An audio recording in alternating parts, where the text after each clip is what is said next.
Guys, and welcome back to another stream. Today we're having Path of Exile 1, Path of Exile 2, and we're gonna continue with our Chayula monk, which is probably doomed from the start. But we're gonna continue. We're gonna try to get our Chayula Ascendancy today.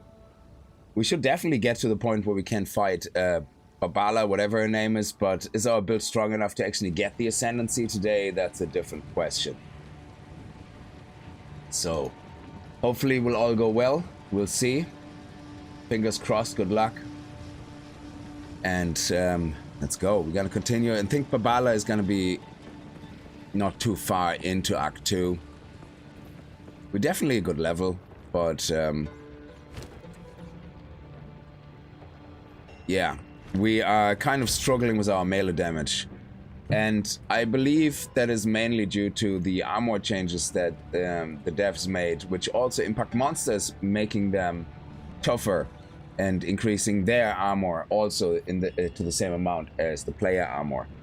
So let me see what we have here. Evasion, very good, very high, but our physical damage is not strong enough, so we're gonna have to increase our ice damage. We don't have any orbs left at the moment. I don't want to use the ones from the other players or the other characters I created in SSF, simply because, again, as I said in the last stream, we want to have this kind of a true representation of somebody playing this for the first time. You don't have basically existing things to use. So we also said we're gonna have 151,000 that we basically started with, which means we only have about 2,245 available to us. So keeping it kind of as close to the bone as possible. We have our next staff. We need to have 37 dexterity. We had 36, so that's not bad. So next time we level up, we're going to be able to give ourselves a point in dexterity. We're going to try to slowly move up here this tree because we can increase our chaos damage here. We also get more maximum energy shield and energy shield refresh, or maximum mana as well, which is very important. And 6% intelligence. Actually, that's not bad. Increased intelligence. So that will help us a lot as well with the mana while not losing the energy shield. So, and I think, well, we have to see what the Chayula monk is all about once we get the Ascendancy. So, welcome to the stream. Biggles, how are you? You copied me and started a monk as well. Please start the Invoker monk. It is a hell of a lot more fun. It just feels a little bit tougher in the moment because physical damage is basically... You need to do about 15% more physical damage than before to get the same results. So that's why everything feels like a little bit harder to hit and soaks up more damage. So once we get full elemental, we're fine. We're gonna be doing all right. So let's see. Use the desert map to travel to the Helani Gate. Let's do that. Yeah, definitely go Invoker. It's more fun. The only reason I'm going as Chayula is because I already have an Invoker monk, and I want to kind of play around with the Chayula Ascendancy myself. Being already told it's pretty crap, but you know, why has the there's nothing better than finding things out for yourself.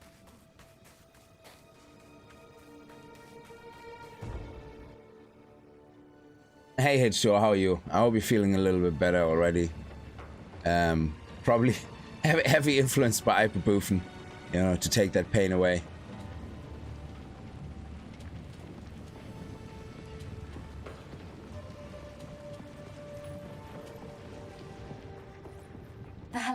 Farewell. So, let us fight to the last.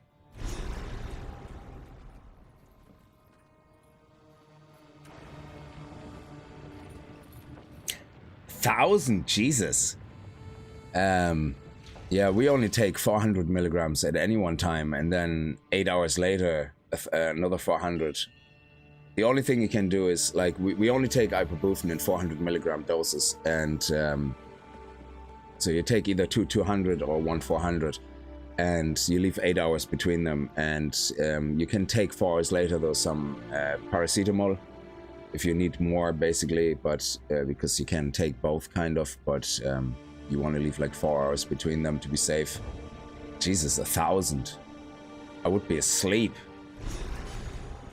I was just napping and found myself back in high school, ran into a friend who's dead and shocked me awake. 500 milligram each, holy crap. That is intense. I think, yeah, this is actually where we can come across Babala, so...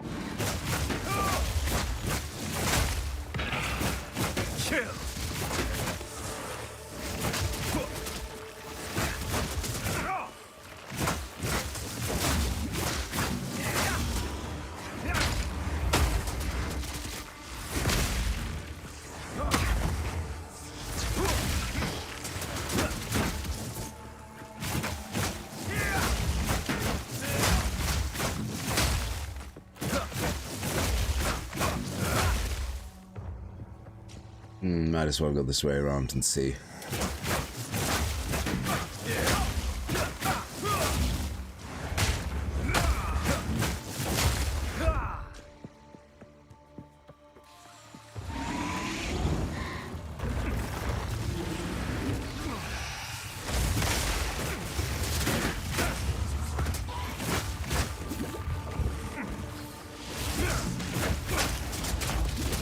Okay, easy there, easy there. I can't hit the bell. Oh, the hitboxes are so perfectly stupid. You're hitting right at the bell, but it keeps targeting the mob. Even with shift left click, where you just hit basically anywhere, it just hits the target all the time. You need to wait until you have a bit of more of an area of effect in your hits, and then it will always hit the bell. But genie mac, they have to fix that. Like, it makes the early game bell so hard to use. You have to basically always position it, and then you lose valuable seconds where you actually could hit it to position yourself to hit the bell. It's not the easiest. So if you have that problem, just be patient. Scream at the screen. Make sure to hit the remote. That always helps.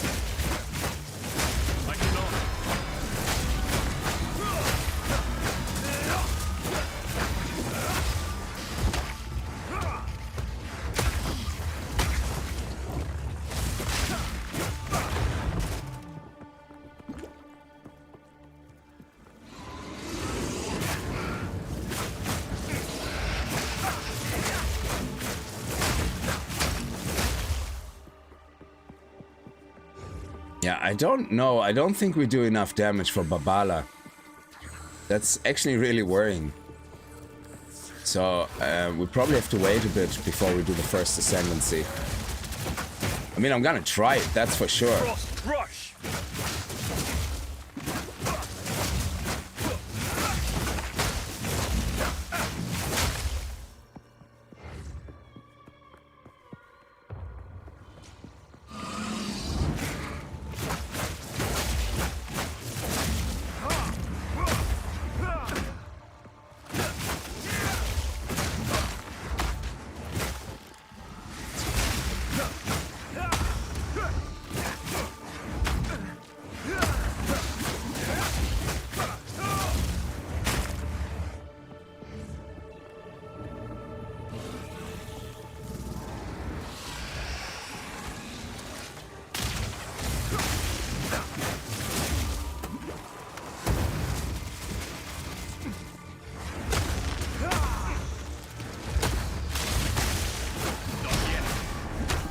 See, I'm not hitting the bell.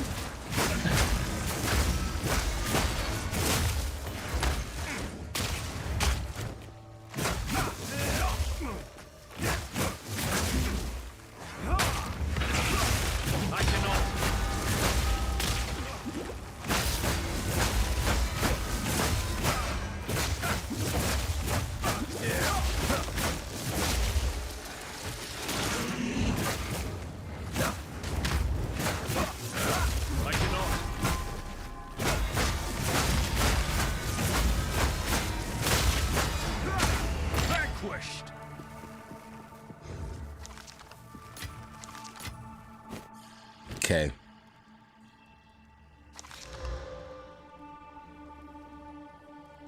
Yeah, we're nearly there. We need to level up to level 20 and then we can use this one. Let me catch up with chat. When I was in the military, they would give us 800 milligram types of gene mac. Grimson, how are you? You missed our stream earlier. We did Path of Exile 1, the Marauder. It's amazing to play Path of Exile 1 after you understand Path of Exile 2. Like, well, if you know Path of Exile 1, then it's nothing new to you. But I found Path of Exile 1 a very thrilling experience after I finally understood some things because of Path of Exile 2. Like, being able in Path of Exile 2 to do these type of things. Oh, elemental damage, you know. Oh, fire, cold, and lightning. Yeah, chilled. Oh, that's what chilled means. Now when I go to Path of Exile 1, where it doesn't have any of those explanations at all, well, maybe somewhere, I don't know, but it doesn't have them on the passive tree for sure, and I couldn't see anything where you could go to get them explained. I kind of look at the passive tree now in Path of Exile 1, and I know more what it means. You know, and you kind of look at it and go, oh yeah, you know, this attack speed, I know exactly what happens when I use attack speed. When I use evasion, I know what happens. You know, when I use accuracy, you know, I know it's to counter evasion. From monsters, you know, I know which stat to look at, and it makes things so much easier. I will. Sans guide you. How? Speak up. Do we have anything better here? I don't think so. No. Maybe 110-10? No. I will tell your tale.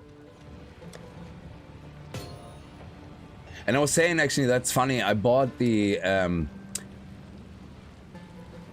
Delirium tab, and as soon as I started Path of Exile 1, I bought it in Path of Exile 2, and as soon as I started Path of Exile 1, you know, it was there, the tab. So I find that amazing that it's all, you know, anything you buy is like both versions. Well, not anything. I think there's certain cosmetics which I guess just don't work in the first one, or they don't have a version of that cosmetic for the first one. So that's slightly different, because tabs are obviously, you know, kind of the same, except for the map tab. The map tab is kind of, you know, not the same, because there's different type of maps, you know, in those, so they would have to create different slots for them, for sure. Yeah, we're going to leave that actually on us just so we can play around with that. Yeah, we're okay. And we definitely need to get more into elemental damage, because our physical damage is not really doing a good job. The changes to the armor on the mobs is actually quite rough.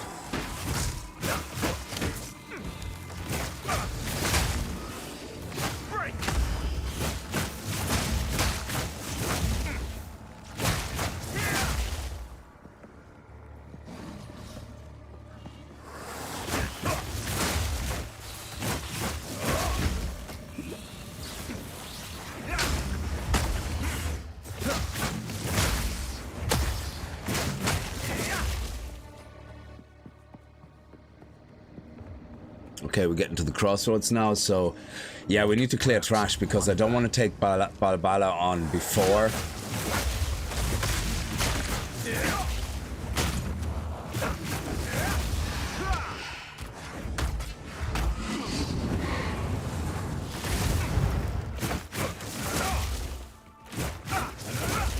Oh, they're immune now to ice, is it? Oh, they probably get healed up.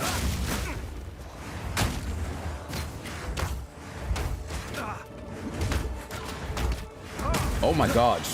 Die!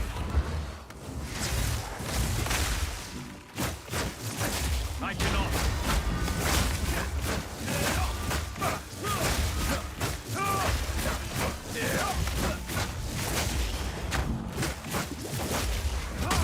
Meet the dreamer.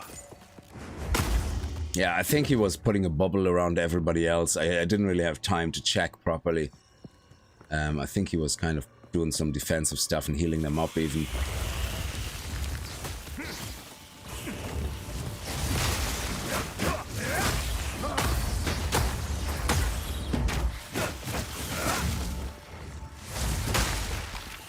The traitor Balbala has been sentenced to 1,000 years of suffering as a djinn, bound in this place of her dishonor. Let no woman or man of Marikath blood enter her prison before her time is served.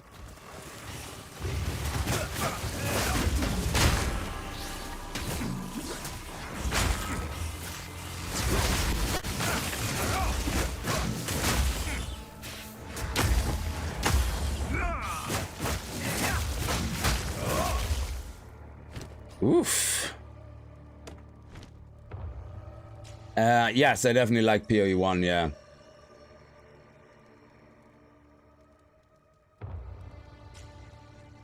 Yeah, PoE 1 is more complete, that's right, yeah. Now, the dodging is throwing me off so much, yeah, because I keep clicking space in PoE 1. It's like, oh, no, no, no. So in PoE 1, when I fight a mob that has like a telegraphed attack, you know, I have to go fight, and then I have to go click, go around, let him do his attack, Okay, he's finished, now attack, yeah. So it's a different challenge. It's a different way of playing it, yeah, absolutely. So I find definitely PoE 1 out of the box is definitely harder than PoE 2 purely from a movement and combat perspective, absolutely. I'm unable.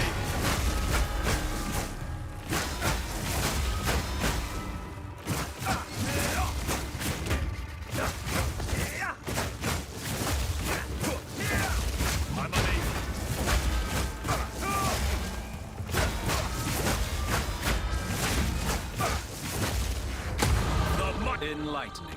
Okay, good. So now let's get that dexterity point. Sorry, where are we? Here.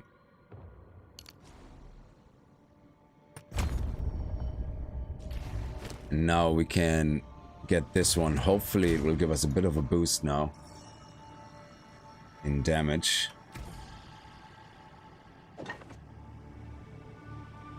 Where's our damage? What? Why? Ah, I hate this so much. Again, it gave us 10 dexterity, so of course when we don't use it, it's, oh my god, I hate this game. I hate it. Winter prevails. I hate it so much. This whole attribute nonsense.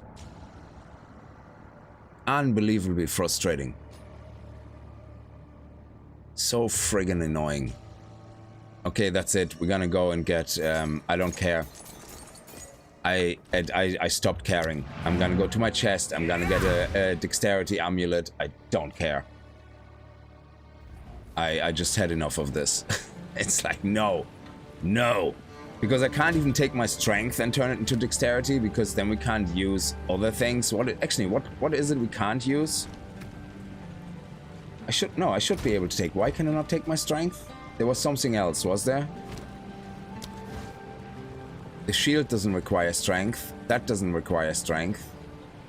What required strength? That's Dex and Int. That's Dex and Int. Dex and Int. Dex and Int. Yeah, so we should be able to do our strength. How can I be of aid? I must meditate. Unless there's something I'm forgetting, but I'm sure the game will let me know. What can I not do now?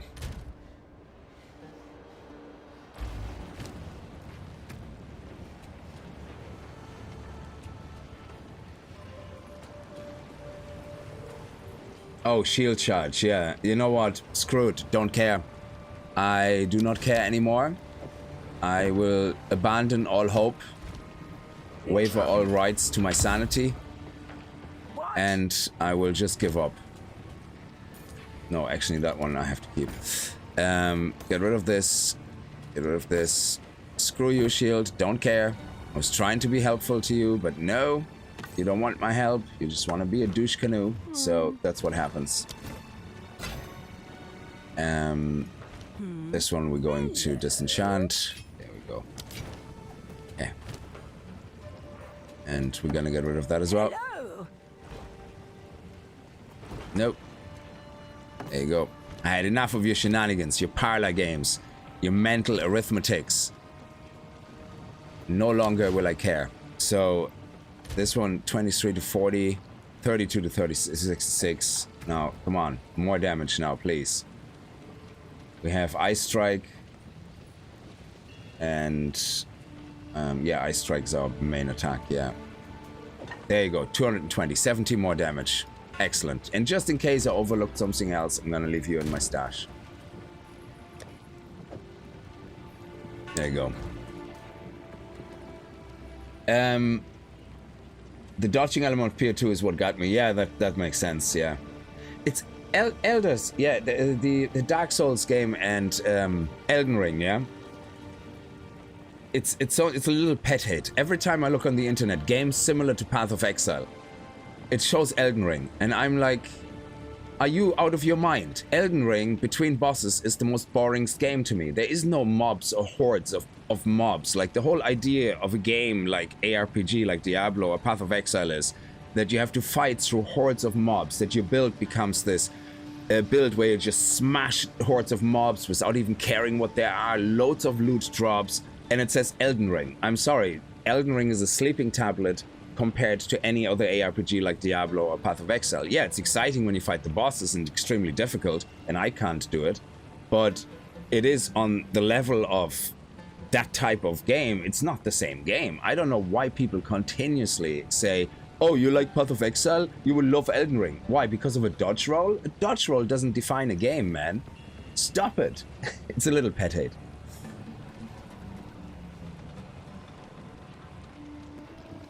Yeah, but if you Elden Ring is about bosses. It's purely about bosses. Games like Path of Exile and Diablo, they're not. There is bosses, and it is in the end about pinnacle bosses, but that is later on.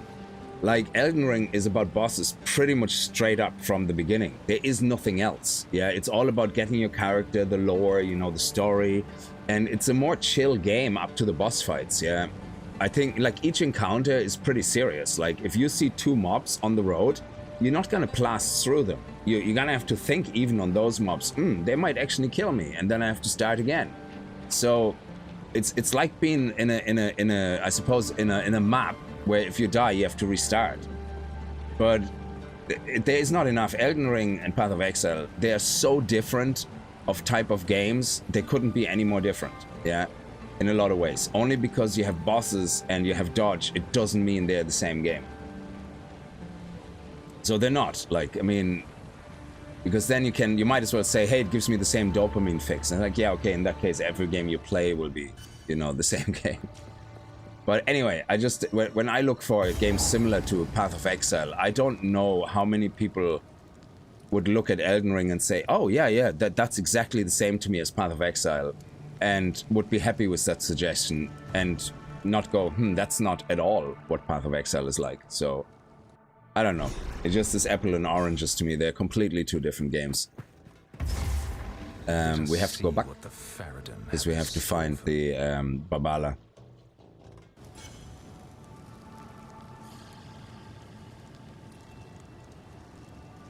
Yeah, I know they're kind of similar in some of the features, but they're totally different games. So if it depends what you enjoy, yes. If to you the enjoyment in Path of Exile is bosses and the dodge roll, sure. Yes, Elden Ring is the same game. But if I look at it, I don't know what the word is like, as a whole, what a game is, a Path of Exile, and not just pick two features from it, yeah? It is nothing like Elden Ring. So I think it's it's more like, actually, bullet hell roguelites are way more like any ARPG like Path of Exile out of the box. Because that's what they're about. Masses of enemies that you have to fight your way through.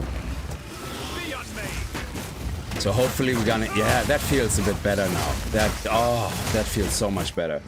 So anyway, it's just a little bit of a pet hate, because I looked over the weekend, I looked at what other games can I play that I haven't played before, you know, that are like Path of Exile, and there was only one or two websites who went Grim Dawn, Last Epoch, Diablo 3, Diablo 4, one website suggested Diablo Immortal, so I deleted them from my memory. Then others were like Sacred 2 and 3, you know, Torchlight Infinite. And I was like, yeah, there are games like that, but I played them all. So I was looking for something new that I haven't played. So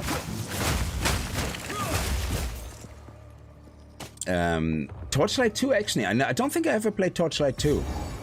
I played Torchlight Infinite, but Torchlight 2 was supposed to be a very good ARPG game.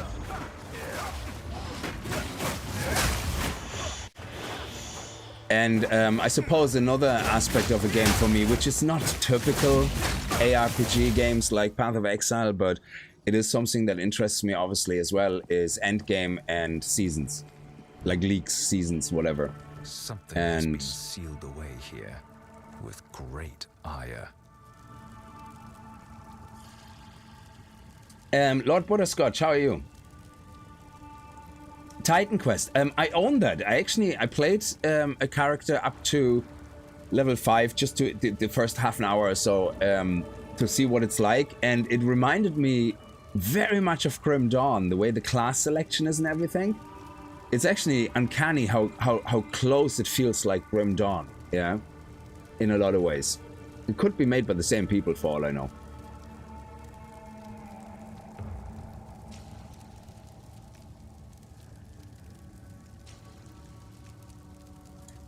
Yeah, but oh, of course, yeah. Most people know what you talk about when you mention Elden Ring or Dark Souls, except that Dark Souls or Elden Ring would not come into my mind in a million years when I talk about Diablo 3, 4, or Path of Exile or Last Epoch. Like, just alone having those 4 games in the category and then looking at Elden Ring, that's, yeah, I don't know. They're not the same to me.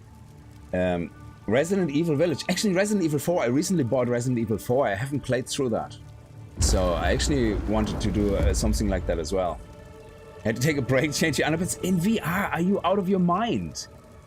Resident Evil Village without VR scared the shit out of me. When you arrive in the village and you get hunted down, holy shit, when you go through the cornfield and the werewolf or something shows up all of a sudden, oh my god, in VR I would absolutely piss myself. So this is the legendary traitor. That is crazy. How are you even... Oh my god. I prove myself. Oh, I'm so dead. Not yet. Chill. Visions of Jara. Jara Kata. Like you know.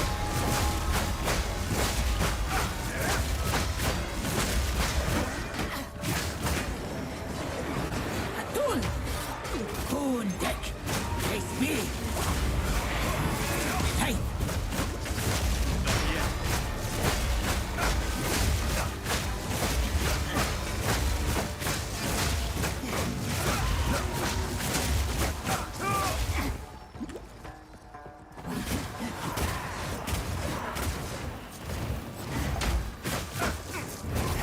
Hey. Mists of swiftness.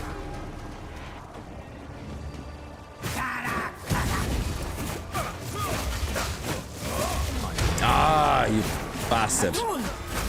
Face me. Daria. Not yet. You are a worthy adversary.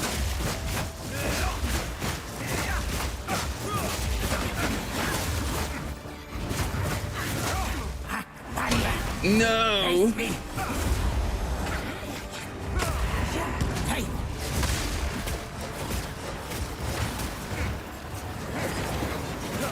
Atul. Hey. Not yet. Mists of Jarakana. Face me. Yes! Wow, that was close. A coin. Nice, okay. On my warrior, I was so confused, yeah, because I got, you see this coin? I actually got, that's supposed to only drop, as far as I know, once you unlocked the Trial of Sakuma. I had that drop before the Trial of Sakuma, before I did this boss, before I fought this boss, it dropped.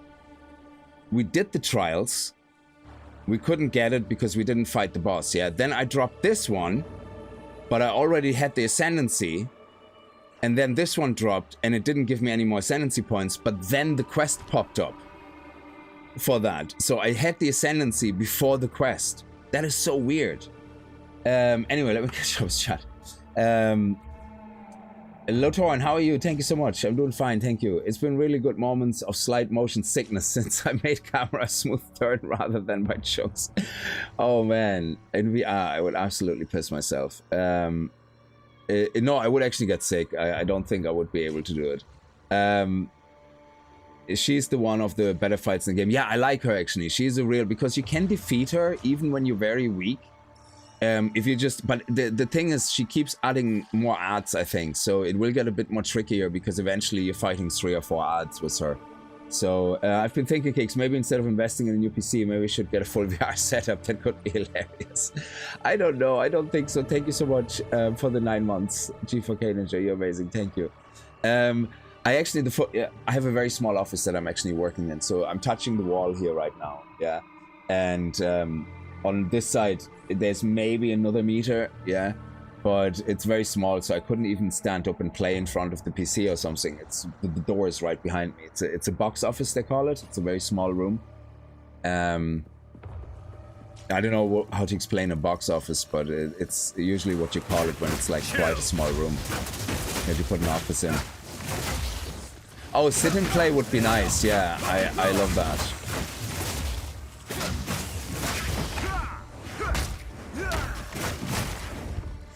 So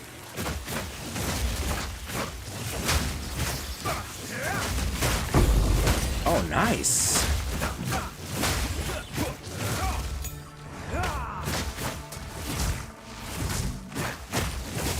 So let's go. We actually already have the Helani waypoint.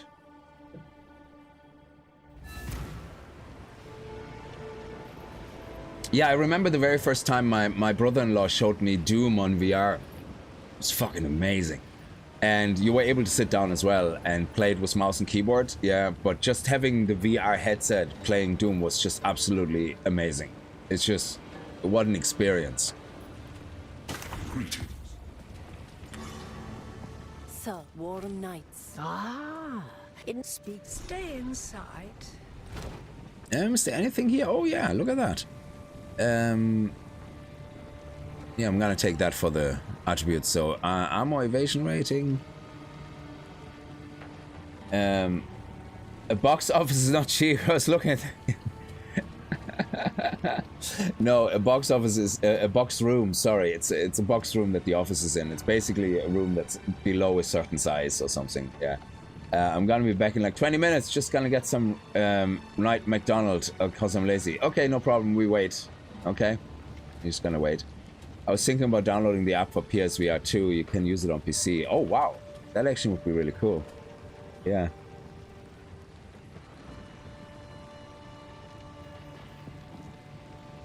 That would be pretty sweet.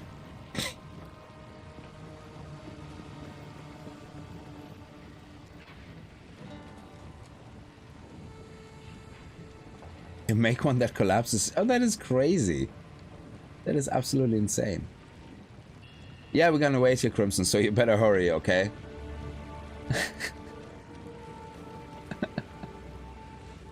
Oh, man. Let me see. Let's sell this. Oh, evasion rating and energy shield. 5628. Oh. Hold resistance. It might actually be good to upgrade. Ugh, thorns. Give me a break. I will tell your tale.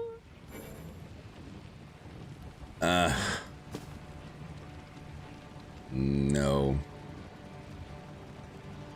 Oh, that's for the warrior. Strength, dexterity, yeah.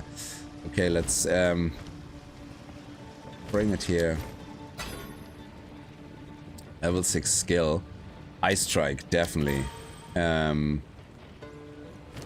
We have another one here, level 6. Tempest Bell. That's going to be the 2 main attacks. It's a pity we don't have an extra support gem.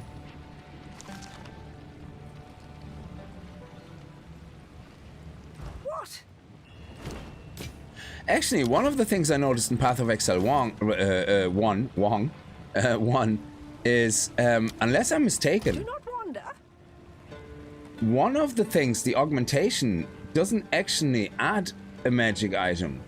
It replaces, because I tried them after the stream. I tried them on one of my items, and first it added one, but then when I executed, when I clicked on one again like this, it actually replaced the items with 2 new items. Like, unless I clicked on the wrong one, but that's crazy. So first it added one, and then it replaced both of them. Or one of them. It's like it replaces one. It's a bit like the Chaos Orb, except on a blue item. It's really weird. So anyway, we're gonna try this one out.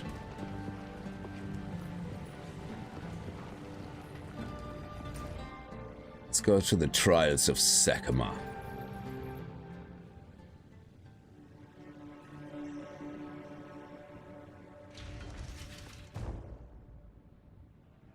Like, we don't have a lot of HP, I guess. We have 374, 400, so 500. 500 honor. So maybe we get lucky and we find a ring or something. No, I'm not gonna use the relics that I have from my other SSF characters, so... Oh no, it's not relics. Oh, it's relics, yeah. So yeah, we're not gonna use any of that, and... I will serve. We have met. I can use that one. War Knights.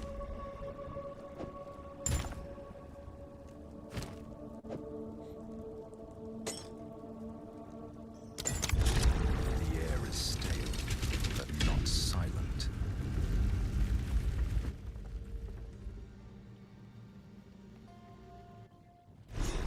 I shall overcome.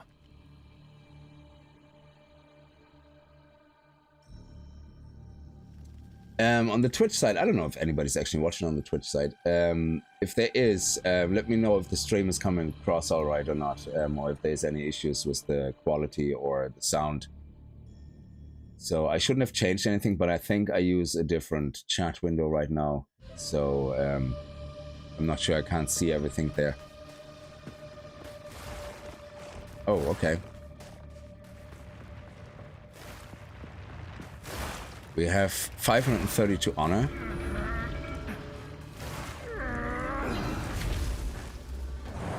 We just have to survive. Frozen Lash!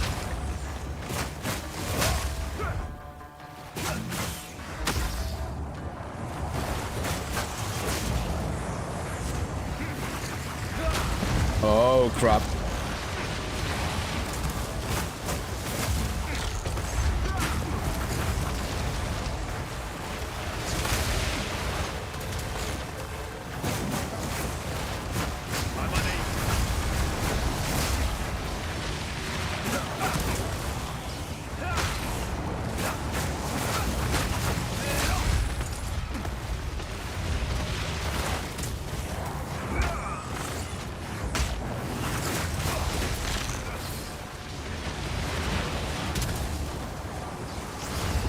Well, it wasn't bad. It wasn't bad. That was close. Not bad at all. We lost a little bit of honor. Hopefully we're gonna get some back. A moment of respite. Alright, monsters deal 30% more damage. Afflictions are unknown. You have no energy shield. Reduced honor restored. Okay, would you like a kick in the teeth, in the nuts, like your nipples twisted out of your body, or, I don't know, put a needle in your eyeball? Like, what would you like? Like, we're fair here. We're absolutely fair here. What the fuck? Like, technically more damage doesn't matter, because if you get hit, I think the honor loss, is the honor loss by damage that you receive or just per hit? Reduced honor restored. Jesus Christ. Bad rolls. Have you noticed that every time I stream Trials of Sakuma, it is bad rolls every single time? Like, literally every time. Like, I at this point, it's like winning the lottery. Like, if I get a semi-okay roll. So it's based on damage I receive. Okay, yeah. Then I have to be careful. Yeah.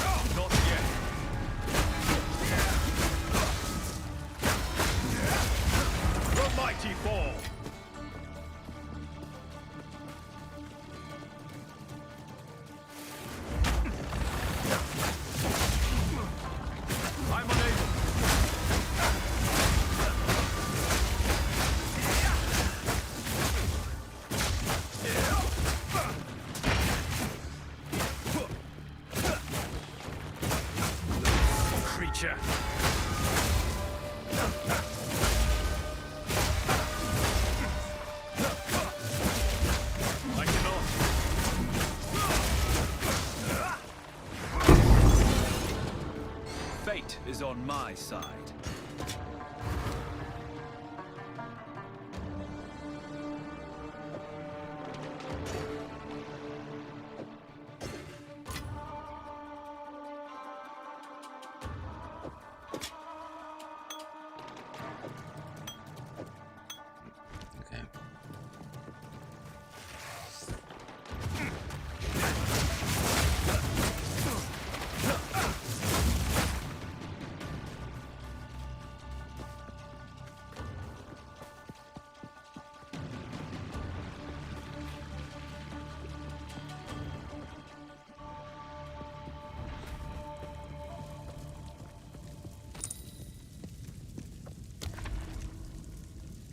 So, I mean, this is the...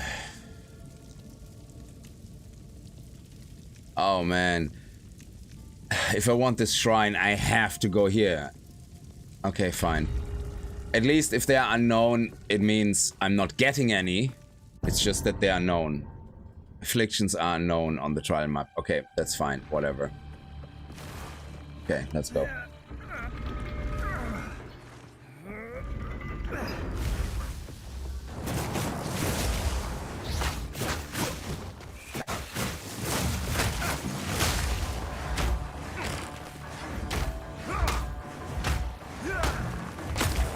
Go.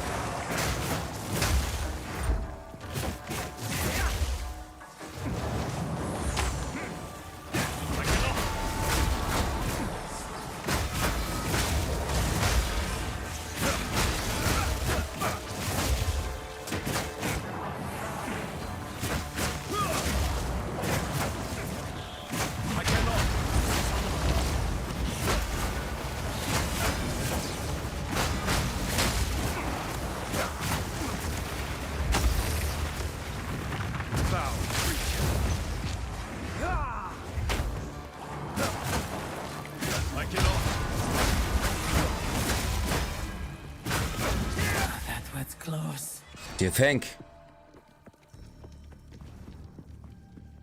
Okay.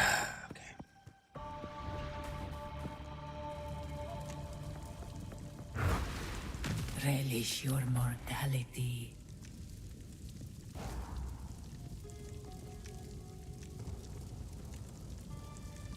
Oh, a boon. Nice. There's something positive. I like it. How are you, Kona? I hope you're doing well. You're feeling a bit better now.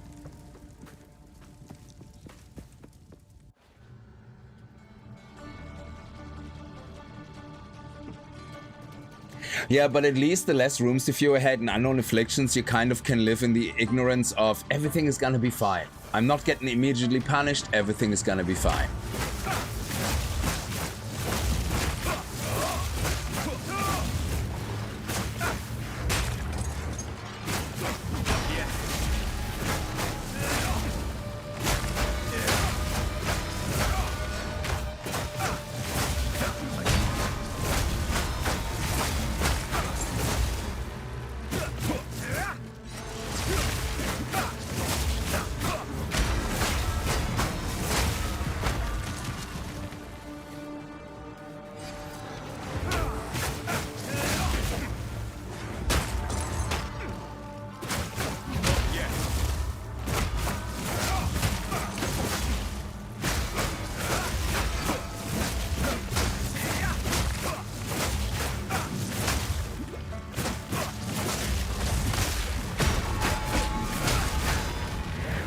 ritual has been disrupted.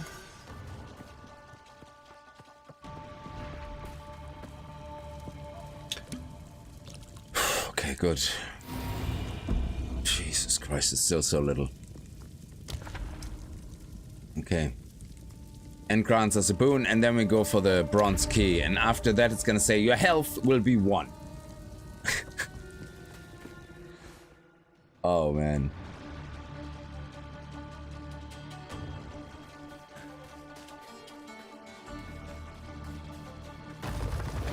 Oh, so I...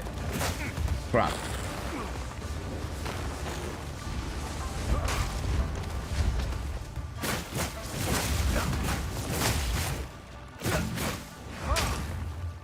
So this one is just to get through to the exit, okay. Do I have to go that way? Can I go this way? No, I have to go that way. Okay.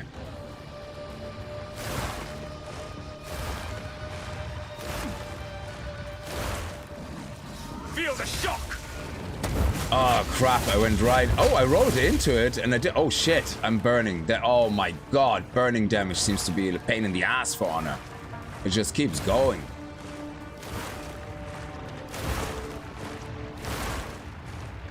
Wow, okay.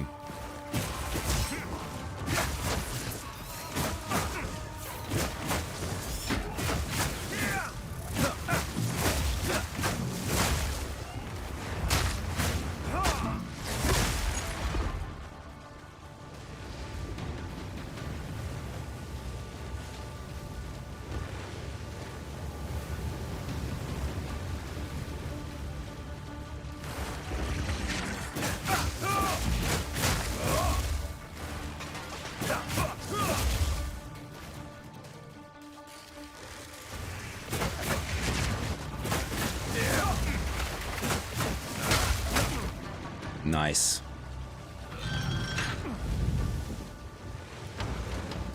Jesus.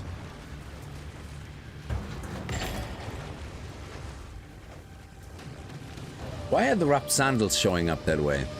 Interesting.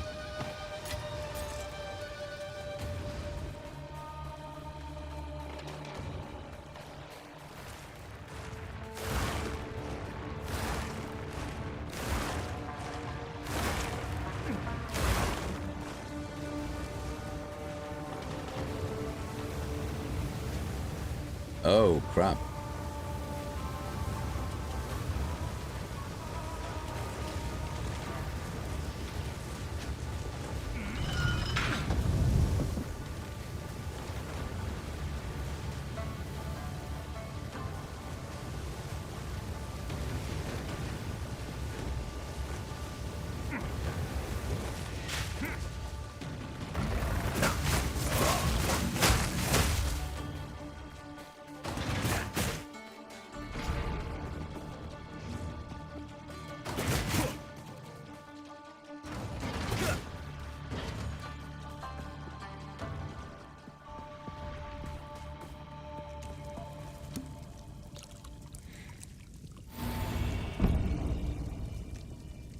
Restore 31 of your honor when you... What does that mean? I've seen that before. When you venerate. What does venerate mean? It sounds sexual. Game, still a little congestion, but other than that, nothing. I can't wait to stream tomorrow. I can't wait to get back to it and stream like my life depends on it. I don't take it so seriously, but yeah, absolutely. Should I start monetizing the channel? I don't think you can. Monetization comes only when you're affiliated with... I think on YouTube you need 5,000 subscribers. Doing a trial with you. Oh, you're doing a trial as well, Rody. Very good. Good luck, my friend. So I think for Twitch, I don't know how they do their ad revenue. That could be from day one. I have no idea. But I know you have to be, I think, affiliate at first to get the ability to get bits for people to allow to give you bits. Otherwise, it doesn't work. Oh, yeah, you can do it through donations that go directly to your PayPal. Yeah. You can always enable that, yeah. I would, of course. Just, you know, just have a link saying, hey, you know, buy me a coffee. That's it. Okay, so...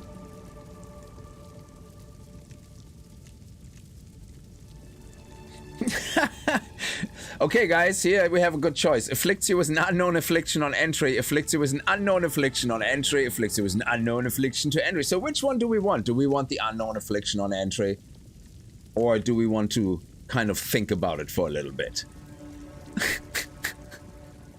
Jesus Christ. Oh, this game, I'm telling you. It's like, you're doing too well for your level. I shall stomp you out like a little bug. Oh no, another one of those, Genie Mac.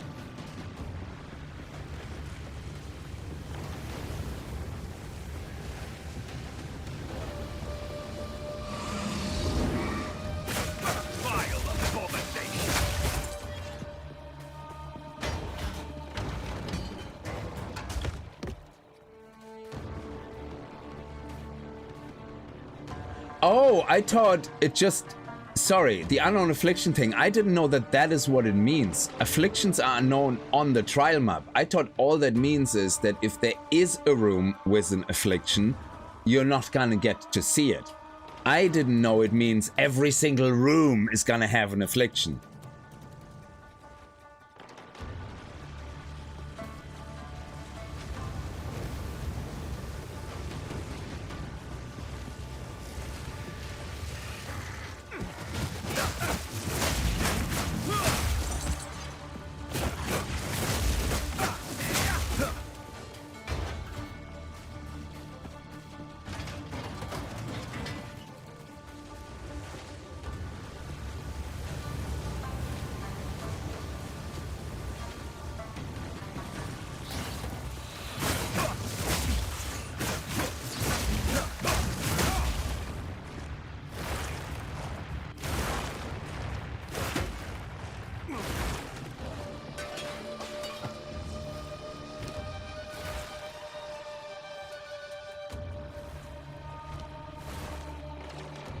You set it up tomorrow after the stream, yeah. No, they were going to have afflictions anyway. Oh yeah, so the rooms having afflictions is not what I did. Like, it just means I don't know. But I just think it's hilarious that the last 3 rooms, all of them have afflictions. It's like, this RNG roll was like, oh yeah, this we're gonna hurt this guy like he hurt our family.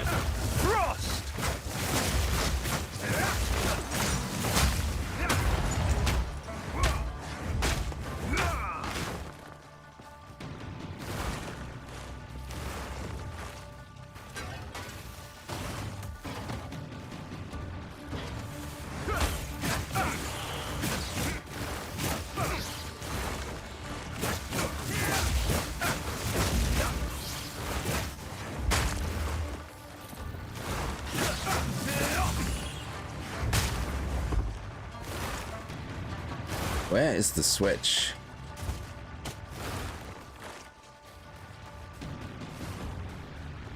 Oh, there.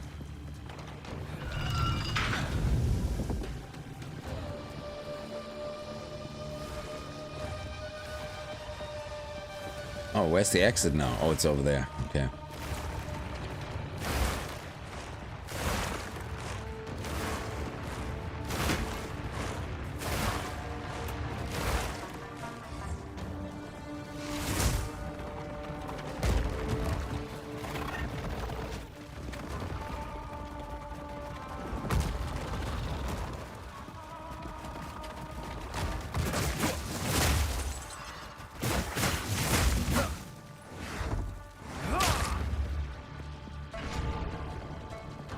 $300, okay, let's go. It's 300 honor. Now, I might as well get the silver key, you know, I mean, it just means the affliction. If you remove my shield now, I will cry, okay?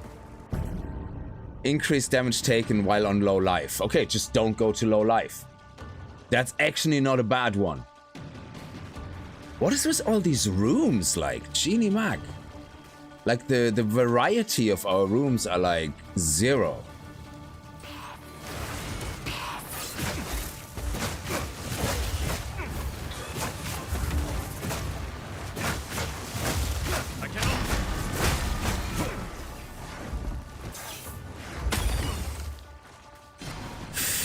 Bloody hell, like a ninja.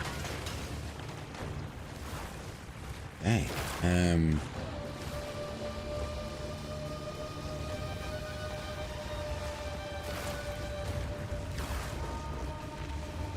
anything up there to get? No.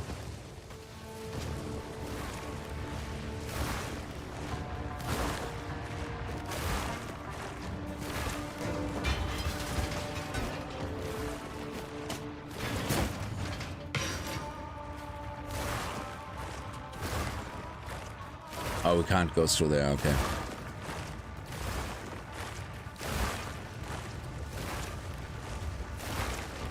Okay, let's go through here. Okay.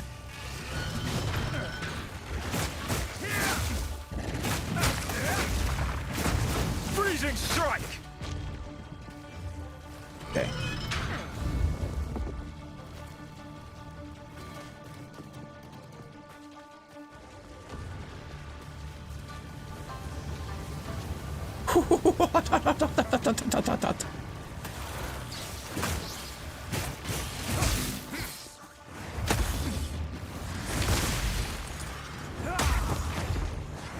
Gone! Oh, I thought they were still alive. It was like, what are you doing? Why are you not attacking? Why are you not killing?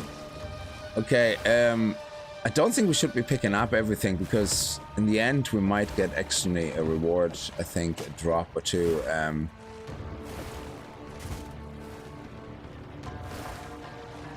Yeah, let's leave it like that. Actually, if I do this and this and this, then I can do this. There we go.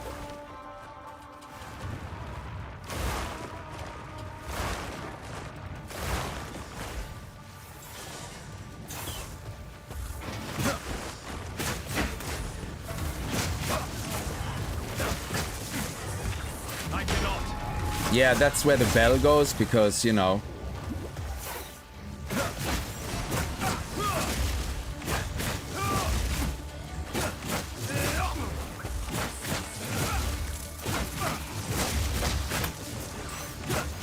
Oh my god, I'm not doing any damage.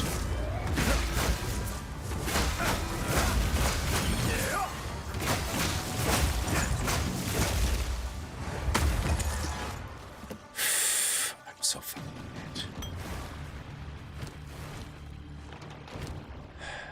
I'm so dead. I'm so dead.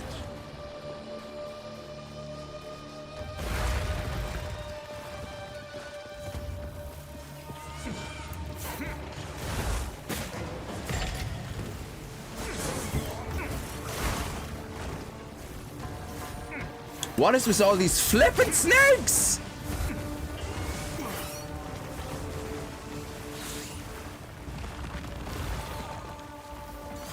God damn it, these stupid snakes!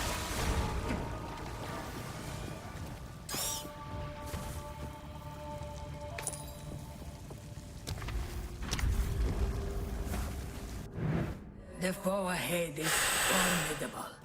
Steel yourself. Just another horror I must destroy. Stand clear.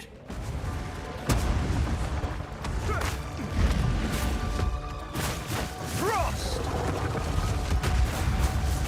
Not yet.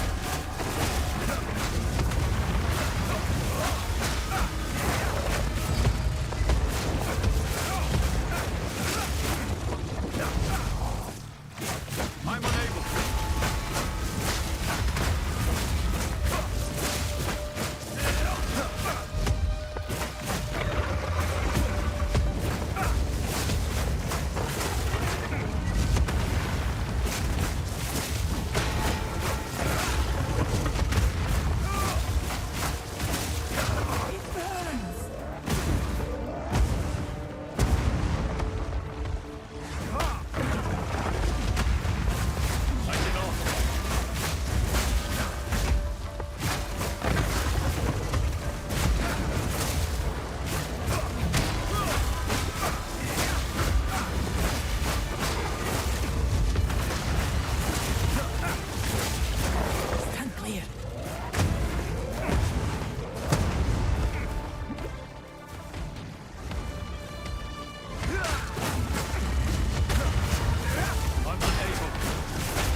promised land.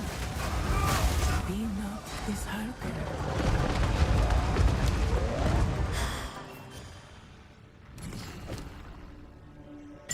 Selarin.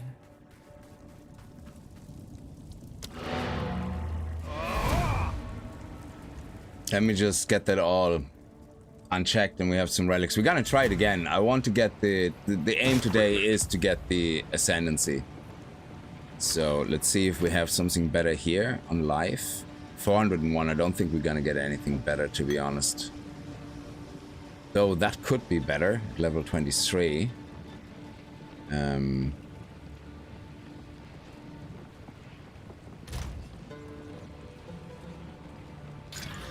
Okay, 10-9.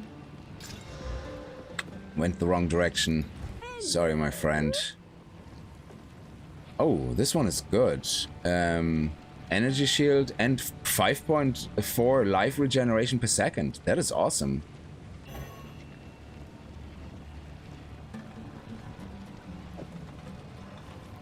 Yeah, we definitely take that. And it means we get more health to start with as well.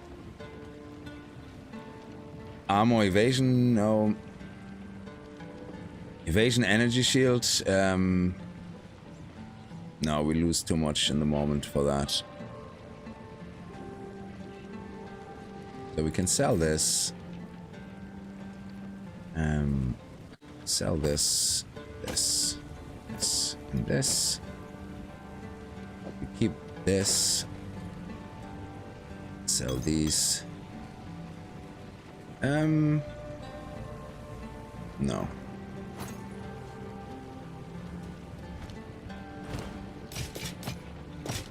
Oh.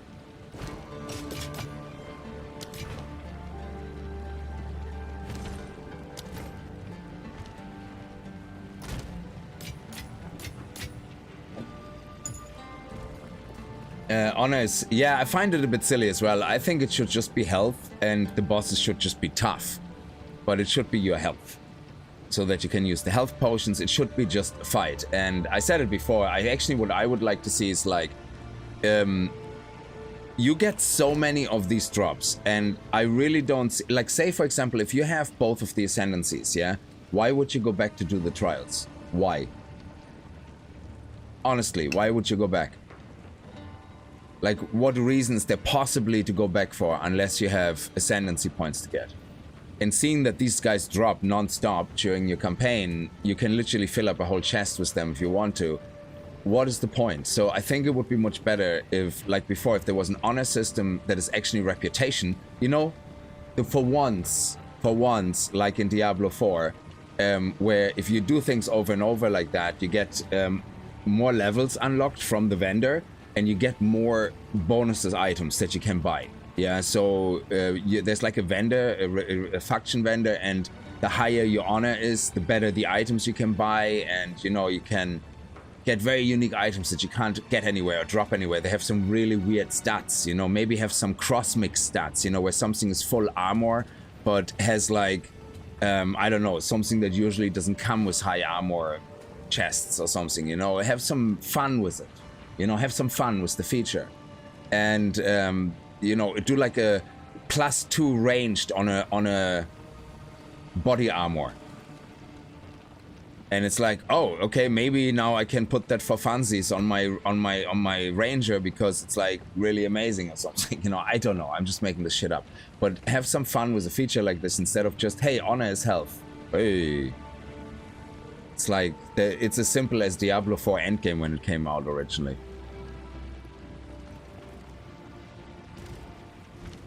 But yeah, it would be nice to see something more than that. Also, we have to check our vendor for new arms, possibly.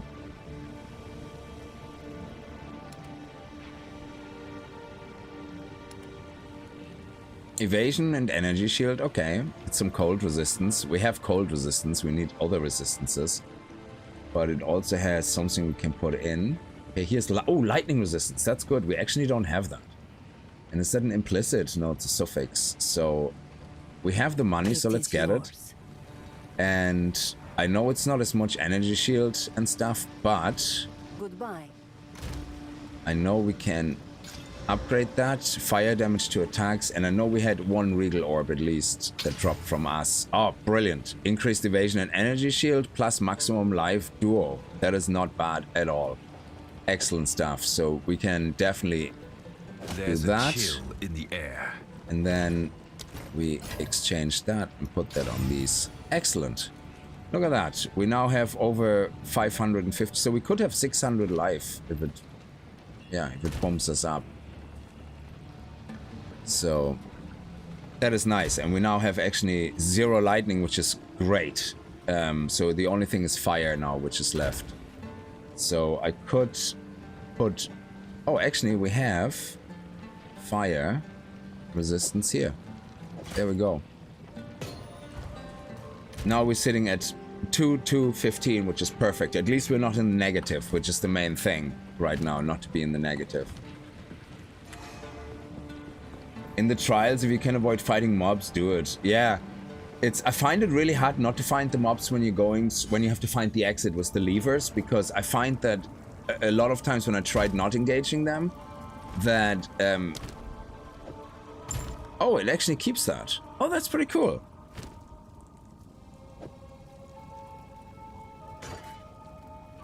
Quantity of relics and 9 increased honor. Oh, that's sweet.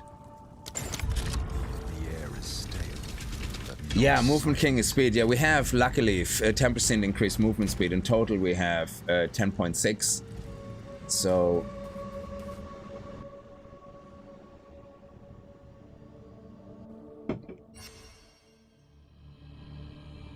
another thing. Let me check something here.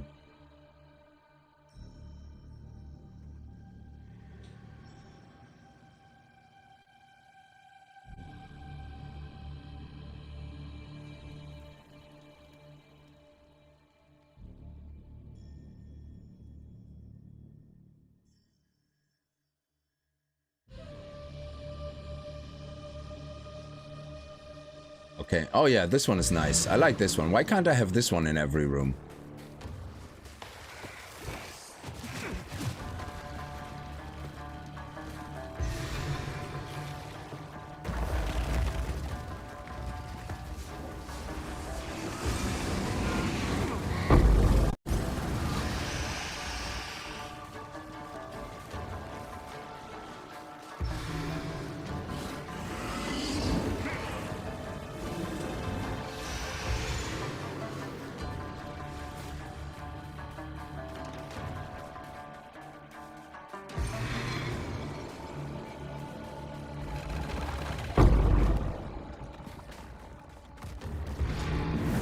Stand tall.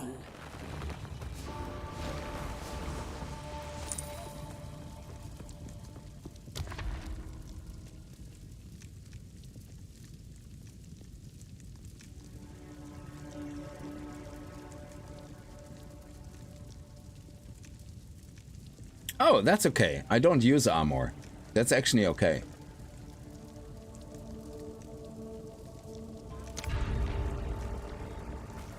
No issue with that. I think I have one item with a little bit of armor on it, maybe. Yeah, 4%. Yeah, that's... Yeah. That's fine. Oh, I have no... See, the joke is on you. I don't have any sacred water.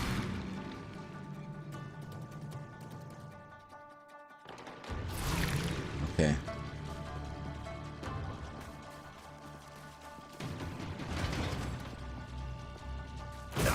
Freezing strike!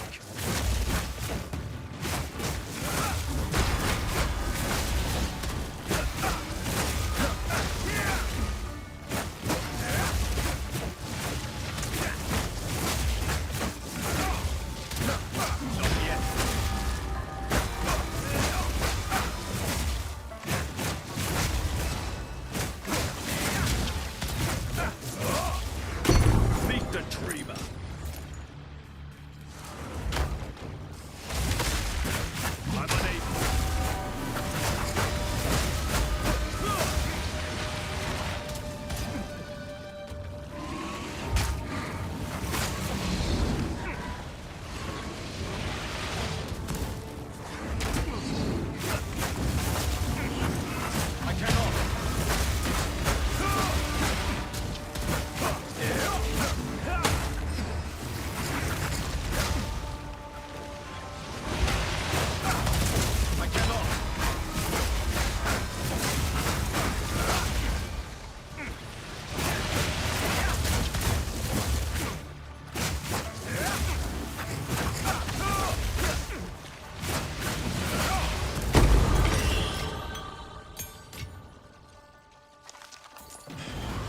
Oh, shit, back.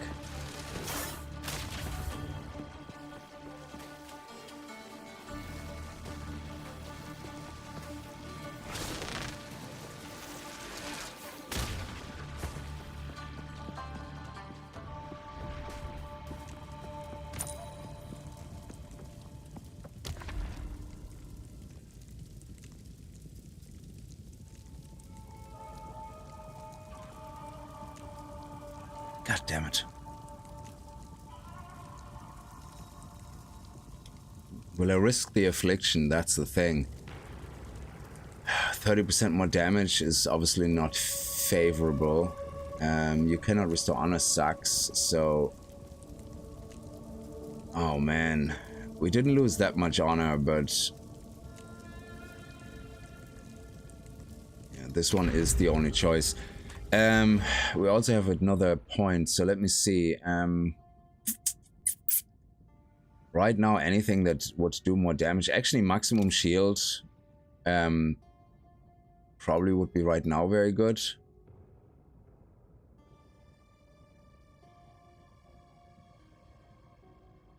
Or we're just gonna try to double up here and then increase maximum energy shield there. That's evasion and energy, which is actually very useful. My evasion in the moment is at 54%, so it could do with a little more, alright. Yeah. Let's do that.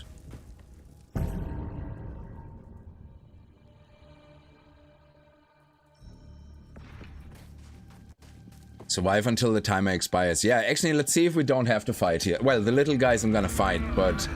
anything that's like big, I'm gonna try to stay away from this time. Beyond me.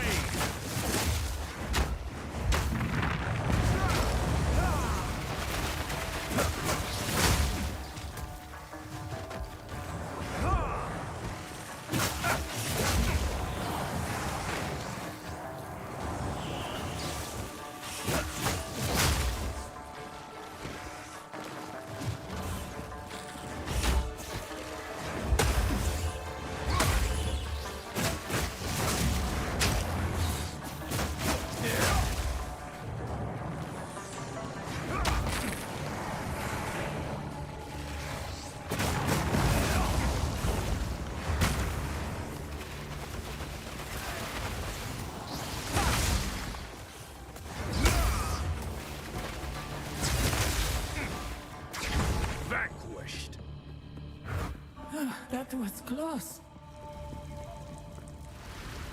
Relish your mortality.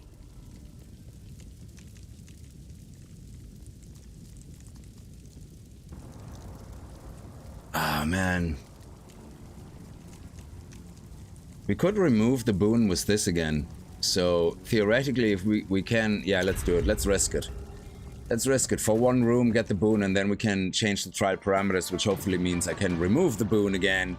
Sorry, the affliction. Usually, one of the options is remove an affliction and remove a boon.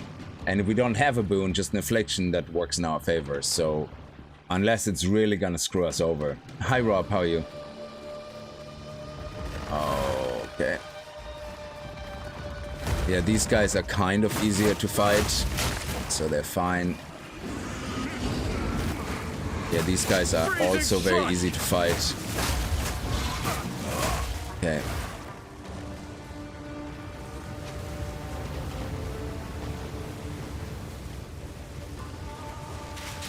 Oh my god, fuck me, I couldn't have done it any worse. Jesus. Oh, these guys are such a pain in the gadoing. Oh, fuck.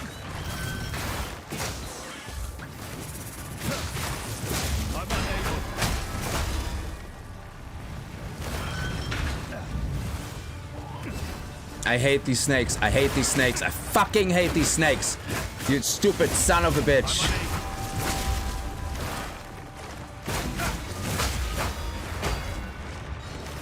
Fucking hate these snakes. They can piss off. God damn it, they're so annoying.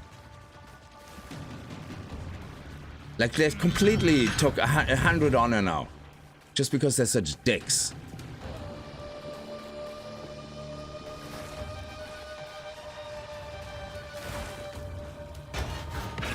Okay, at least we got a warp out of that. Nice. Take that. Take that. Take that.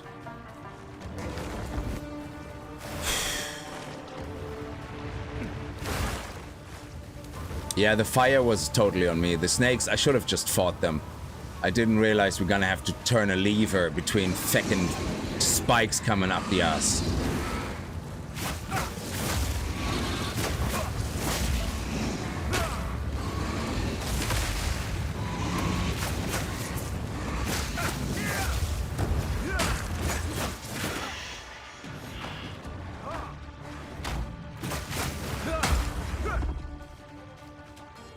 Of course, the worst case scenario, you know, where you're going like, hey, you know, let's not fight them, let's run into the next room. Oh, the next room is a dead end.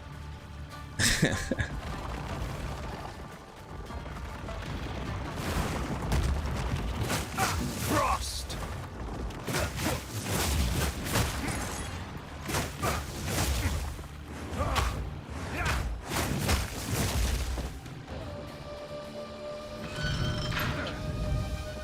Last time we seen your content was when you were doing 7 Days to Die. Love to see you on PoE content. Thank you. Moist Dave. Oh my god. What a name. I love it. Oh man, I love your name. That's great. Moist Dave. Oh man, I love it so much.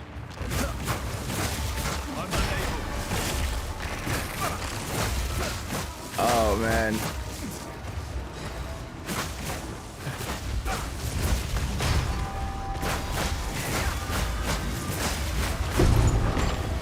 There we go. We got a relic. Great. Oh, I feel so much better now. I don't feel so annoyed about this anymore. This run is terrible. Oh my god. This run is so bad right now.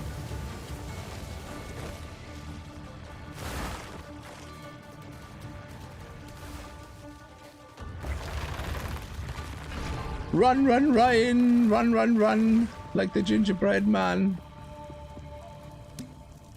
Oh, look at that. We restore quite a lot of honor. When you gain an affliction, gain an additional random minor affliction.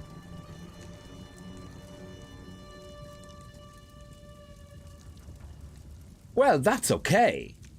Because all we have to do is not gain another affliction. I think. So...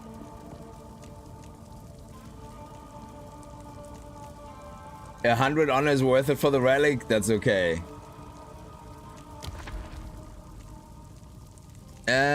Lose 20 sacred water when you're damaged from enemy hit. Is that instead of honor? That would be actually okay. Monster action speed cannot be slowed below base. Monster have 25% increased attacks and movement speed, so... Sure. Let's go with this one. But first... Award a pledge.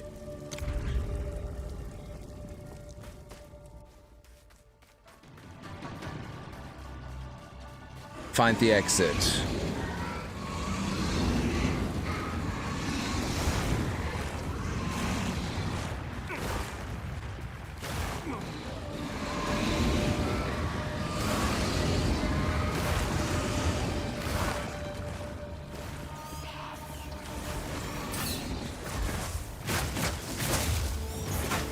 Oh, these feckers with the bloody...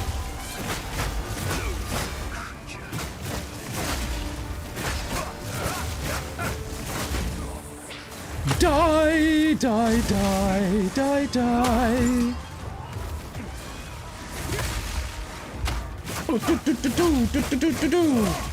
Come on, just die, my friend. There we go. Thank you. Ah, whoop, whoop.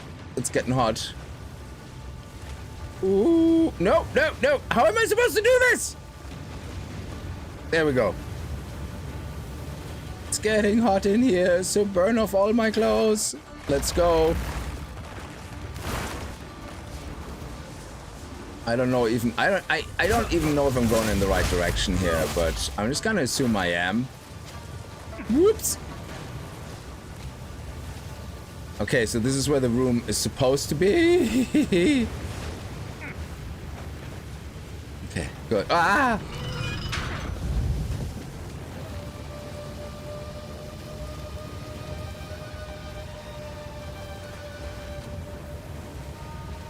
Oh, get the chest. Ding, ding, ding, ding, ding, ding, ding, ding, ding, ding, ding, ding, ding, ding, ding. Get. Let's go. Whoop, whoop. This is so intense.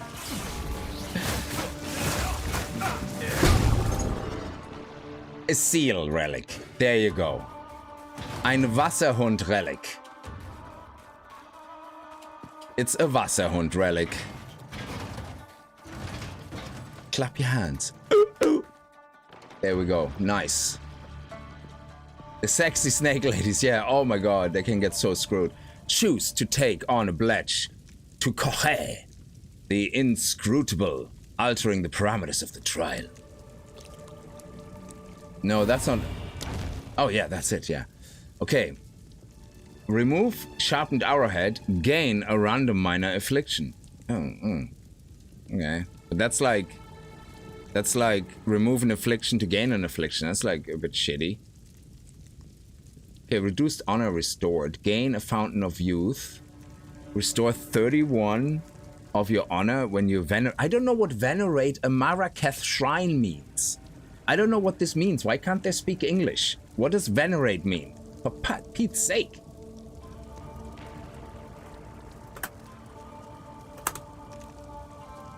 Regard with great respect. What? So what, there's a shrine and I have to hump its leg? What? Like, that doesn't even make sense. Okay, this is like cryptic. I don't know what that means. So, gain adrenaline vial. Restore honor entering a boss room. Yes, gain a random minor affliction. Oh my god. We don't have to take anything, but... yeah, I think I'm just gonna leave it. This is terrible.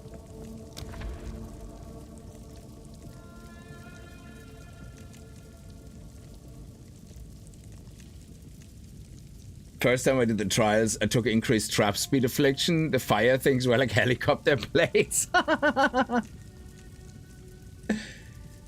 Venerate means honor. Oh, so... hang on a second. So, what does it mean now?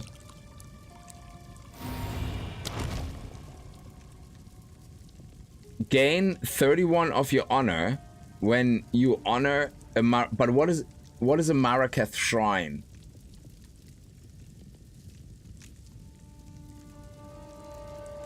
I got a merchant?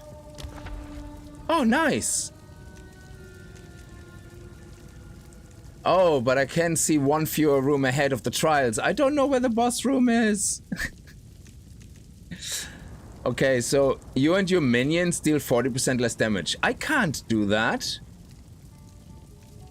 Oh my god, I'm so screwed. I'm so screwed.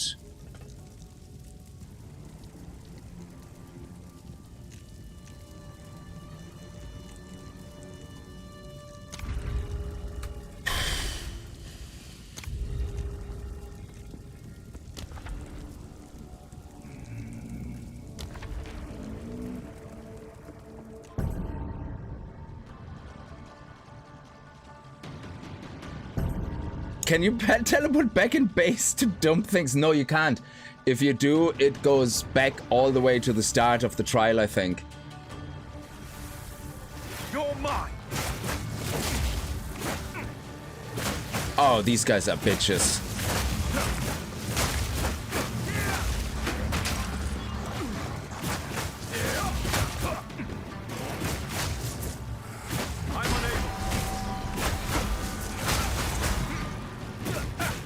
Okay, don't hit anything!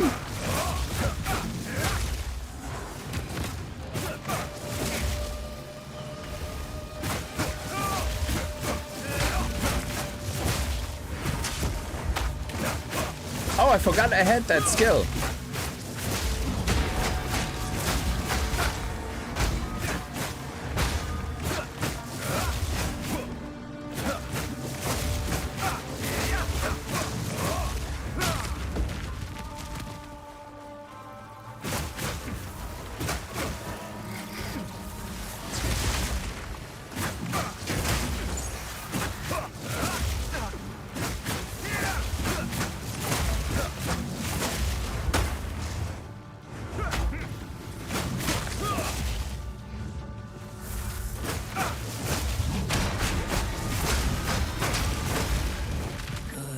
dance.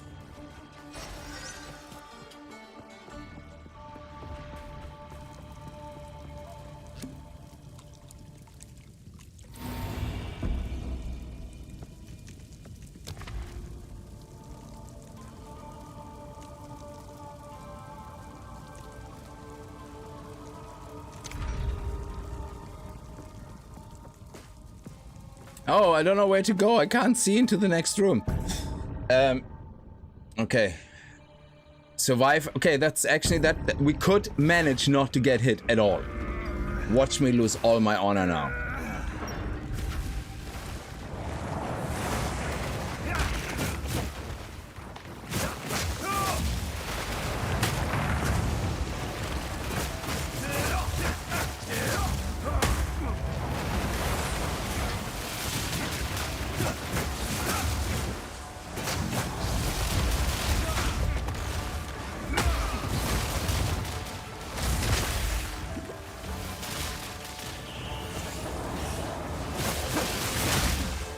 I knew it. The moment I want to avoid everything. We have AoE, we have fucking whole room crap happening.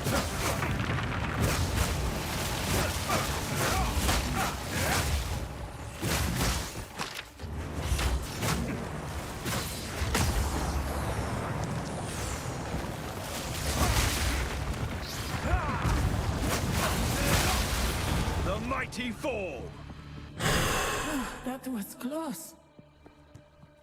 It's like, let's try not to get hit. Hey, the whole room explodes now. Okay. Let's see. plan. What do we have? Do we have any? We have a hunt. We can't even flippin' buy anything. God damn it. God damn it. You're such an asshat game. You're such an asshat to me. I need to be level 22 for this. Oh, man.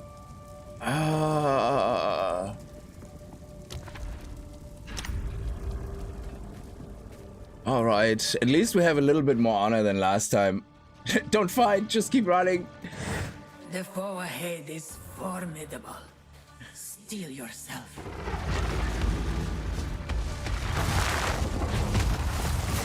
Beware of the burst.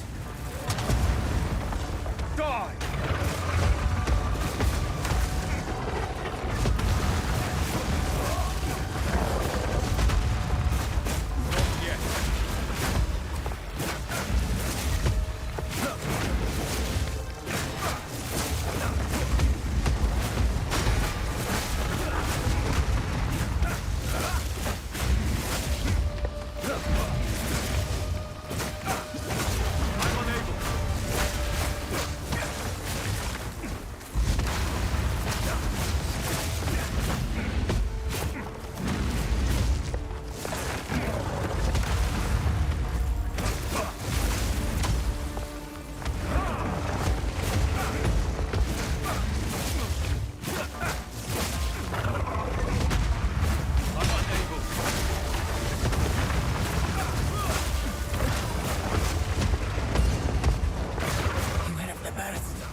Oh shit! Whatever came falling off the sky there was not good.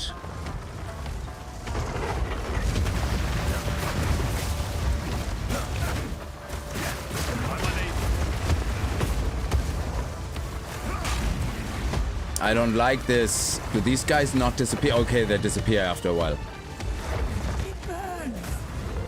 No, that's it. Oh my god, screw that. I just don't have the damage. Bloody hell.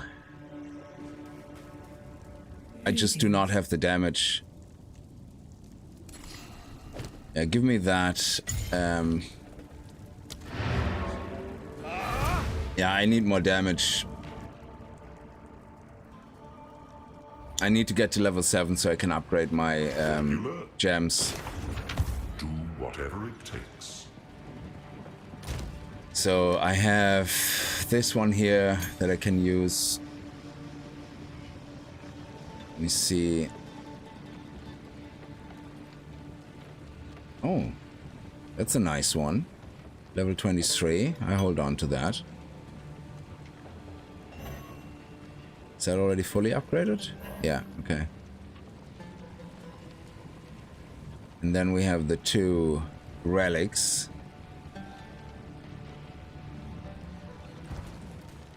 So yeah, let's put these. Oh no, that's not what I wanted. Let's put these away and these away. Bam, bam, and double sacred water.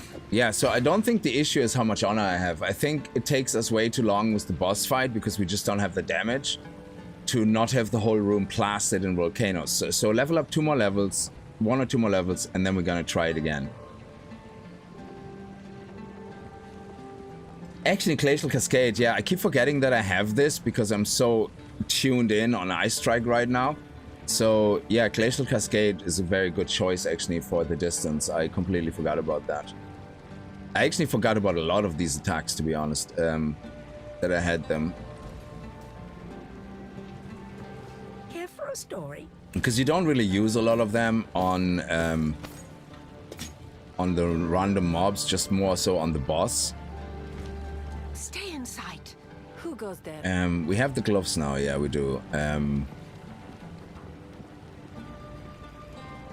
Oh man, we need rings and amulets. I know I have them in my chest, but they're from a different characters collection, so I kind of don't want to break the whole illusional thing of this is our first character. Increased movement speed, that's actually pretty good. Let me just go back and put these guys in. Can I put them in?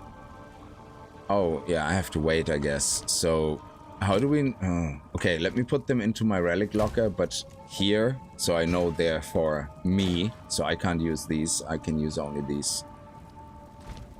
So...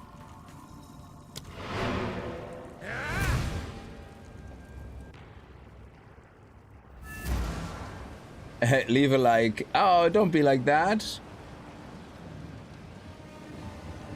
Greetings. Don't give out to my stream elements. She's very sensitive. She's just trying to encourage people. She's just trying to be kind. Put the shoes. Do we have anything with movement speed? No. Do we have anything with evasion and energy shield? Yeah, this one here. And it has chaos resistance. That's pretty sweet. We can afford it. Let's play around with that. Sands guide you.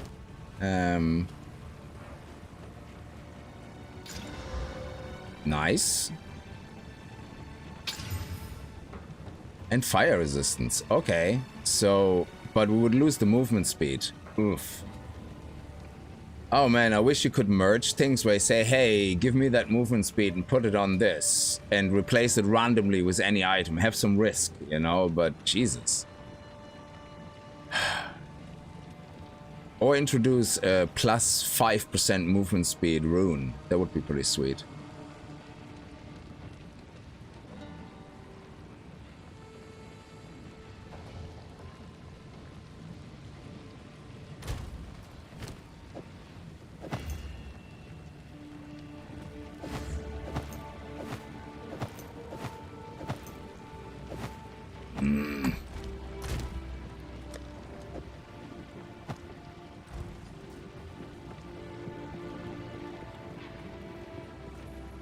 You always forget the like. No, I actually, to be fair, like, yeah, a lot of videos, because of the way I watch them on my phone,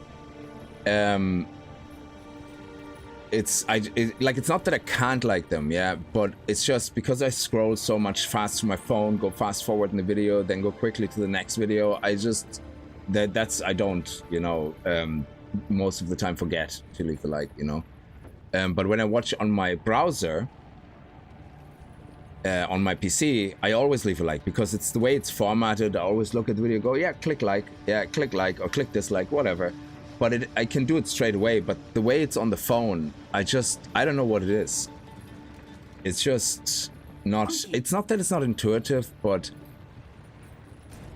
I usually have the thing full screen and that's it. And double tap is not liking. Double tap is moving back and forth in the timeline. So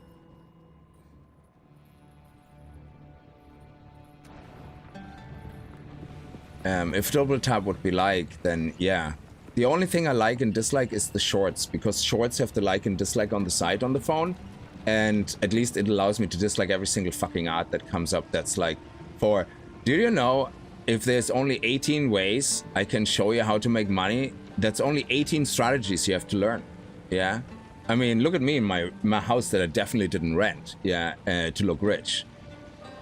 I'm just walking through it casually so you can see the extreme wealth I have.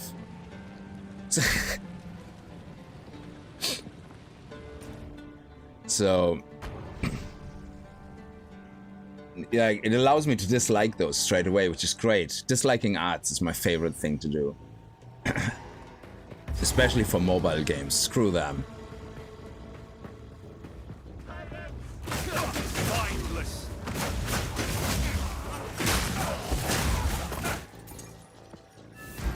Hold them back while I open the gate.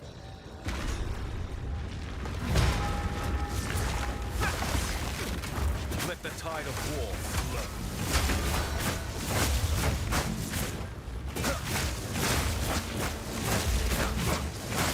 Advance with me. There are 2 more gates we must open.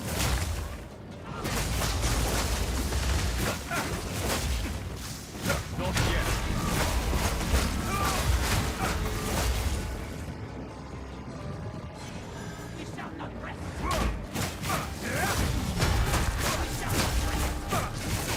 Why would it place a bell inside the wall that I can't touch? Game. Stop being so game.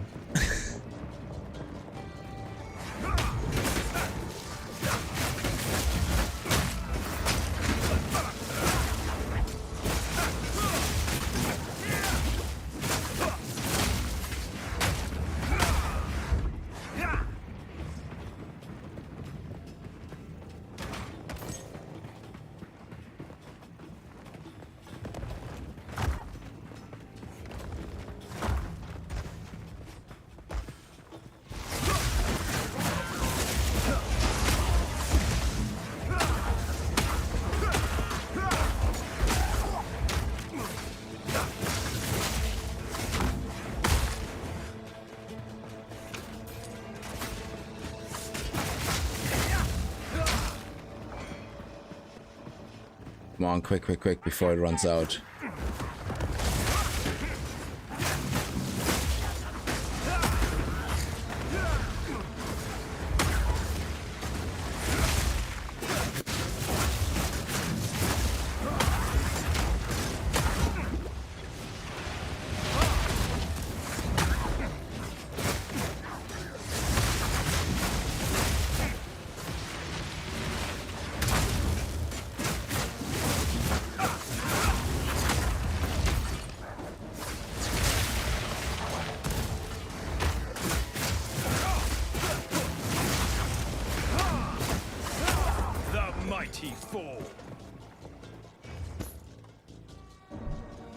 Is that new that when a mob casts an AoE attack and it's about to go off and you kill the mob, that it actually stops? Is that part of the... Was that recently changed? I thought they always go off, even if you kill the mob. We can allow the caravan through all 3 gates. My warriors will swarm them under. Actually, before we do... Okay, fine. You do that. That's okay.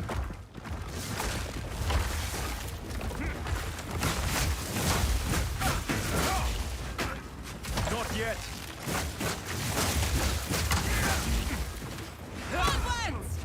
Give these demons a quarter!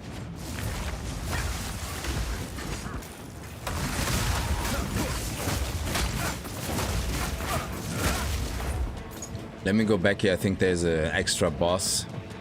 He doesn't give us anything special. I think it's just, you know, boss for some experience.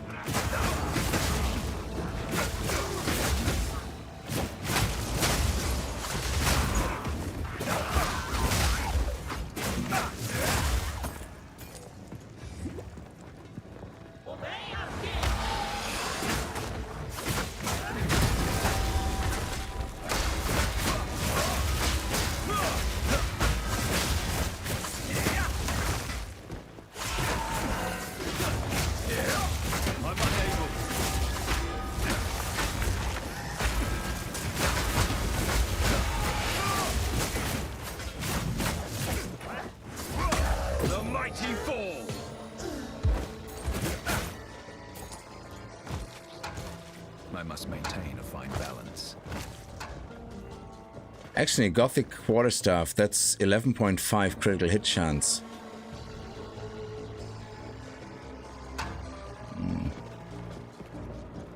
The Crescent one is actually the best for the most damage because it has attacks per second 1.5. But we would... and I don't have room for that.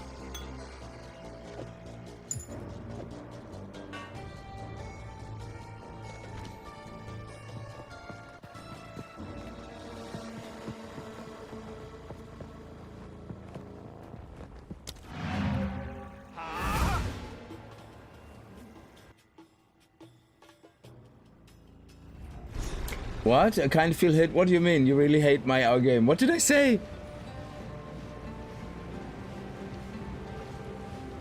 It's the blue name. It's cutting to my eyes. Sorry, what did I say that made you say this? I'm sorry. What have you learned? Oh, you dislike our focus? No, it's the ads.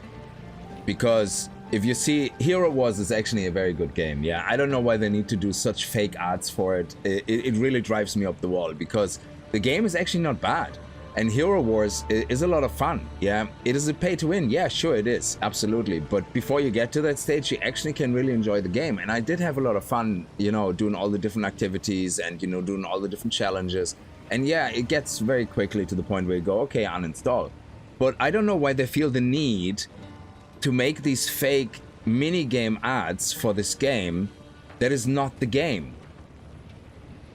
What you see there is not even in the game. It's I don't know how they get away with that in the first place and not being completely bombarded with lawsuits by the FTC or something. Is it the Federal Trade Commission or whatever, the federal whatever they are, yeah?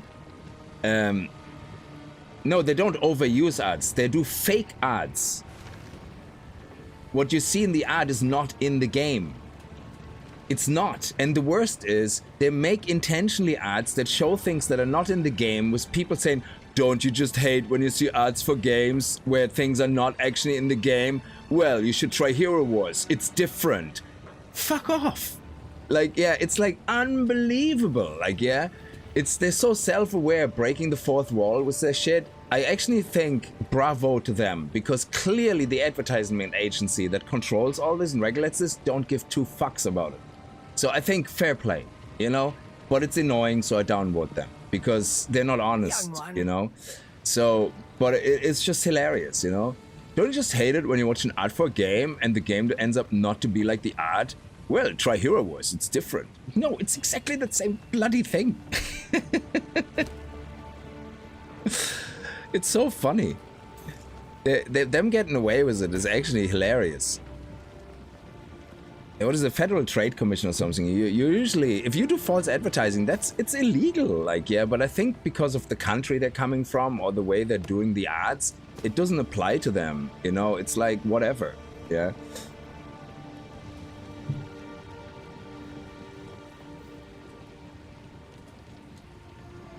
It's just so annoying. And the funny thing is, the games are actually not bad. Yeah, if they wouldn't be pay to win, they could be really amazing games. And they don't have the need. They literally should not have the need to have ads like that. They should actually have, they could have really amazing ads showing the gameplay and the different activities you can do and the different, without some fake content creator going, whoa, I'm totally not reading off a script. This is amazing. This boss, oh fuck, how do you pronounce the name? Yeah, wow, I'm totally into this game. I can't even remember the name of the boss right now. And it's like so amazing. It's like, Jesus Christ. Oh, it's just funny. Yeah, let's disenchant that. Like, how people fall for these ads is, I hope nobody ever does. It's just cringe. Stay in sight. Stay in sight. So, I'm not gonna use the alchemy orb on it because I don't even know if it dropped for us or not. I don't remember. So let me see here. Lightning damage. Oh, 3 levels of melee skills. Holy crap. Oh, increased light radius. That's such a win. Careful story. Careful story? No. Okay, we're nearly level 22, so we're okay. I was young. They're just too hilarious, though. They make ads for games people would play just to get downloads for their apps instead of making the game people would stay to play. Yeah, and the worst is like that the ads don't even need to be shitty ads. Like Hero Wars is actually, I have to say, I'm not sponsored by them. It actually is a great game. It's just that, yeah, once you get to a certain point, it is extremely pay to win. And I did spend probably in total $20 over my time playing it on it. And when they had the special packs, the discount, heavy discounts on these huge packs, like, yeah. So I got like a pack for $5 instead of $15. And when you buy those things, you immediately feel the power surge.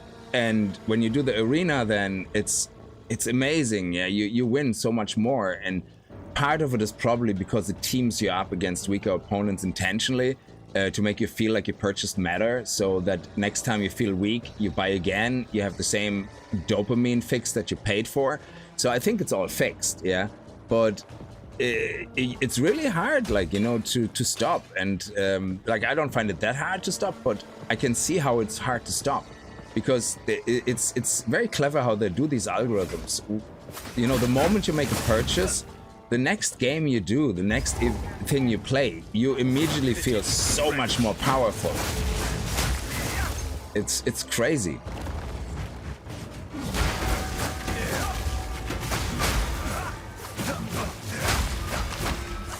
So it is very pay to win, absolutely. But before it gets to that point, it's actually a really good game. And the events they have, the things you can do in the game, they're also really interesting. So I really don't get it, why they have to go down this route when there's totally no need and people actually would play the game non-stop just for the way it is. I suppose it's Creed, you know, you look at it and go, well, we could make 20,000 a month, or we could make 35,000 a month. And you kind of think, dude, like, Jesus, you know, if you're already making so much profit, you don't have to be a dick about it, you know? You just make a second game and make more money instead of making a complete shit show of the game you have just for the extra 10% of profit, you know, or something. It's so terrible. But yeah, I guess they don't care, like, you know, they just look after the whales and the whales pay for everything. It's just all the self-respect goes out the window. But what you gonna do? Yes, increased movement speed while you have energy shield. That is actually really good. I like that.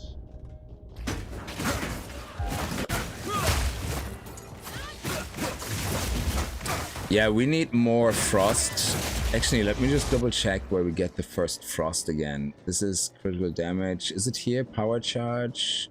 Increase. Oh, increased freeze build-up. Okay. If I take these two back and this one. No, I need this one. Then I can put one here and one here. And that should probably... Actually, this will help us a lot more in the beginning of the game now, I think. Yeah.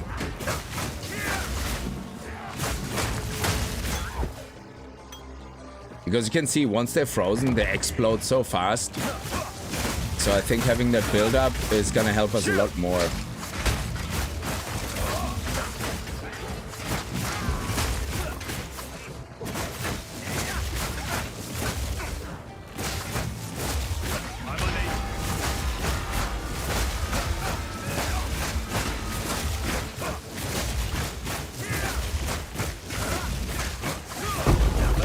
Ooh, Sapphire. Tell me more. That is very good for our Chayula monk. Very good. Very nice. Hey Hidden, how are you? Money! It's cheaper and easier to make a few items and throw them. Yeah, but if you think about it, they could make hero wars, yeah? And now let's take it from a point of view where you are greedy, but you have some decency in humanity. So you make it not pay to win, but you make it pay for quality of life. Yeah, so don't give overpowered things, but give access to new heroes. They don't necessarily, they're not stronger, you know. Just give people more versatility, you know, more choice for characters, you know, but the characters are not necessarily stronger. Like, you know, they just feel like a niche. I think whatever that tower game was, I loved playing that. That actually was one of the better free-to-play mobile games. Not Tower of Fantasy, what was it called? Oh god, I was so addicted to it. Actually spent a good bit of money on that. But you were kind of paying more for rush, yeah, so you had to wait for cooldowns, you had to wait for things, yeah, which is also shitty, but it means you paid for, you know, not having to sit through the cooldown, and, you know, and that was it. But you got for free all the time resources, and then after a couple of days you were able to buy the extra copy of a hero to merge it with the other heroes and get a more powerful hero.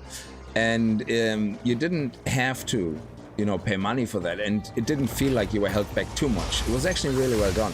But they could do that, and then they could make a clone of the game, really, yeah, but thematically make it different. Basically all new and different UI elements, like, you know, make it thematically different. Like, one is fantasy, the other one could be more sci-fi, but have them basically nearly the same game. Sure, people would say, hey, you just cloned the game, but it would be appealing to a different market that is more into the sci-fi stuff, yeah? Make the attacks and everything more sci-fi based. So some work has to actually go in there. You're just cloning the engine, you're just cloning the principle of the game. And the type of events and all that, but the individual heroes, you would have different attacks, you would have different balancing, and make a little bit of an effort, and you could make way more profit in the next 2-3 years than the extra profit right now you get from pointing at the whales. It's I don't know why they don't see that. It's just such a short-term blindness. It's ridiculous. It's everything has to be instant gratification and short term. Nobody seems to care about, hey, we actually could make more money if we put a little bit of effort. They just don't see that. Falling Thunder, I probably should put that up to 6 while I'm still using it. Or Glacial Cascade, actually Glacial Cascade at least. Yeah, that's only level 3, so let's do that and let's start using that more in the boss fights and all that.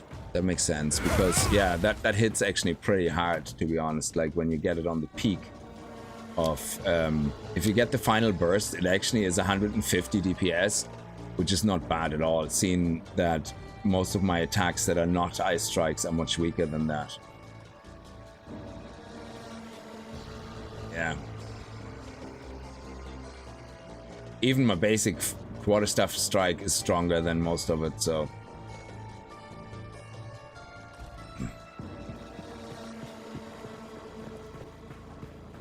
they could sell cosmetics, make money. Yeah, exactly. They could make so much more money from the average Joe on top of the whales. It's just, no. It's, yeah, it's sad. Thunder!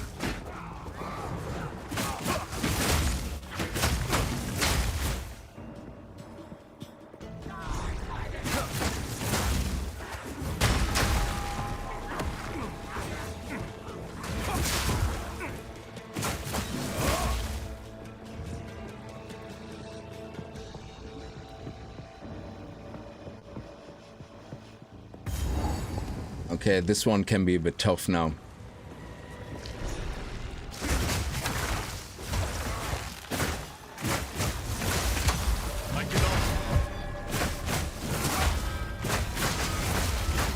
You are unworthy!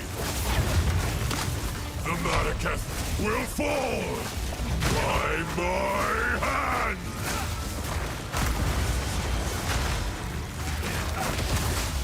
Oh shit, I forgot standing in the circle. Luckily I survived.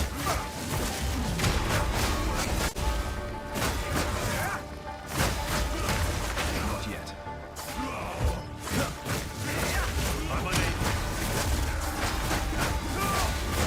Freezing strike!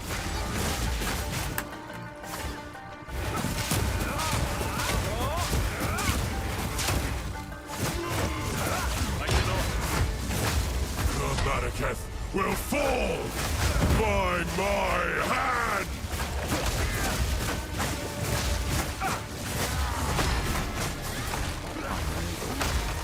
I shall dethrone you, Sekima, and leave you to the sands! You are unworthy! I tried to seek peace, and the Sekimas disgraced me! Rot in the sand. This time, we choose war! You receive the death you deserve! And I shall give you a letter! We shall finish this! But not today. That was actually very lucky. I got a bit scared there when we were in the circle and all the mobs came in and then the lightning came on top of it. That was a bit... Is hatred. Quickly! He called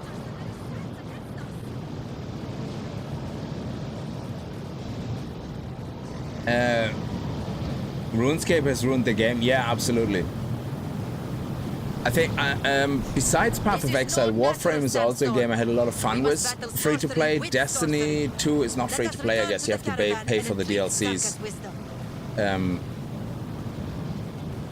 But I have to admit, even that other, what was it called? The Destiny-like free-to-play game that came out was where the heroes were so ridiculously expensive, like I think $50 for a hero if you want to buy it up front, and when you wanted to unlock all the components, the Ascendant or something like that.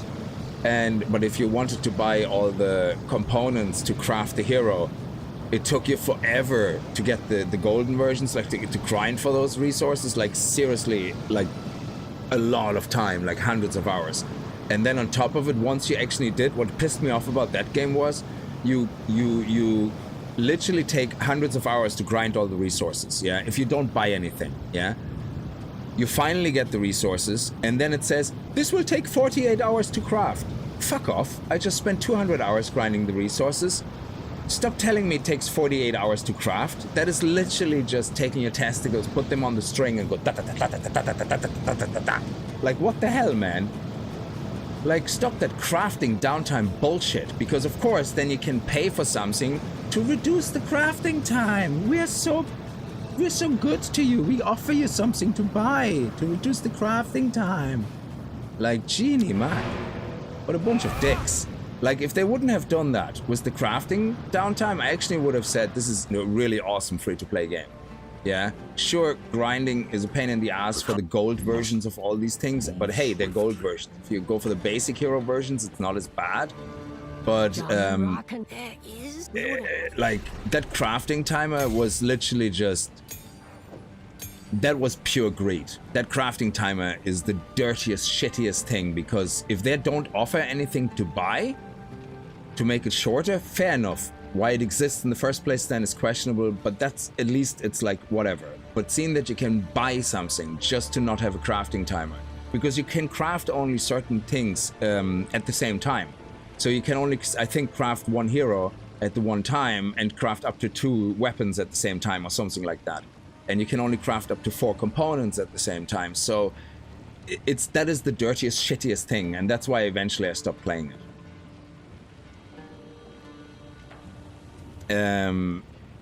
No, RuneScape costs more per month than WoW, and you only get 1 tune. Jesus. Yeah, selling solutions for problems they intentionally created, that is dirty. Absolutely. And that's, I think it's called the Last Ascendant or something. It's a really good game. The gunplay in it is amazing, phenomenal. And it feels really, really satisfying to play. And they know that. And they were like, yeah, we want to be different, you know. And in the end, they're different that they give you something that feels good, but they know better. Like, to buy a hero outright is something like $50 or something. It's ridiculously expensive, even more so than Diablo Immortal and shit like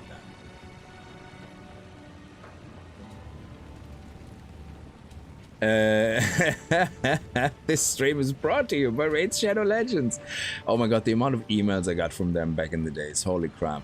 But not even funny. It's like, no, go away. Actually, it's funny. I started playing Path of Exile now a lot more, and I keep getting emails from Loot Bar. Yeah. And I was like, oh, what's Loot Bar? You know, it's like, so I looked into it, and it sounds actually really cool from the surface. But holy shit, it's basically real money trading fully support. And I'm like, I'm not getting into that. That is bullshit. Like, no way. Screw off. That's nope. So they don't directly offer real money trading, of course not, because hey, that would be terrible. But oh wow. Oh, 22.41. Okay. Let me see. Ah, 27.50. What a shame.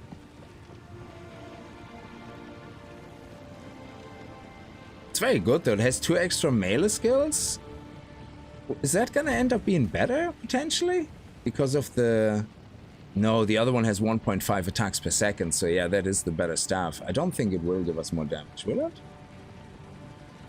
And shatter no. they shall. Even with the extra 2 melee levels, it's not. It's crazy. We actually had a few Exalt Orbs drop, so let me actually see if we can put the Exalt Orbs. We had 1 Exalt Orb at least drop in our tune here. So that was crit chance, gains life per enemy killed. Okay, that's actually good. Yeah, it's not happening this one, yeah. Okay. What? No, actually, let's do that. Young one. So that level 7 we can use now. Wave of Frost, what is that?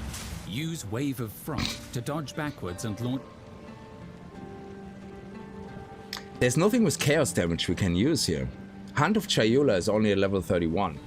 And that's then when we want Hand of Chayula, and Freezing Mark is what we want with it. So, but we have time to unlock that. So, right now, oof.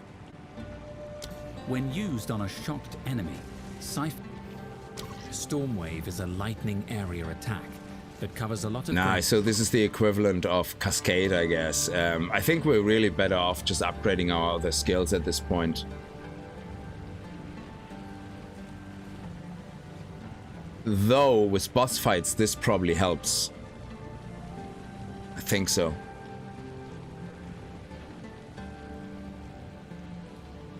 Yeah, I think this will help with boss fights. Let's do it.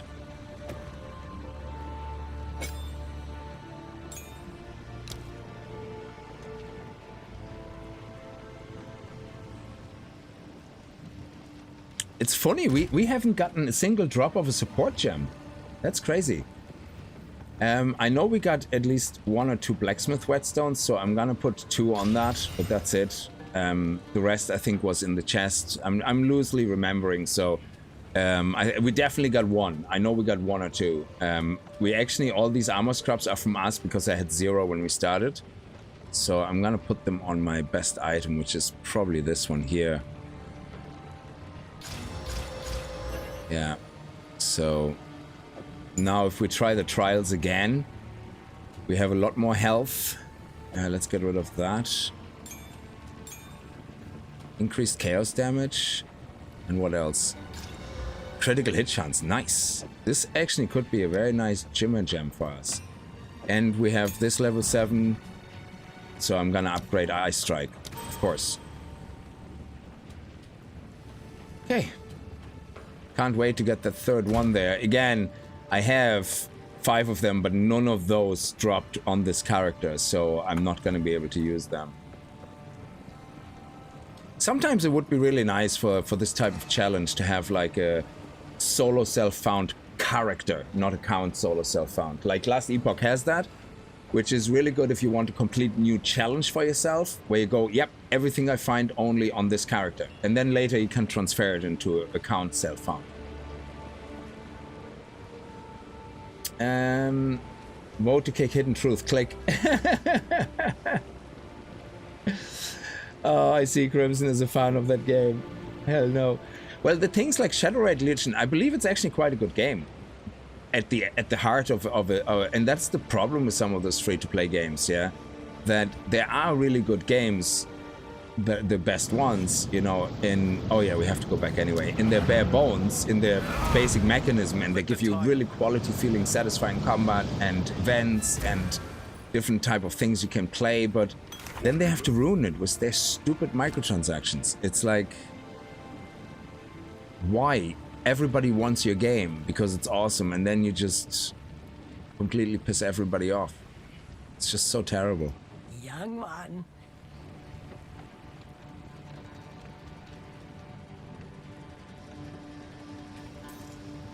I will tell your tale.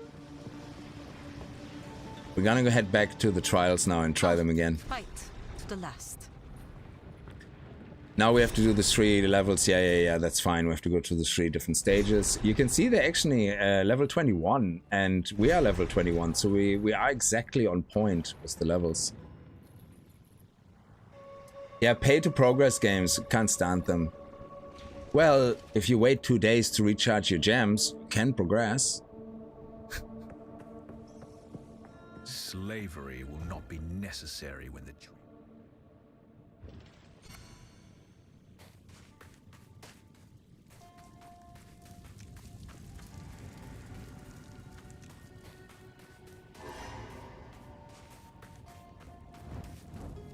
Oh, what's happening? What's happening?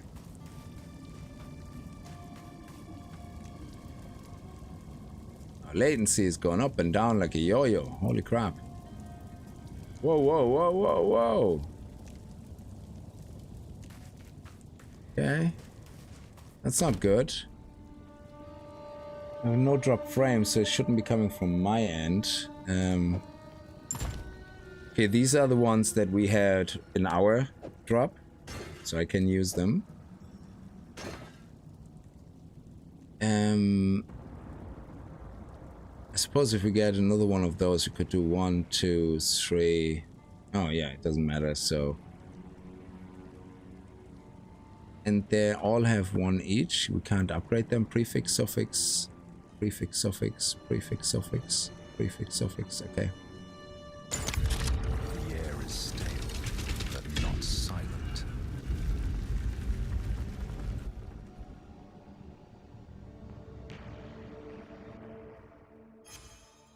Yeah, we'll see if it goes away.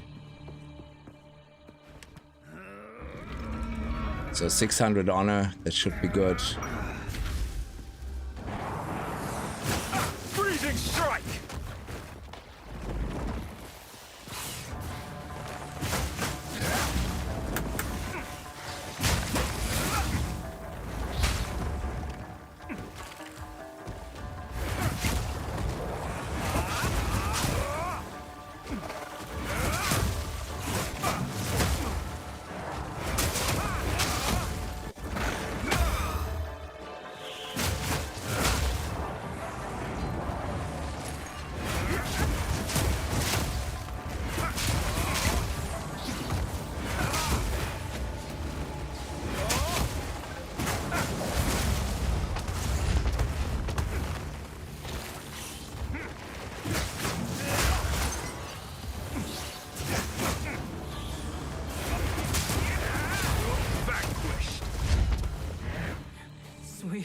Look at that, 600 honor. We still have the honor. Nice.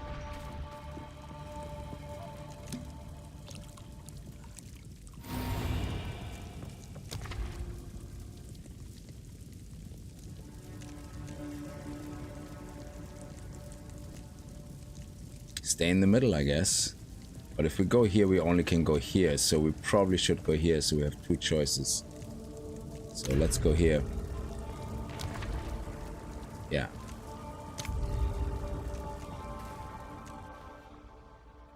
So yeah, it seems to be okay in the moment. So defeat the rituals. Okay.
Wow, how many of these portals are they?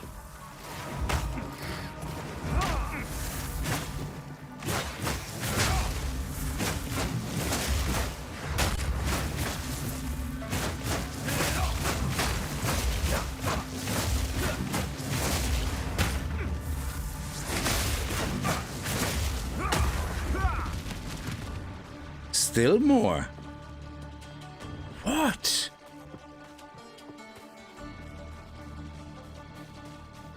Kidding me? Oh shit.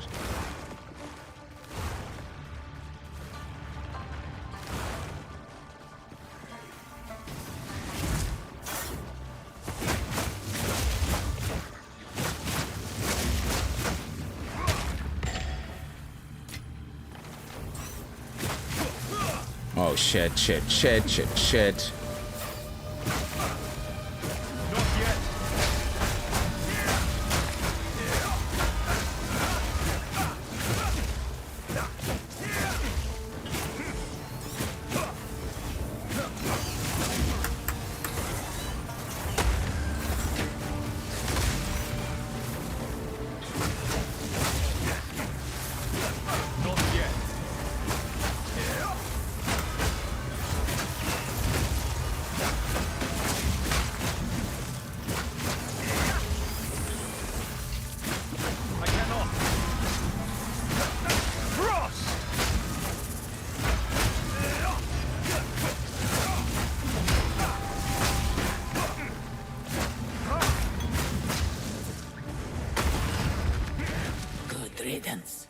Holy shit. Well, if we have the room, I guess. They certainly make you pay for having a good room. Genie Mac, those snakes. Those snakes. Screw them. I would give anything for a sip.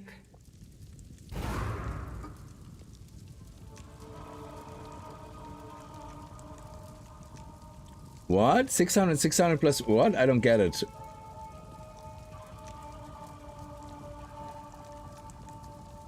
$600 plus 115. Oh, sorry, yeah. On a last end room, yeah.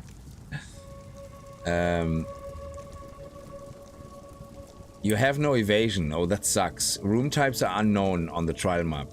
Okay, that's fine, I guess. Okay. It's the... I need evasion, like Genie Mac. Not having evasion is, like, terrible.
Nice.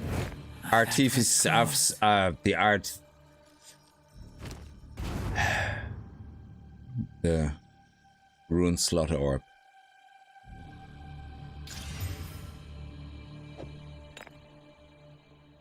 And I know I got an Iron Rune as a drop. It will go in there. I got that on this character. I know that.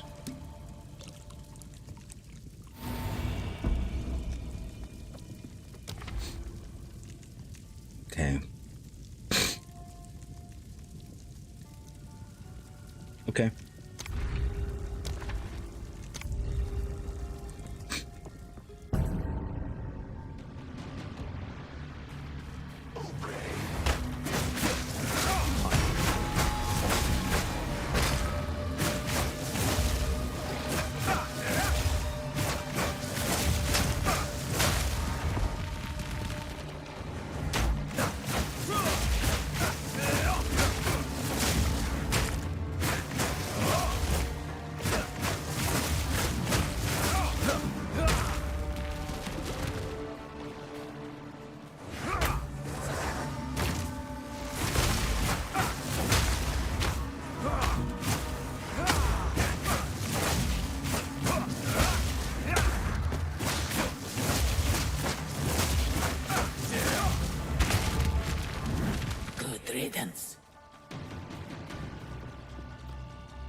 Okay.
Fall.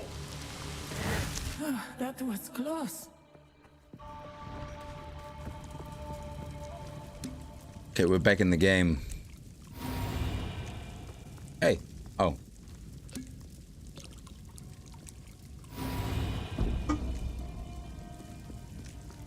I'm totally focused now.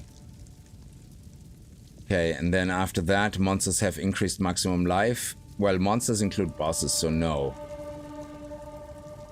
That actually is not bad. You're not always taken to the room you select. Imagine that would work on the boss room and you get put into here and you have to go all the way through again. Yeah, so I think I'm gonna go for this one because, you know, who cares? You're about to fight Count Gainer on the Sorcerer playthrough. Wish me luck. Which Sorcerer? Ooh, tell me more.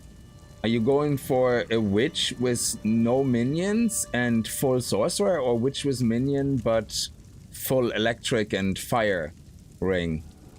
Shadowhood, how are you?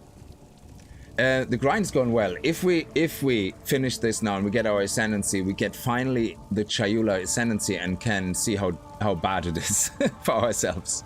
If it is that bad, I don't know. We'll see.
rest a while.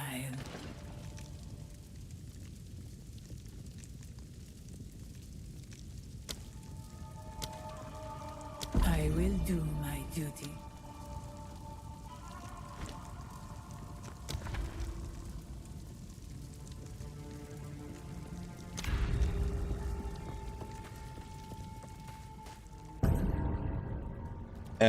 Two-man playthrough. I'm going skeletal. Oh, so you are the witch and the other one's the sorcerer. Okay.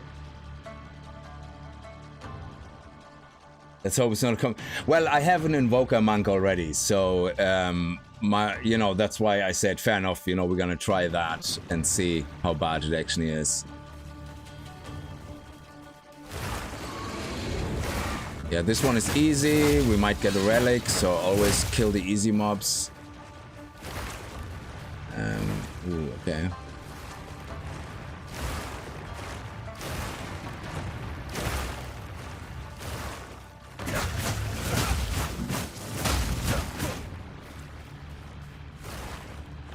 Okay, so nothing there.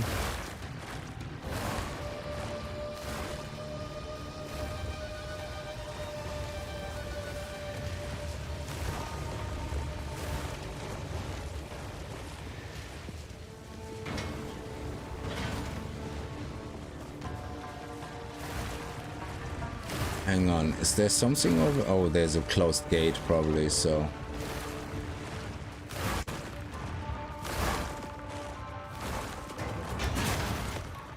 Oh, okay.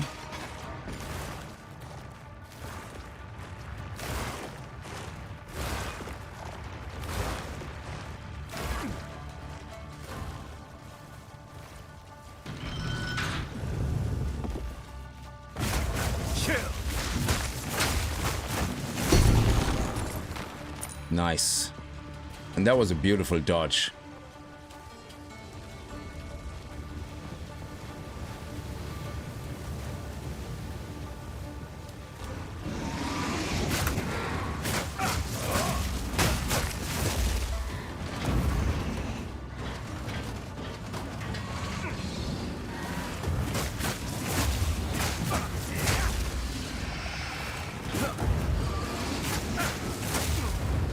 Shit.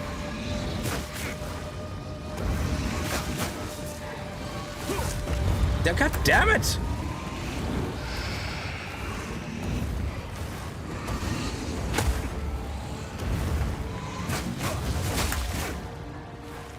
Because I know they're gonna hit me there on the spikes anyway, so...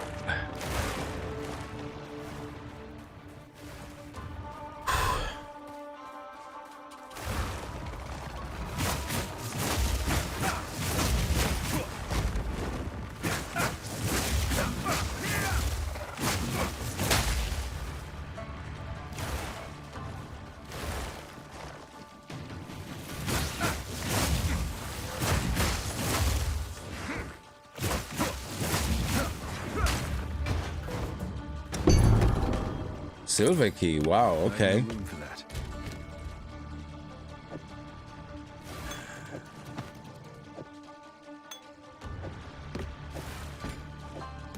You know what, let's get rid of all that and just keep the stuff that gives us actually items.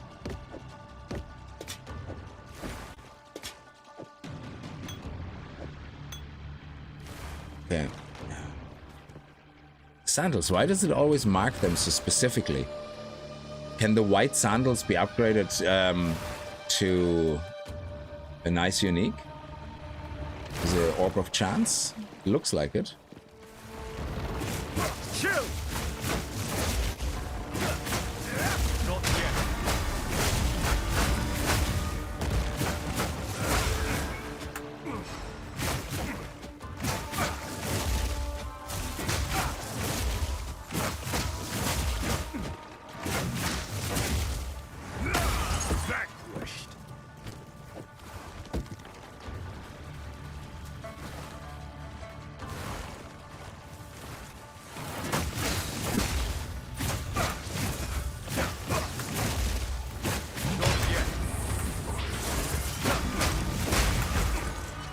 In your face, you snaky snakes.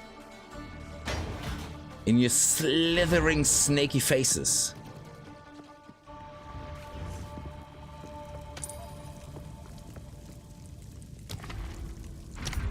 Let's go. The foe ahead is formidable. Steel yourself.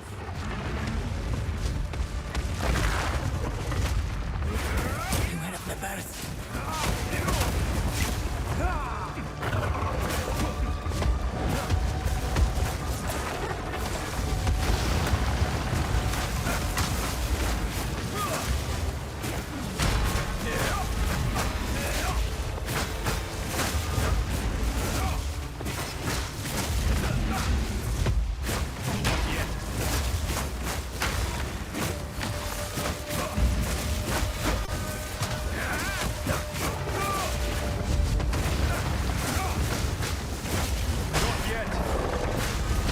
Shit, fuck me, right in the wrong direction.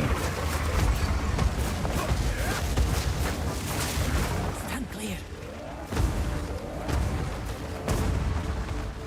Can these things be destroyed, no? Die! I cannot.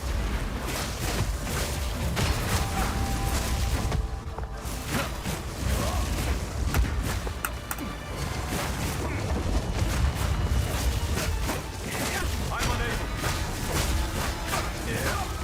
I need mana.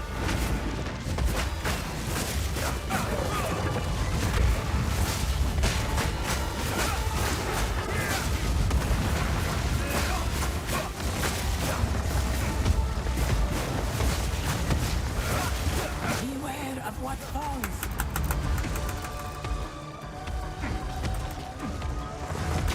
It burns. Oh shit.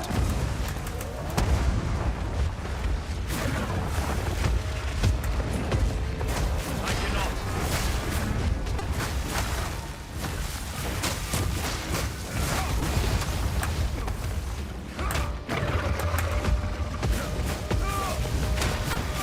Look out for the slam. Stand clear.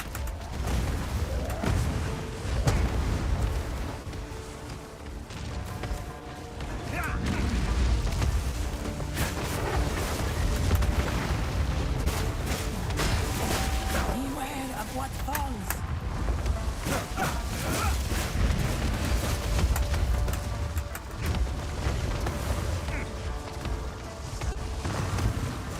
Beware of what falls.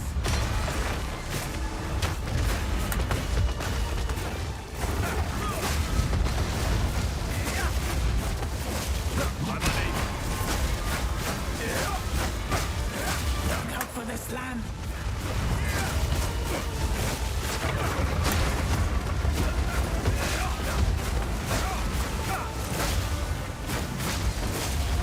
Look out for the slam. Discipline and strength triumph once again. I will succeed. The dreamer provides. Critical hit damage, critical hit bonus. Okay, good. That was awesome. Okay. And we got actually quite a good few keys, like, as well, which is great.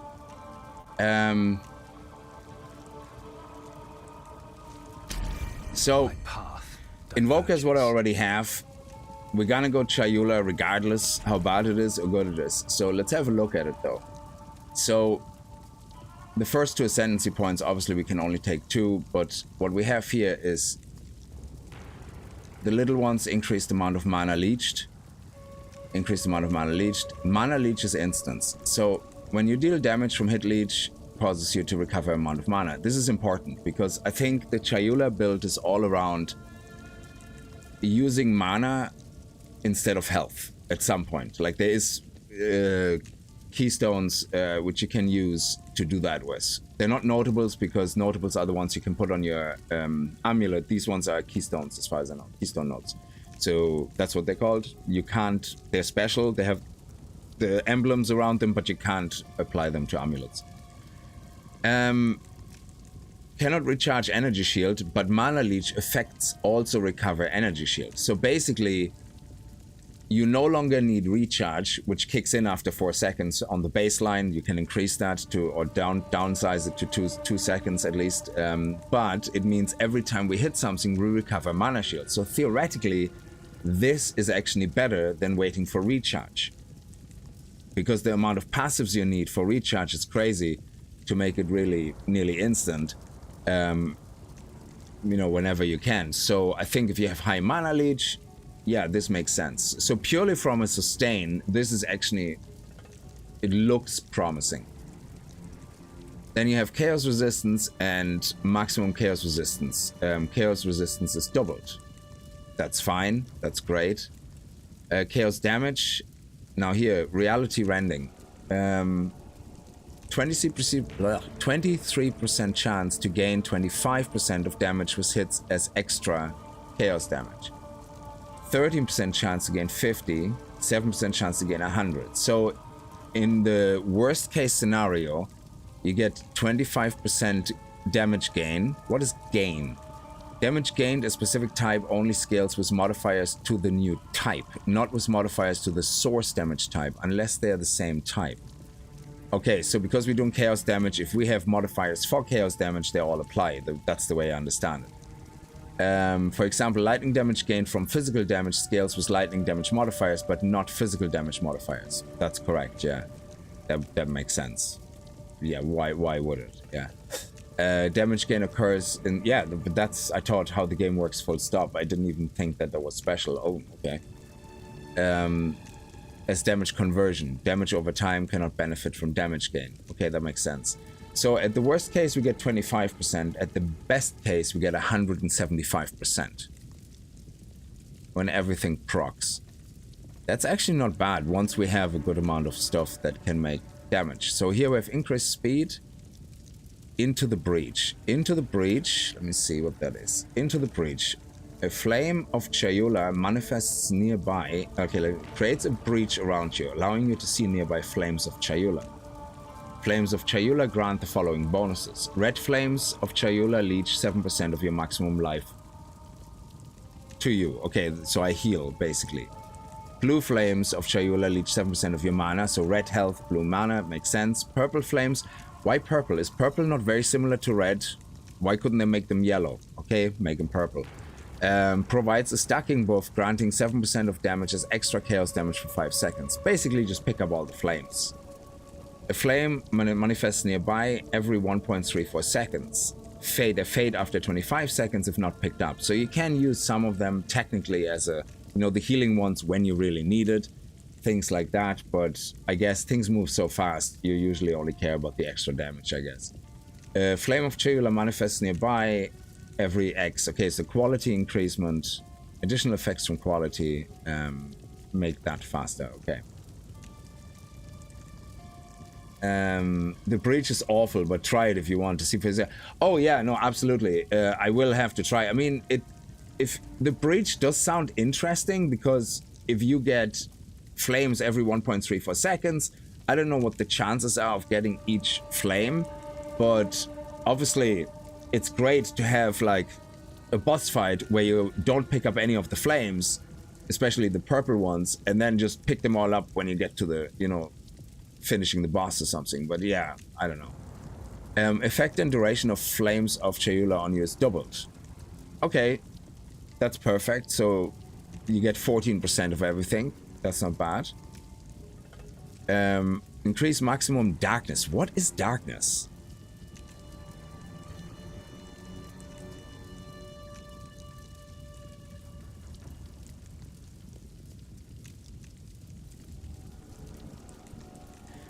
What is darkness? It doesn't say.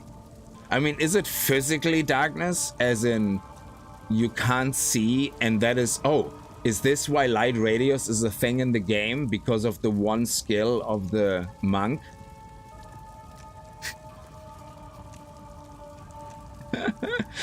It will get physically darker. Light radius becomes your #1 modifier.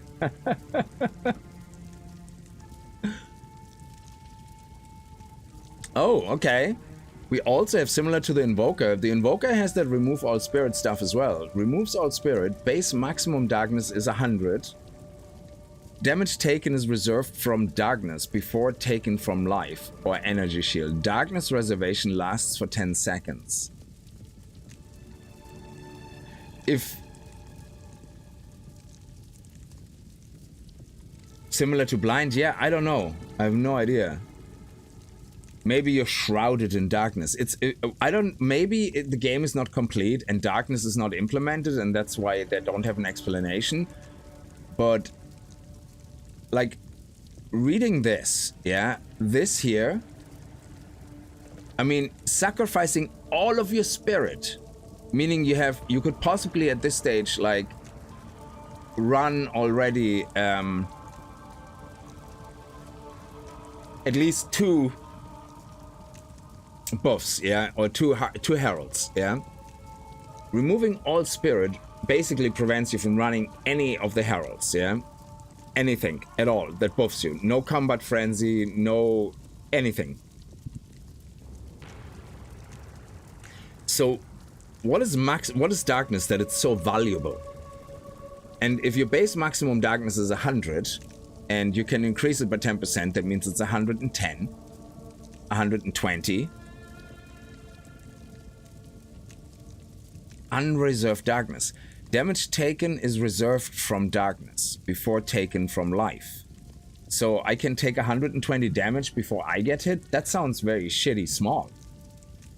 Like, if you get hit for 5k, 120 is really not gonna bother me at all. But then you get plus 5 maximum darkness per level. So if we're level 10, that's an extra 50, so an extra 100 at level 20. So say you're level 60, yeah? There would be then 60 times, per level, sorry. So 10 times 5 is 50. So it would be 300. So you would have 450, 400 and... Well, okay, in this case 10% is on top of everything, I guess. So you would have 300 plus 100 is 400, so 480. 480 of unreserved darkness. So damage taken is reserved from darkness before taken from life. So does that mean reservation lasts for 10 seconds? So once reservation is built up to maximum, which is like 450, or in this case 480, sorry, it means for 10 seconds I always have 480 damage mitigation. Which is not a lot. I mean, sure, it sounds quite nice when you fight little shitty mobs, but even they do like at least 2k damage. The wording on that sounds very bullshit.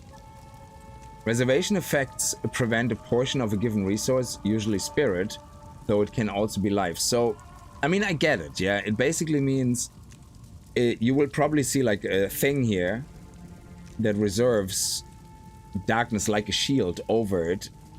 That is 450. It's the equivalent of 450 shield.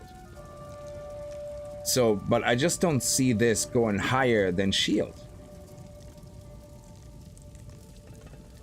So if I have 2000 shields, why would I ever exchange that? Well, I'm not exchanging it, I guess, but why would I exchange my spirit for something like Grim Feast? Grim Feast gives me energy back straight away. Ghost straight away gives me energy shield. It's like, why would I not take Ghost and Grim Feast and instead have something like that? I don't know, it just doesn't sound valuable. Unless I don't understand how darkness works, and it means that maybe I can have 10,000 darkness, I don't know. It just sounds weird. And then this one here, gain 1% of damage as extra chaos damage per 20 unreserved darkness. Damage taken is reserved. So that means if I have this, this will most likely never be active. Because every time I get hit, I guess, damage taken is reserved from darkness before being like... if I don't get this, the wording is so bad. This sounds, I always have reserved darkness, and maybe for a short period of time I don't when I don't get hit. So I'm assuming the trigger here is that you get, when you get hit, that it starts reserving things, it builds them up, lasts for 10 seconds, and then you lose them. But where's the value from this then? How do I ever get unreserved darkness?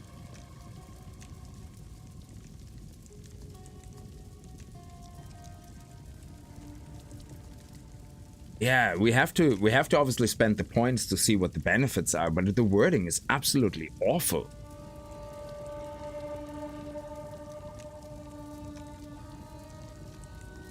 Like, it doesn't seem to explain at all what triggers the reservation. Like, it lasts for 10 seconds, yeah, but what triggers it then again? When I get hit? When I get damaged? Is it on a timer? And, you know, I mean, for something that removes all your spirit, it needs to be damn well powerful. Like, if you look at this here, yeah? This removes all spirit here as well, yeah? Cannot gain spirit from equipment. So, which means you will always have your 60 spirit, sure, but it means you can never go higher. However, the exchange is you gain 1 spirit for every 6 energy shield on your body armor, and 1 spirit for every 15 evasion rating on your body armor. So having pure energy shield, really high energy shield, or a mix of both really high is obviously very good, yeah? And there is a trade-off, a visible trade-off that you can immediately recognize. But this is worded so badly. I mean, we're gonna take it, end of story, but...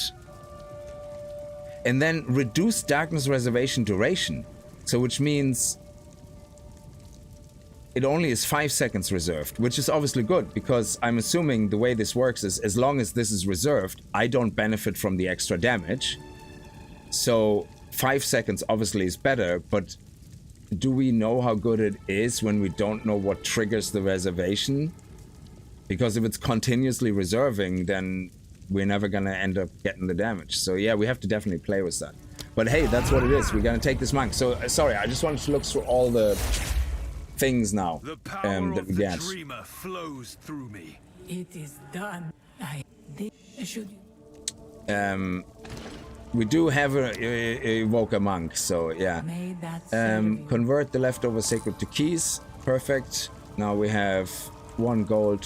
We're gonna get obviously. Oh, this one can't. Oh, we don't have a relic stash here. What do we need? We need amulets and stuff. A helmet cache? Yeah, this is a level 10 helmet. We could do with a new helmet. Or not. Yeah, there we go. Not that lucky.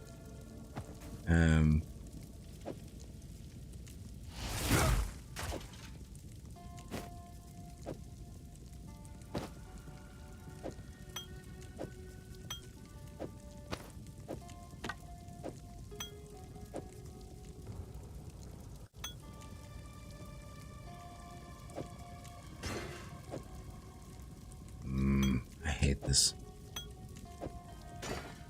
Anyway, let's see. Oh, we have 2 more. Okay, body armor, I guess. Let's see. Nothing of interest. And then let's get the warrior cache. Crescent quarterstaff. Okay. I must maintain a fine balance. Screw all the blue stuff except that. That's gonna be good. Well, it could be good, who knows. Relics, yes. Nice. Okay, beautiful. And then, ooh, helmet cache.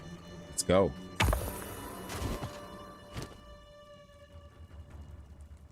Nope, nothing for us. But of course, we're gonna pick them all up. Ah, damn it.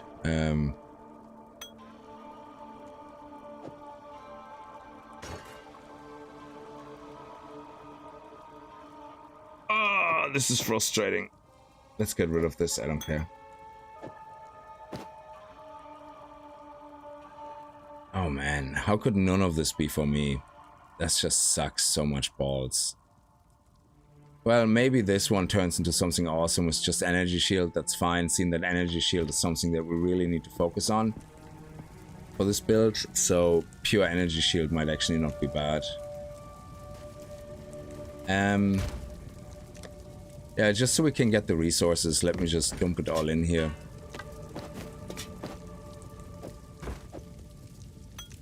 Then we might as well pick up all the blue stuff as well.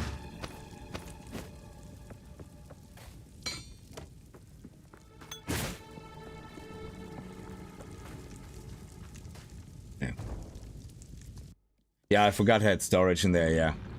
It's only now when I looked at it. We need to quickly... I don't know why the hooded guy is not here. That is so annoying.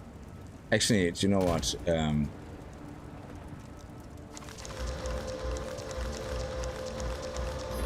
Okay.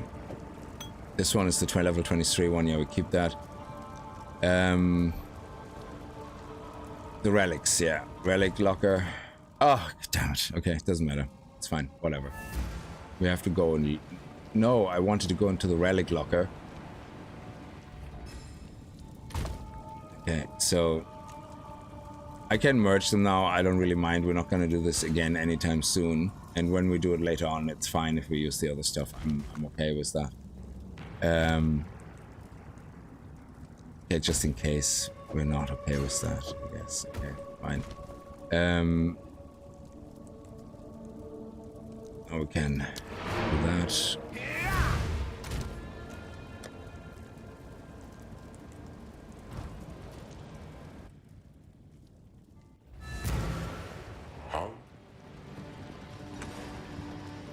Young one.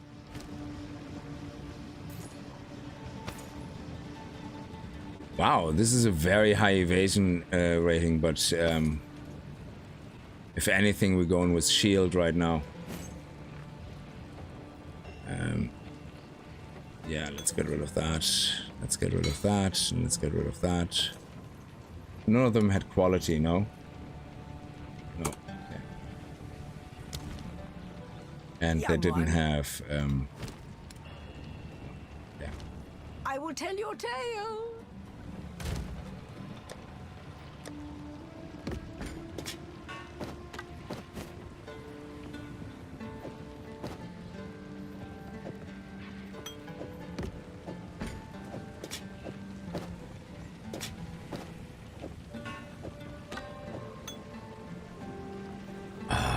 How do I hate this?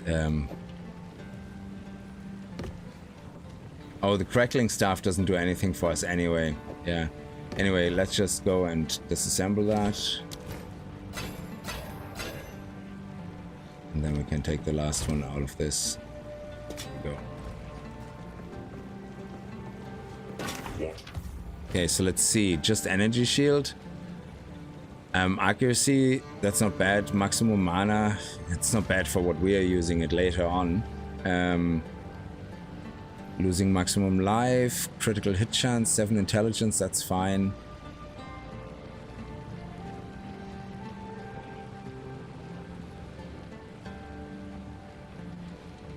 Yeah, would it be worth the energy shield?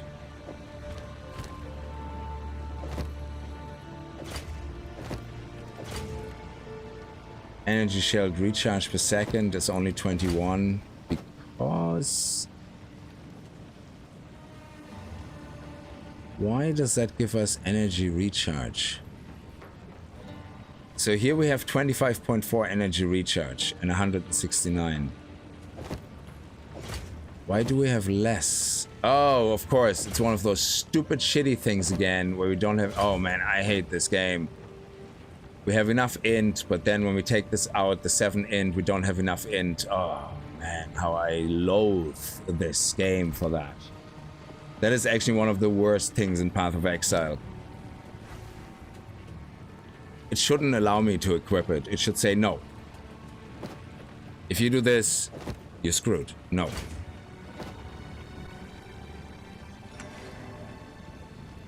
Okay.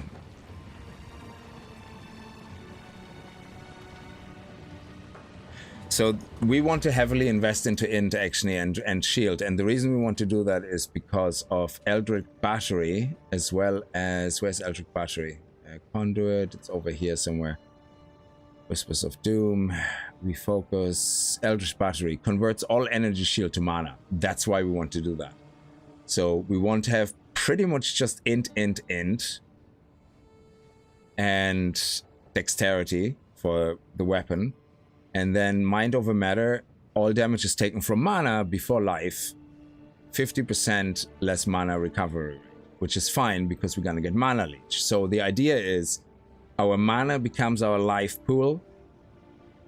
Our energy shield adds to the life pool of mana, which actually is no different than having high life and high shield and having a lot of leech. But because we don't have a shield, mana is mana.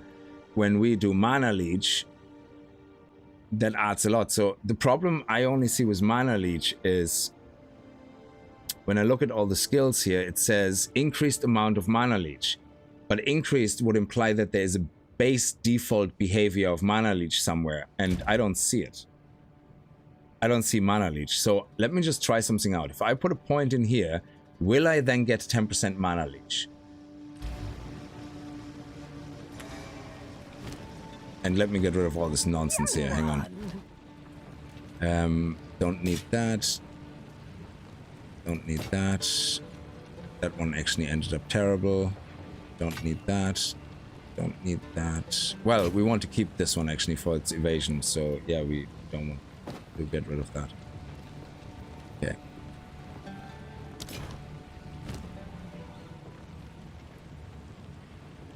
Is that better than what I... Oh, mine is still white anyway, so this one probably is better. Recover life when used. 20% has gained when you kill an enemy. Sure.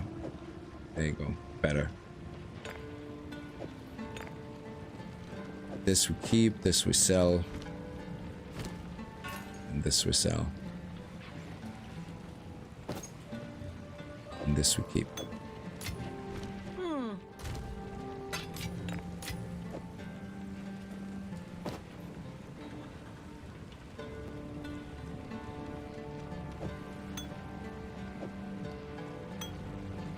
Ah, we're nearly 23 anyway. Okay, so let's do some respec-erino just to figure this out. Let's try something different. So I know I have to spend 2 points here. Later, Kickz, have a good day. Steven, thank you so much for popping in. Very much appreciated. Sorry I didn't see that sooner. I have been disenchanting so many quarterstaffs and I never know what a good one looks like for sale. Yeah. That's why I play SSF. I just hate the whole trade system. I really don't like it. I like currency trade, but anything I have to interact with people, especially using a website.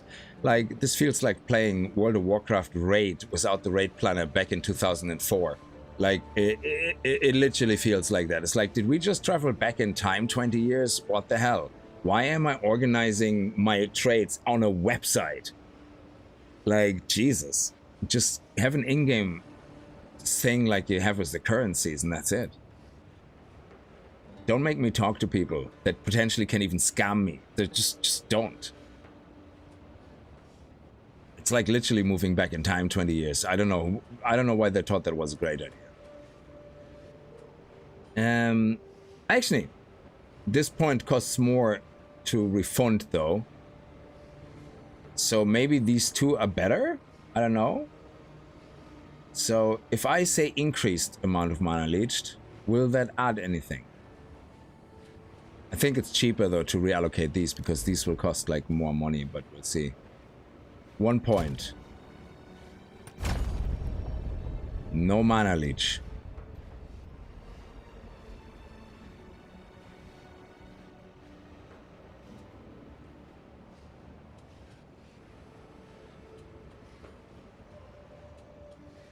Yeah. Oh, did they address that in an interview? Yeah. Because the thing is, I was thinking at first, okay, maybe it's because it costs a lot to run the servers for trading. And then I was thinking, no, hang on a second. Them running, they already have to run a database to store all that shit from the website. Yeah. So the only thing that would change is that they have a UI element in the game instead of the website. So the website is just the consumer of the data and represents it. Yeah, that's it. And you already in game offer your item for sale through in game. You already sell it in game by trading. You already have a currency market that allows you to interact and just take things in and out. So adding it in game would simply mean having an interface, a consumer of the data, and that interacts with it. Just basically use the same API to interact with it that you do on the website, except in game. Now, the only thing they have to add, obviously, is the automation. And I think they should automate it because the scamming is just absolutely atrocious, yeah? I mean, I've seen these pictures where somebody says, oh, they think they're buying with 15 divine orbs or something like ridiculous, or 5 divine orbs. They're thinking they're buying one of those gems, you know, for the gem slot. That's like a major increase in radius. And then they buy it and they realize too late it said medium when they bought it, yeah? Like, you know, these images. And you kind of think, like, these scummy people should not have the opportunity to do what they're doing, yeah? It's just not fair, you know? But yeah, they obviously would have to develop the whole system, you know, the UI part, and also make sure that the API calls are efficient and, you know, don't slow down the game and the latency and all that, and introduce lag, and, you know, you want to be efficient in doing that. But so it is a lot of work. It's not like it's nothing, but they already have to store the data. So from a data storage perspective, they're not increasing any money really or size. So it kind of is the same, I guess. Very little would change, I guess, if they have to also store who bought it, who's gonna get it, you know, but they already do that with the currency market, so that type of stuff already exists. So yeah, it's fair that they have to do the work and that it will take some time, but I'm glad that they're doing it. That's really good. Because it makes sense, you know, remove all the... I think the idea was nice originally, having people work together, interact with each other, increase that social element.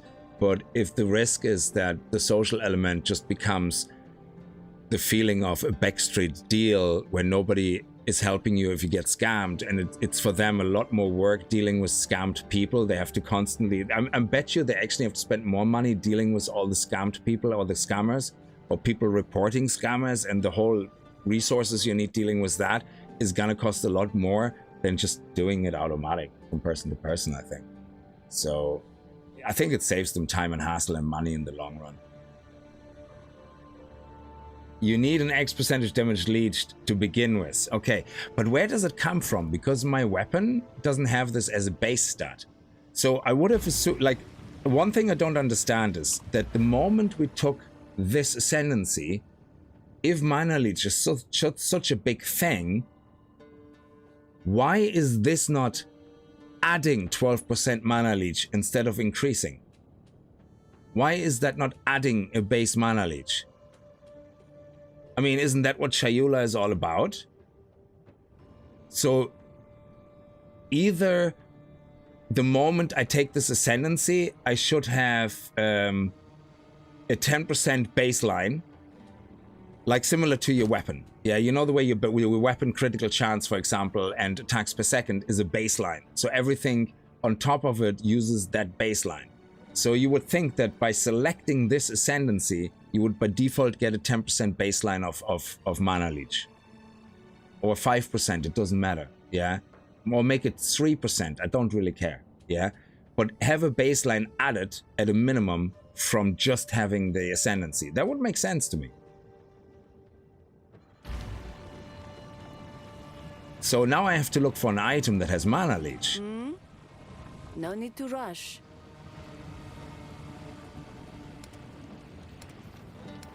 And what is if I get unlucky and I never find one? Does that make the Chayula redundant? Blessings. That's crazy. Maybe there's a support gem for it. Now I don't have any support gems for some reason. I don't get any dropped.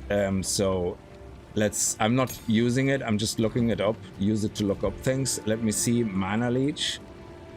Soul Thief. Leech 5% of physical attack damage from support skills as mana.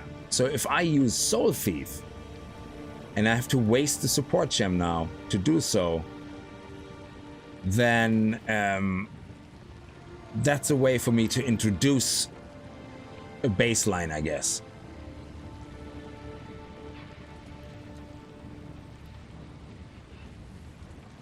But that means... Yeah, okay, it only works with Soul Thief then. If that is intentional, that's fine, but just weird that you have to figure it kind of out for yourself, in a way. So you would have to sacrifice a slot in whatever attack skill you use. Yeah. Oh, you think there's actually nodes that give you mana leech? Yeah. Let me see, because this one here, so far the nodes we found, they only increase the mana leech. So, like this one here is increased amount of mana leech, increased amount of mana leech, and increased. So, let's see.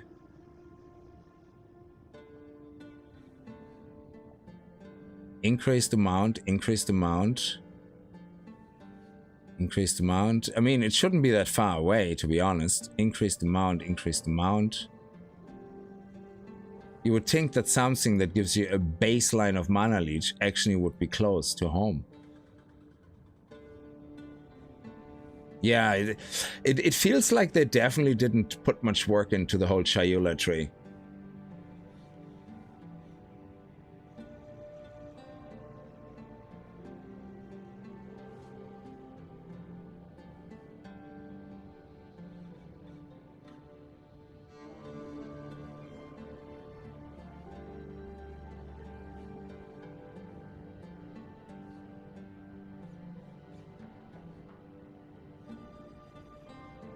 Increased amount of mana leached, increased. So this one here, unaffected by chill while leeching mana. That's actually pretty cool. I like that. So at least we could put that on an amulet.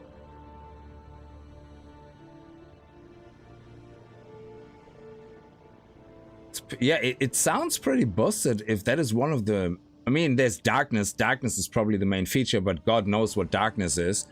For all I know, it could be an effect. It could be a new independent resource that nobody has a clue of what it is. It could be like rage. It could be like rage. But again, why do I not see a minimum of, say, for example, 5 darkness? I mean, I picked the Ascendancy. I'm committed to it. I can't change it. Give me a base darkness and a base mana leech.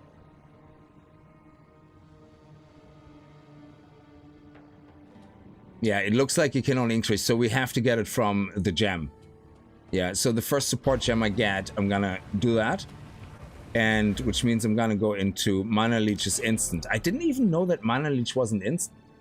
When you deal damage from a hit, Leech causes you to recover an amount of the stated resource equal to a percentage of the damage dealt.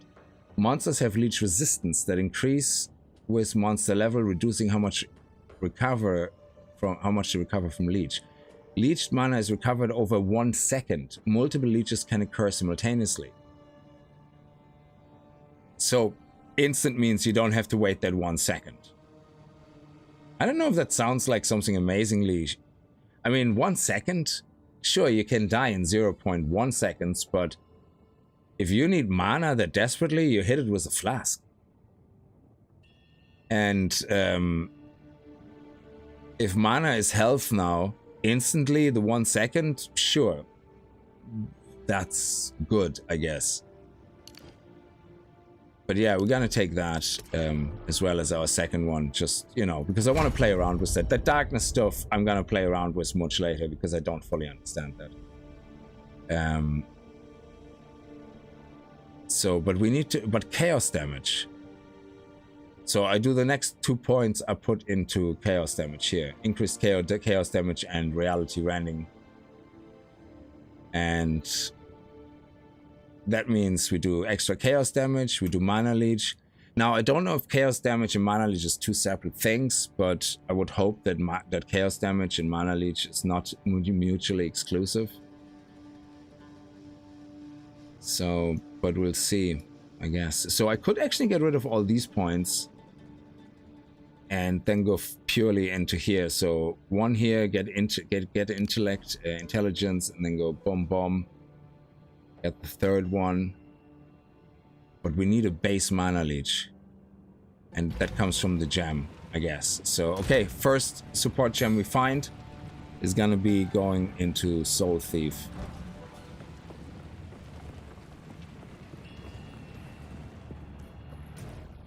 So let's go and head over here first, I guess. Yeah, the Titan map is pointless to do first because you have to find items in these two maps that you then can use on the special obelisk here. So there's no point doing the other ones first. The Titan one first. Iron Lord, how are you? Sorry, I didn't see any of the chat. I was kind of focused on the thing. How's the monkey business going, brother? It's going well. It's confusing. The Invoker monk is straightforward, but the Chayula monk is confusing, to say the least. And the funny thing is, we're still playing pretty much like an Invoker monk.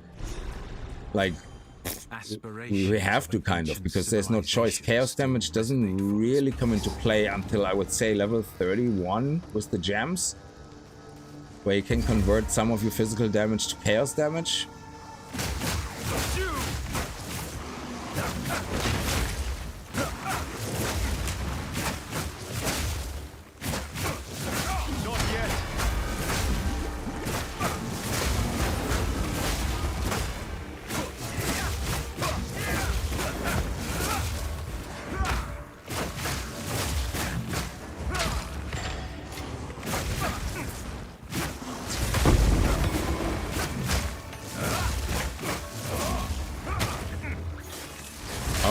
Snakes, my favorite ones.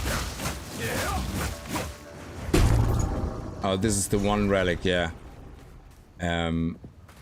There's a boss here which gives us actually 2 weapon passives, I think, which is great.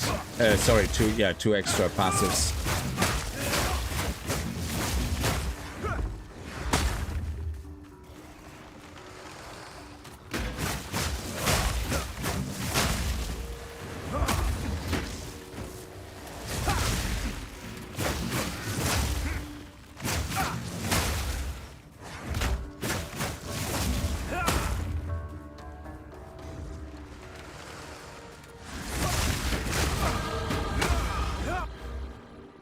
Okay, so let's actually get down there to intelligence.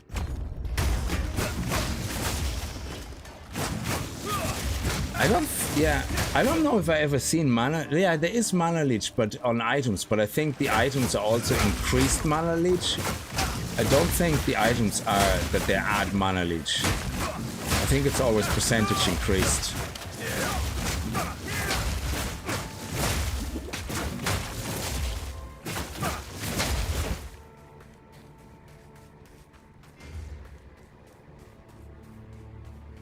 Nice, here we go.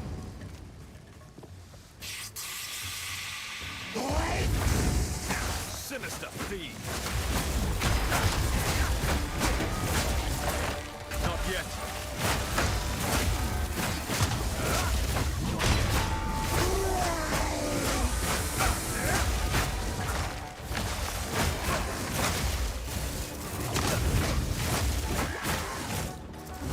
Ah, crap, he didn't turn around.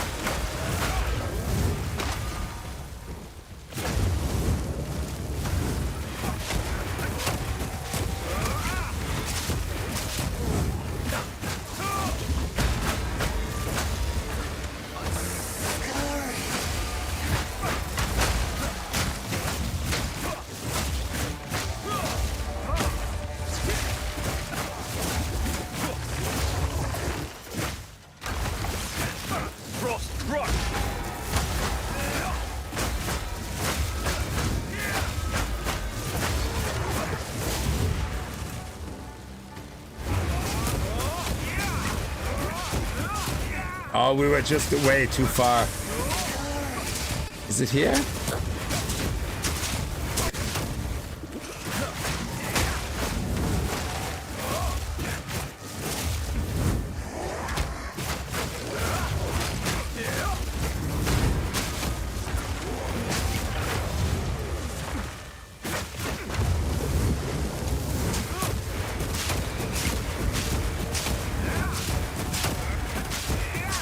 It doesn't count. Wow.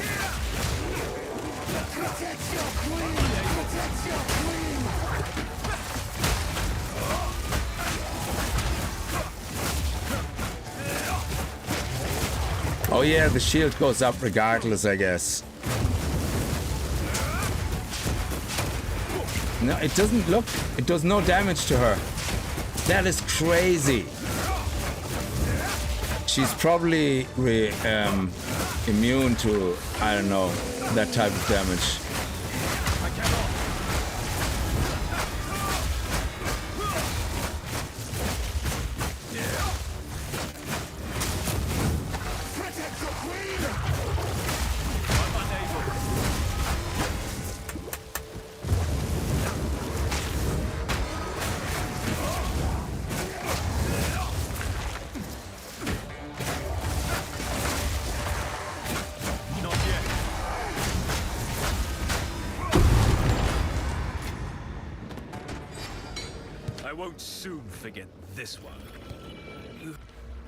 So let's see, we have no mana leech, but sure, we're gonna go into here and here.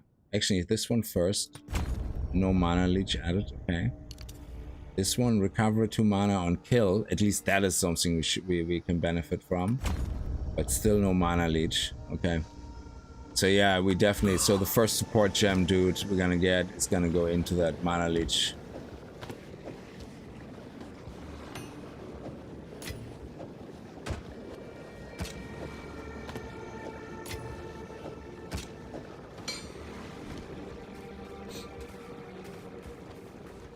You're all good. I saw the hyper focusing. Yeah, one of both would def prefer the Invoker because the chaos damage doesn't really start stacking till in the end game. Yeah, I saw that. I think the first gem you get, that, you know, the way you have the gems that convert a certain amount of damage into another type. Like we have this one actually very early in the game. It's a level 1 gem, Cold Infusion. We have Shock Infusion, whatever the equivalent is. But the chaos one, I think, is a level 31 gem. It's really high up. So at least I think it is. Like when we checked it last, it's not. And then you have Chaos Mastery as well, so, or whatever. So yeah, it's pretty. The only chaos damage we do right now is poison, but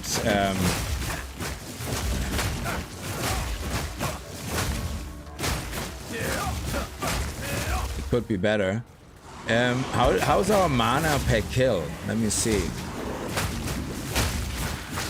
Do we get a big mana buff when we kill? I suppose, maybe. I don't know. I lose mana too fast. Let's see. Yeah, it goes up, yeah.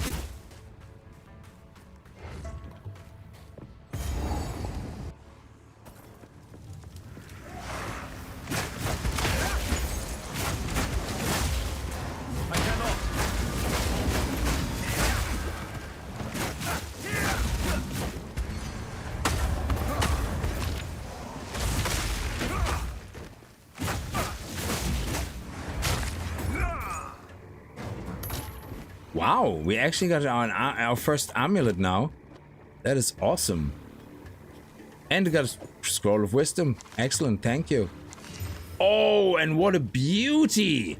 We get maximum energy shield, 29 out of 30. That's not bad. That's an implicit, nearly max implicit. We get accuracy rating, which is always appreciated. I mean, our accuracy right now is what is it? We have to look at an attack, I guess.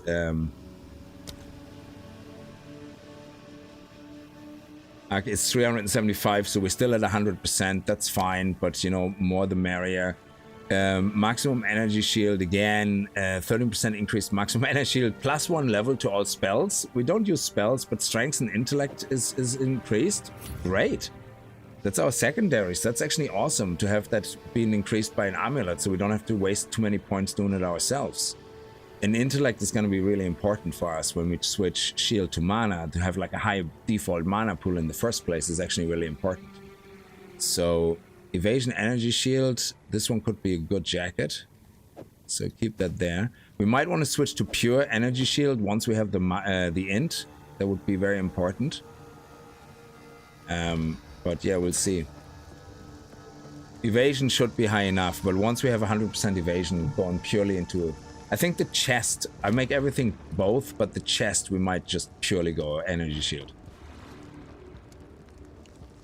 Yeah, the staff can have a suffix of X damage leached as life or mana, but is it actually a base percentage or is it added? Yeah, it would be nice. What do we have there? 1, 2, 3, 4, 5, 6. Yeah, we already have all the maximum things on it.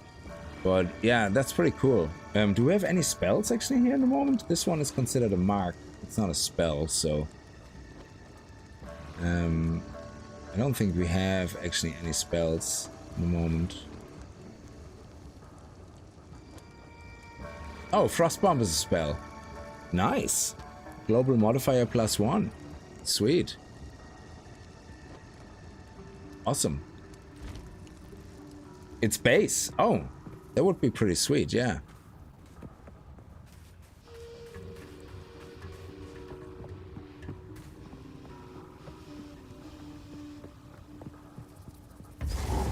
Here we go, nice. Lost City, here we come.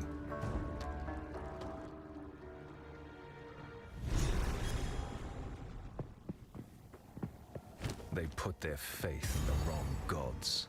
And this place is a testament to their choice. Oh, I think here's the bug right at the entrance. Frost!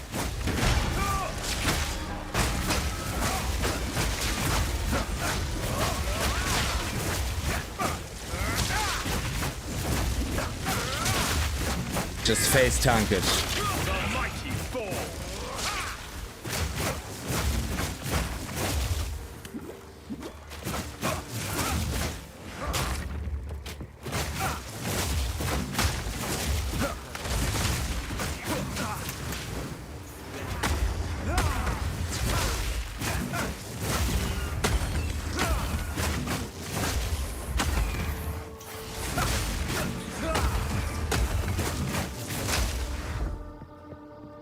In your face.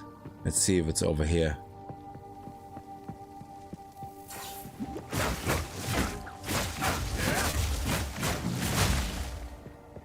No.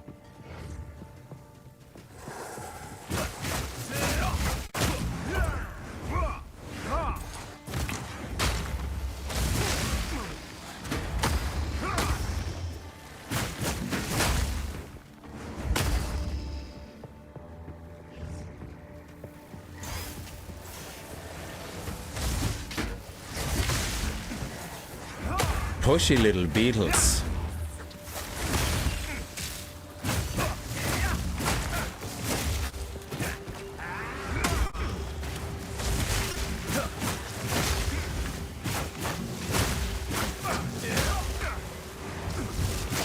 Ooh, shit.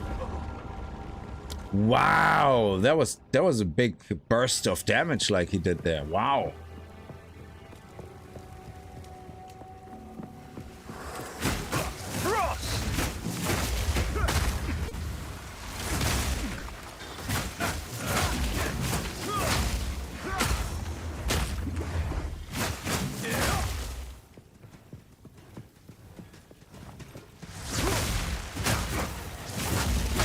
Nice. Dead this time. Didn't work for him.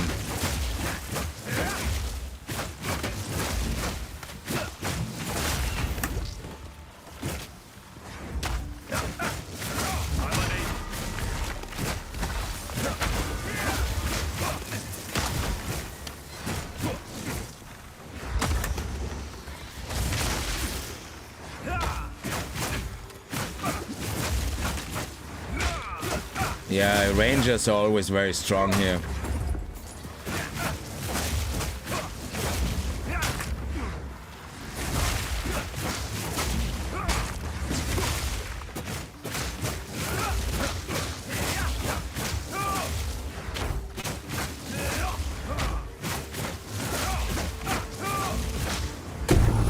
Oh! Yes! That is awesome. If that is the same one I have, I am allowed to use it because I found it. Okay, this is the rule.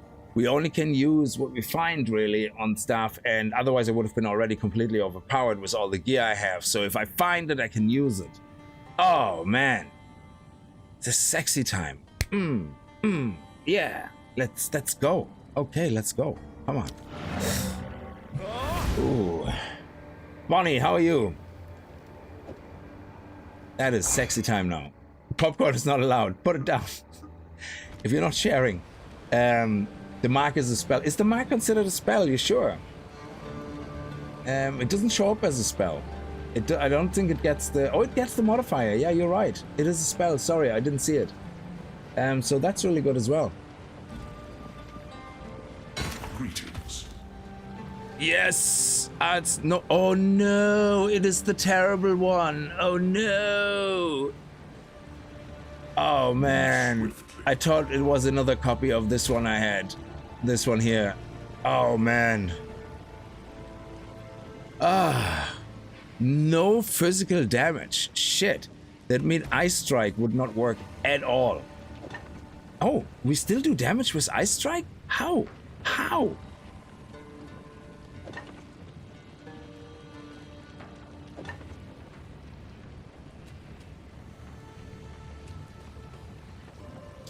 This would be an interesting build. A complete fire build with a quarterstaff.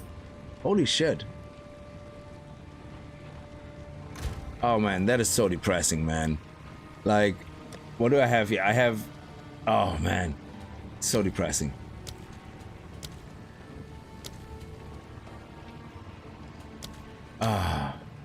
I can't even right now. Why is it terrible? Yeah, exactly. But now, it's not terrible. If we would... I think you can... I think there's a lot of fire, like, kind of around here. I mean, this is cold, yeah? So... But you see at the end there... At the end, very far at the end, we have some fire. So, I would say... This would be... Oh my god, this actually might be brilliant for our warrior if we wouldn't play... mace right now, but most of the fire stuff seems to be happening around here, so theoretically it's not that far-fetched.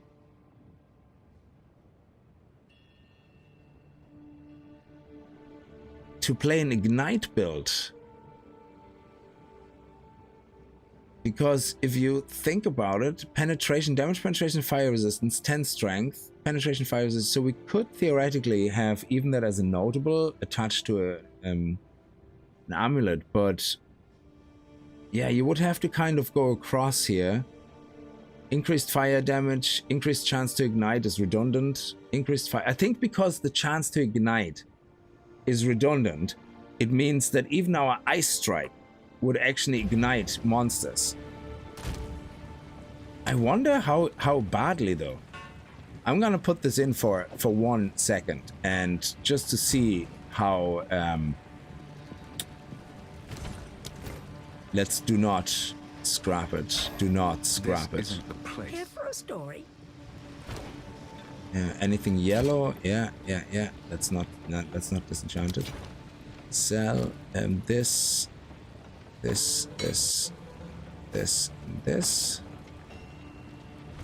I will tell your tale. We're level 23 now, so we can use this flask, which is better.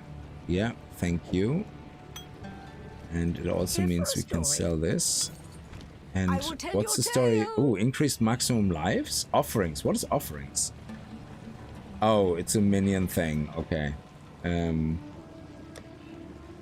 We're not gonna use it, so let's put it in here. Okay.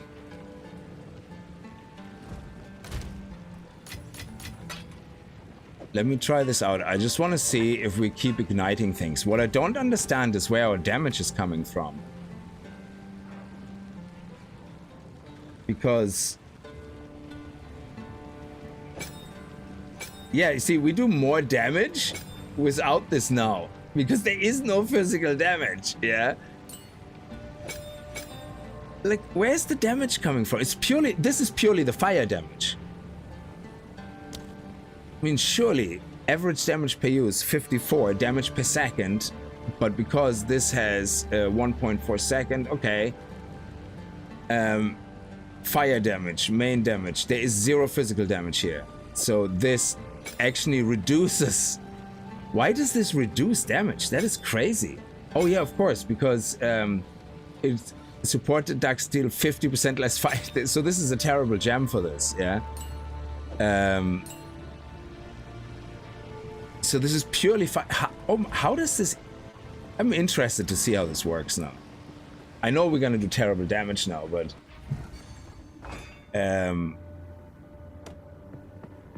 I just need to see if they all get set on fire or something. Yeah, they all get set on fire pretty quickly. Fire seems to burn them down actually pretty fast as well. So I wonder, could we run a dual setup here?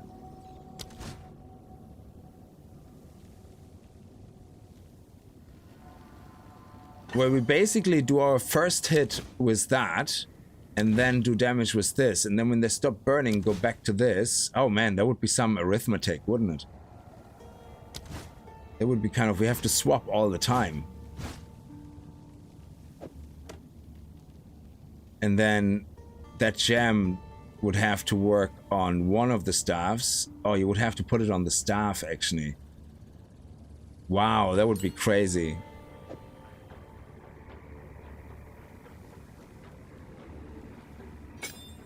Oh, yeah, we could. So we actually could do Ice Strike only on this one.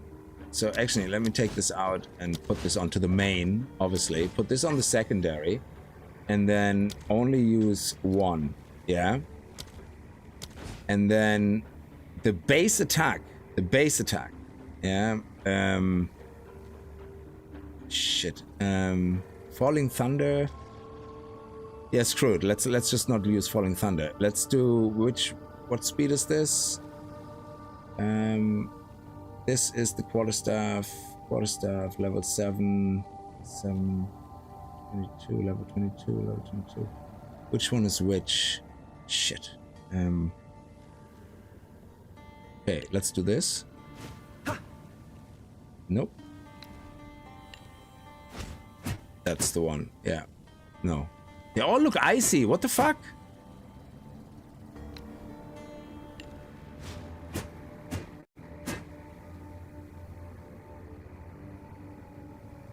Okay. Okay, so this is fire. It switches to fire. Okay, they look icy either way, which is terrible. So we theoretically should be able to use both. So right click, set it on fire, then left click, or actually freeze everything, and then when it's frozen, fire.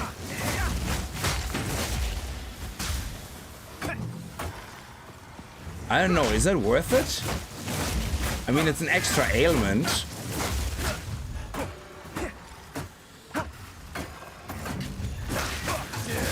I don't know, it might not be worth it. I don't know.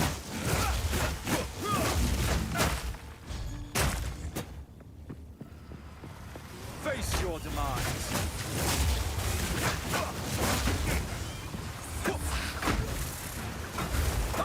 It's very slow.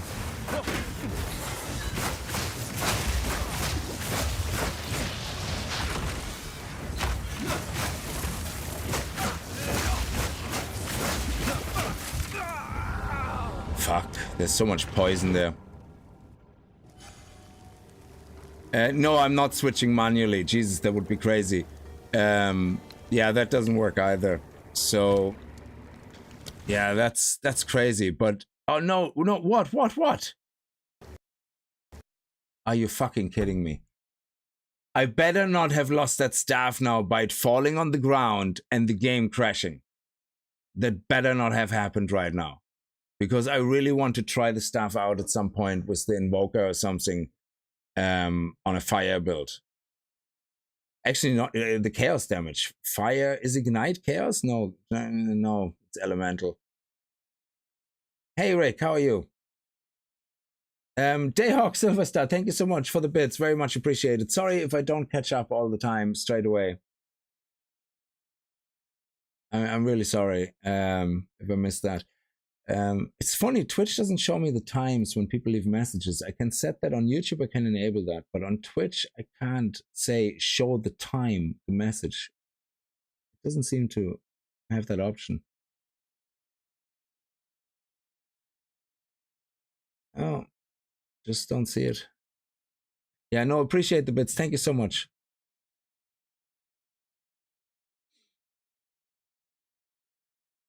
Yeah, so I hope the staff didn't fall on the ground now and disappear. Oh man. I mean, it's not a staff we actually want to use, but it would be a bit upsetting because it's like, you know.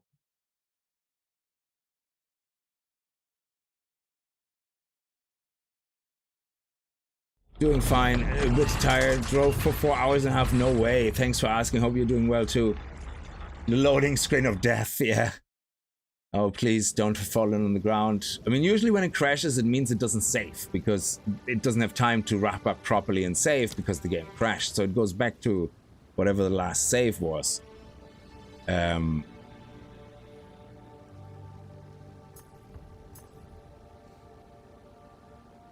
Yeah, no, I have to. Tomorrow I'm okay, but on Tuesday I have to drive all the way to the other county. Basically, when I was hired by a company over 200 kilometers away.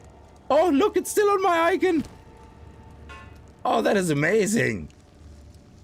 Well done, GGG. Holy shit. Fair play. Fair play. Okay. Oh, I cannot use it while the game is paused. Oh, it thinks I'm paused? Yeah, there we go. Very lucky. Yeah, on Tuesday I have to drive to the base.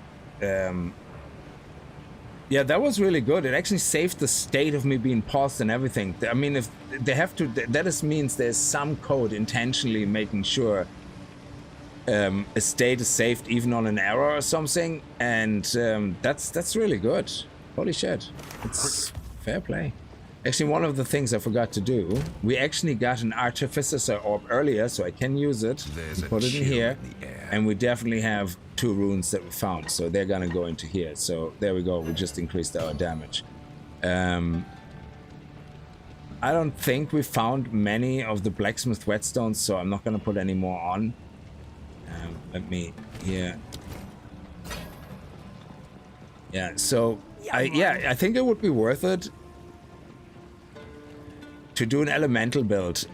Even with a monk, we can do an elemental build because the invoker monk has loads of elemental stuff that it can activate. Actually, that's it. If we don't look for fire, just element. There's a lot of extra elemental damage here near us. I don't know if I spelled it right. Yeah, but there you go. Elemental damage, elemental damage, elemental damage. There is more down here. Elemental magnitude of okay, that's chill and shock, but there's also ignite, I think. More elemental damage here. That's actually not that far away. Elemental, and then I'm sure there's some ignite as well on ignite. Actually, here you go, yeah. Increased chance to ignite, elemental damage. We don't need the increased chance, but it's down here anyway. So yeah, there could be a very viable build with fire damage. Oh, look at this. Increased elemental damage if you've ignited an enemy recently. Come on. That is sweet. Oh man, yeah, that would be... Wow. And the Invoker has some extra elemental damage as well, I think, on some of these nodes. Yeah, the Invoker is a fire thing in the tree, but it scales with strength, yeah. On Thursday, I have to have financial obligations. Kickz circa 2025, yeah. Oh yeah, I have to go in the office like on Tuesday.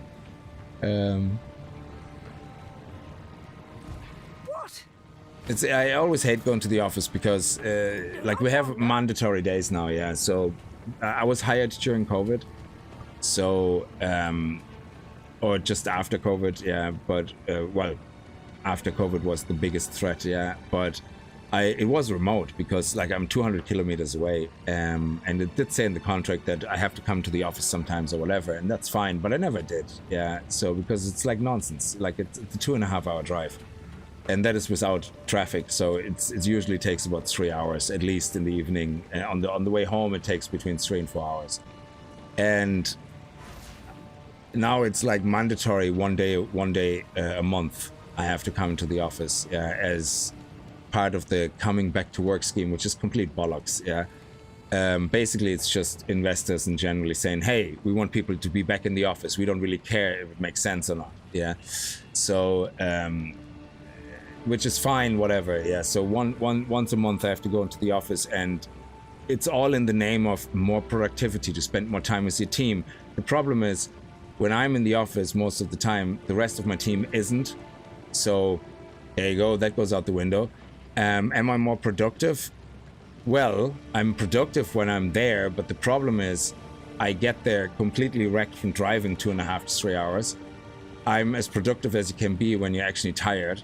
I work through lunch most of the time. Like I might sit down like for a quick bite to eat sometimes, but unless I'm really hungry, but usually I eat at my desk because I just want to work through, and then I want to leave at 3 o'clock. So I have to leave at 6:30 so that I'm there at around 9 o'clock.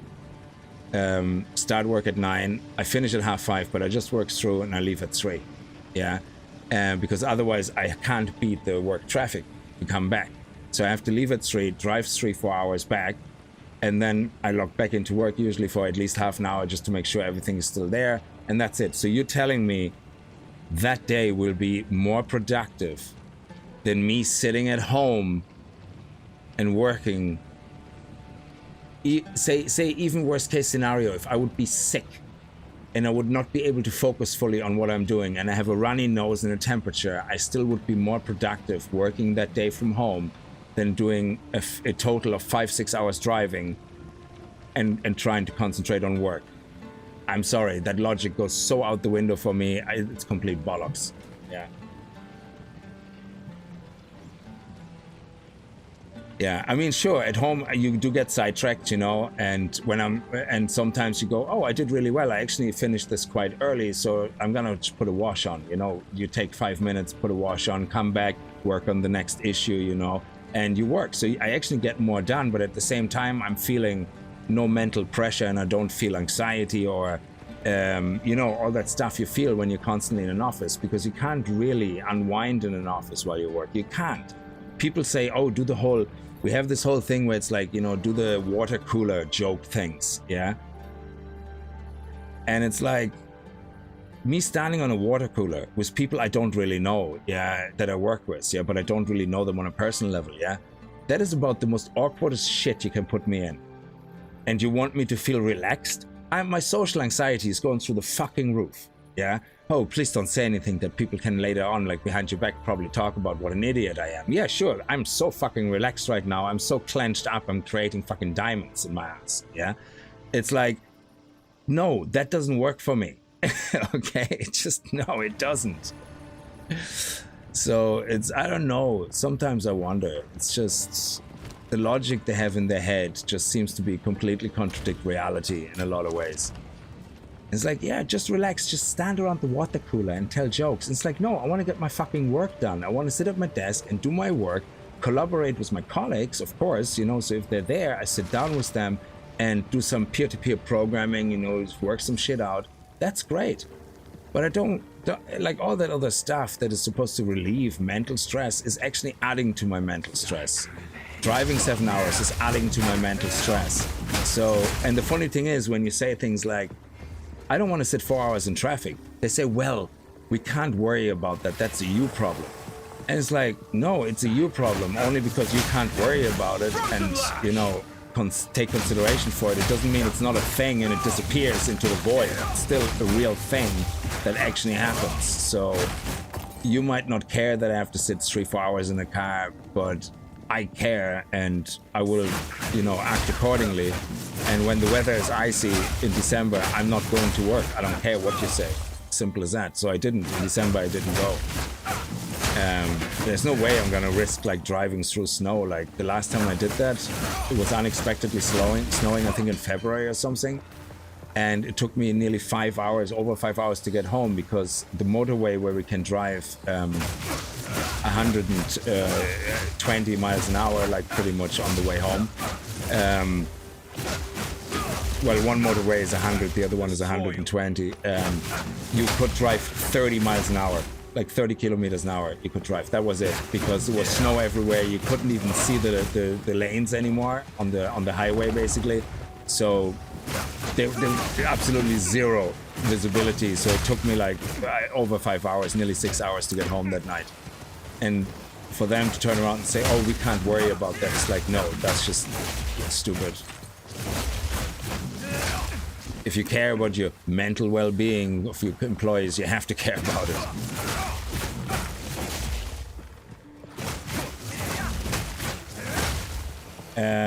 Spotify have nailed all our employees are adults. Do what you want. I love it.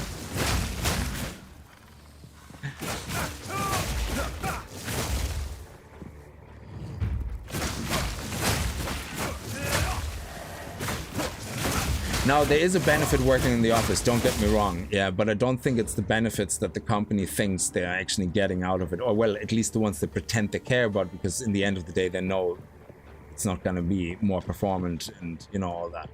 So what I think is actually the benefit, and for me personally, when we are working as a team on an issue, we don't know quite well how to deal with it, and we have a call over the phone.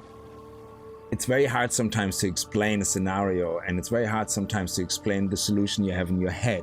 So having a whiteboard and having people look at it, I know there's online whiteboards, but I'm old-fashioned in that way. I actually like people in a room, that they're not distracted by their fucking mobile phones or the internet, and they look at the whiteboard and they go, "This is the solution I have in mind. What do you think?" And they go, yeah, I actually would change that, or I would change that. How about we think about it from this angle? Yeah, you have a really good team communication going on, trying to come up with a solution.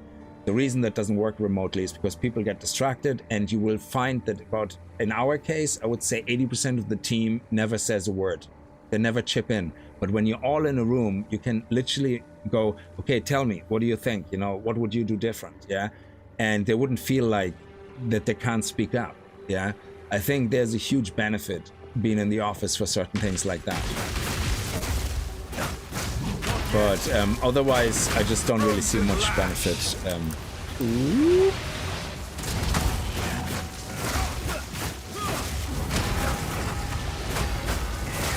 Oh, I'm in a safe spot. I'm in a safe spot.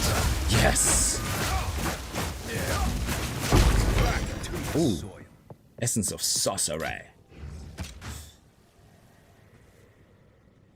I wonder what do the suits get out of getting people to the office? Usually the way it works, as far as I understand, is that the board, whatever exists, yeah, they're saying, listen, COVID is over. Everybody on LinkedIn is getting people back into the office, so we have to follow suit. We don't want to be the company that is not following suit. So it's more about shareholders and everything, I think, yeah, that kind of have that image in mind that we should be going back to work, yeah, in the office. The excuse they use is measurements like, we think it's more performant, you interact more with your fellow employees, which is obviously a positive. But then when you ask, okay, can you show me the metrics where over the last 3 months or 4 months, you asked us to come back into the office once a week for people who live closer and once a month for the people. How do you measure my performance? How do you measure that we actually perform better? Can you show me the metrics and the results? There's no such thing, because they can't, you know, and if they're measured by work done, it's also, you can get a lot of false negatives and positives, you know, because we could work on 20 tickets, which are very easy, 1 week, and then on another set of tickets, which are really hard, another week where we only get like half of them done, but they're actually more effective pieces of work. But that could happen either way if you work from home or in the office. So how are you gonna measure it in a neutral field? It's impossible. So I do believe there's a point going back to the office, absolutely. But it has to be for the right reasons and not just for the sake of it.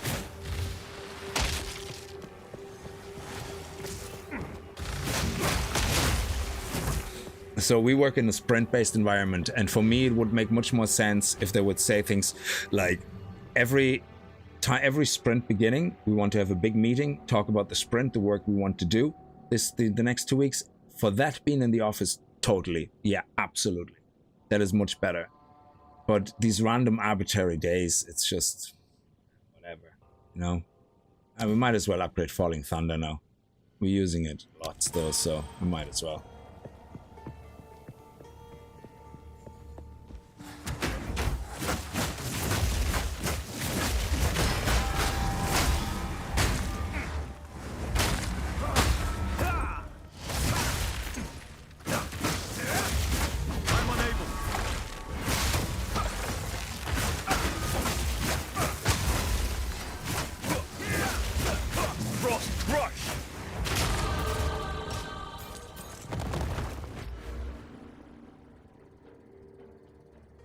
Yeah, that's just in preparation when we get our support gem. You know, we haven't, in the last 4 levels, we haven't seen actually a support gem drop. One of the guys from the last place is now my PM, Kickz. It's great. Well, is he, like, if you can stay anonymous here, I guess, is he actually doing a good job? Like, or is he someone that became a PM just because, you know, he was there at the right time, the right place, but he actually doesn't know much what he's doing? The effect of a rare drop tickles my giblets in the right way. My brain goes, shiny! Yeah. Oh, he's doing a great job. That's great. That's good. It's awesome.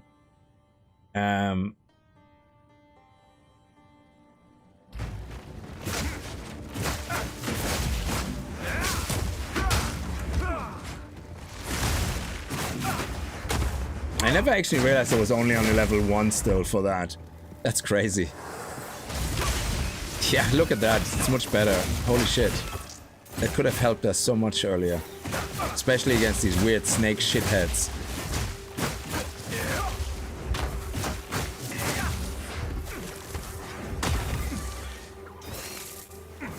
Okay, I can't come in. Can you come out? Thank you.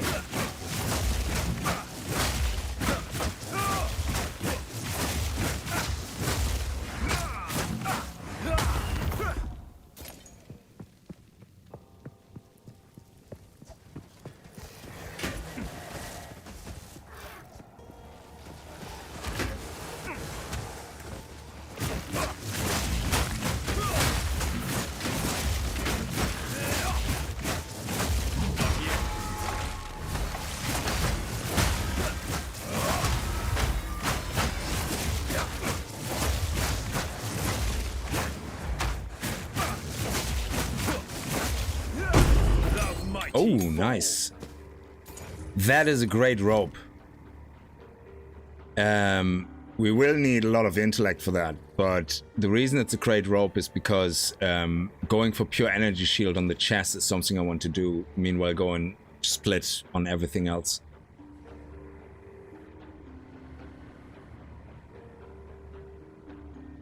Because hopefully going split on everything else means we get enough evasion. Otherwise, what I need to do is go for pure evasion on the chest and go for pure energy on all the other 3 items. And that hopefully will make sure, because I need to stay above, I need to have my evasion high, you know. That's part of the monk survivability, because we're close range and we don't use armor. So evasion is always going to be very important. It's a pity that is a storm one.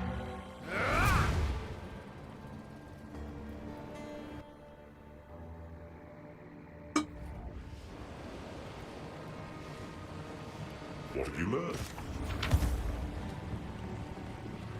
Hello. Maximum, oh wow.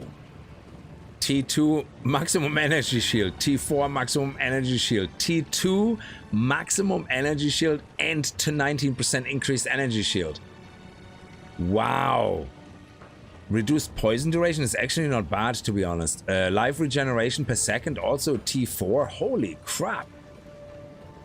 That is really good.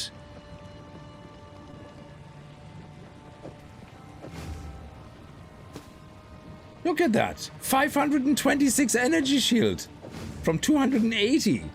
That is insane. That is so awesome. And our evasion is still, it's down to 40%. But hopefully we're gonna get this up with other ways. But that is awesome. And our resistance to cold and fire is up now. Lightning is not that important. It usually doesn't hurt a lot. It just slows us down. That is really, really good. Now, I'm actually going to upgrade this as an alternative in case we really get stuck and hit a lot, yeah? So, because having a pure evasion alternative is always good as well. But yeah, that is awesome.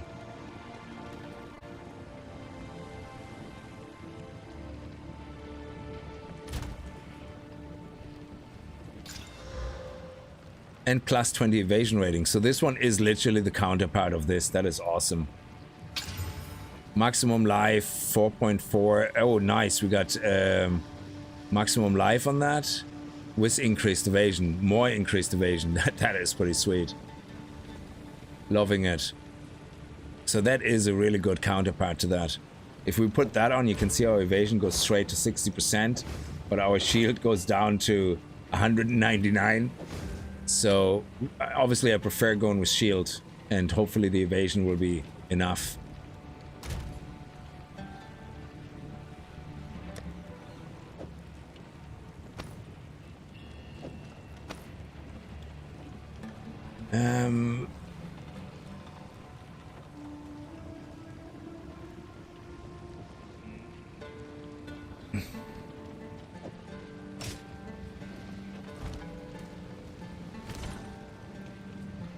Yeah, the dice rolled in my favor. Yeah, definitely. And we're going to put that on the chest for even more shield. There we go. Level 7.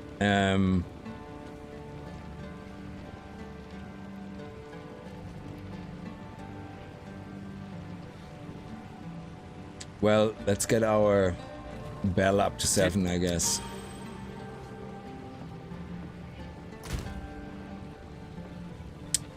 Is there yellow still here somewhere? No. Oh, there, the quarter stuff. Yeah, so we're gonna disenchant that. And we're gonna sell all the other stuff.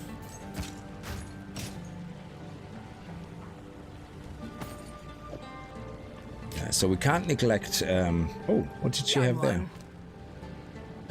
Can we buy that? No, not... Does she have a ring we can buy? We have the money.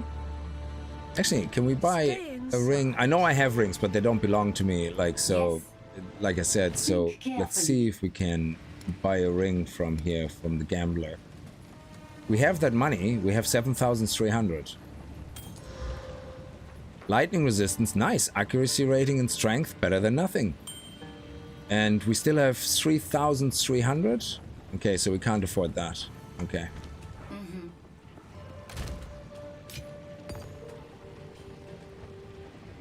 Okay, let's see what we have here. Ah, pity. What? I will tell your tale. No way, disconnected twice and you lost 2 of your latest tier maps. Oh man, Blue Vegas, that sucks donkey balls, man. That's terrible. Oh, sorry about that. I know it's not my fault, but that sucks.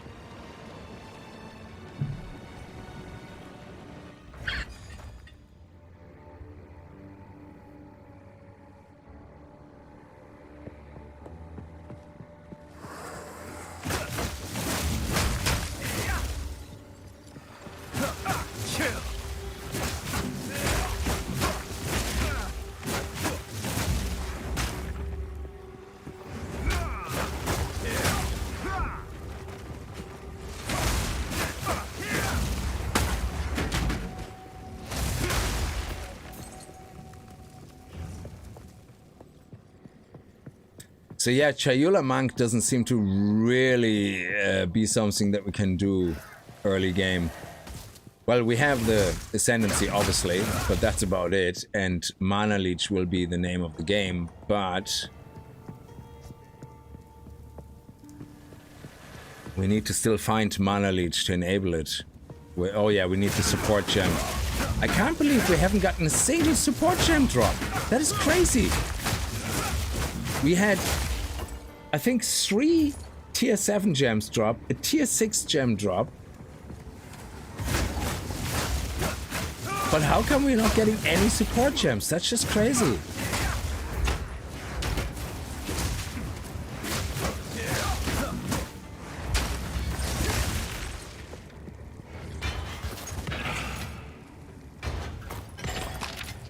Wow, that is so insane.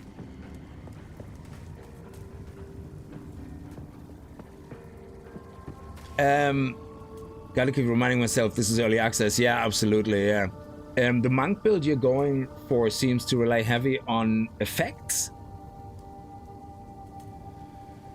Oh, in general, our damage is quite low compared to before the patch because the armor buff that we got.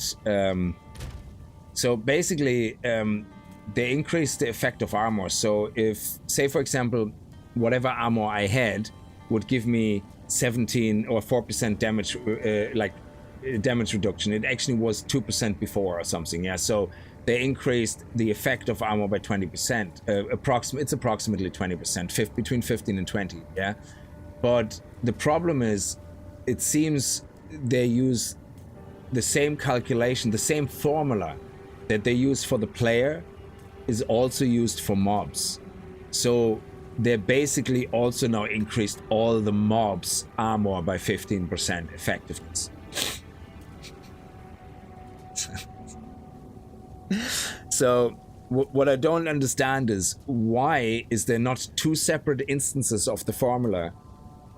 One for the enemies and one for the player, so that when you change a value on that formula for the player, it doesn't automatically blindly get applied to the enemies. You might say, oh, you know, we need to buff a little bit of the enemy. So let's update the variables on the enemy formula, but leave the formula alone for the player. Why the hell do they share the same formula?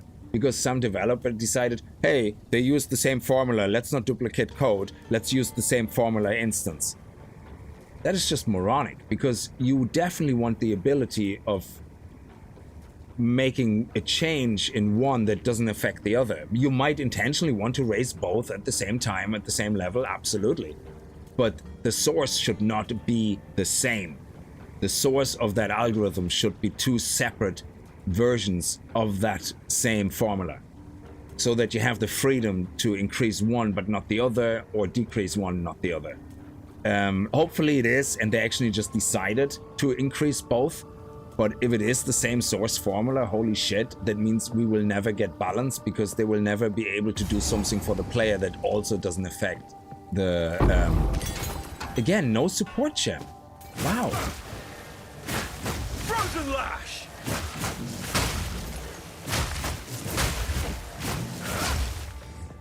You know, it's like they're kind of limiting themselves, but... yeah, hopefully it is actually 2 separate instances and they just decided to make it the same change, which is fine. At least it means they can scale it back a bit, because I think right now, from what I've seen on one of the videos from Caparian, he said the problem is that now melee damage... Again, another skill gem, for Pete's sake!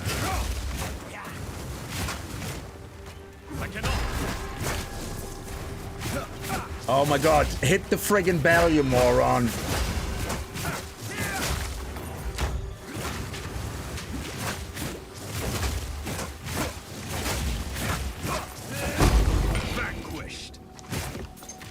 Okay, at this stage, please, instead of dropping a divine orb, give me a flippin' support gem. That would be just absolutely great.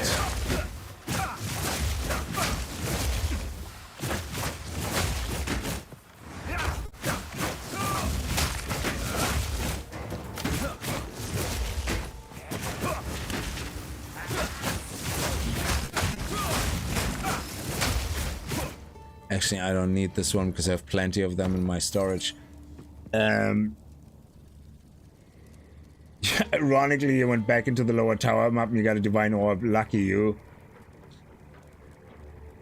Yeah, my fate is decided. They're saying, hey, you picked the Ascendancy that has the ability to completely live off Mana Leech. Yeah, we're not going to give you a support gem anymore. I could just take one from the other characters that collected them, but like I said, I want to be kind of self-sufficient a little bit. And earn my own way.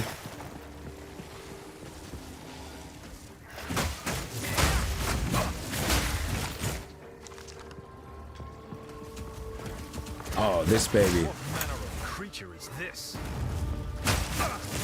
I cannot.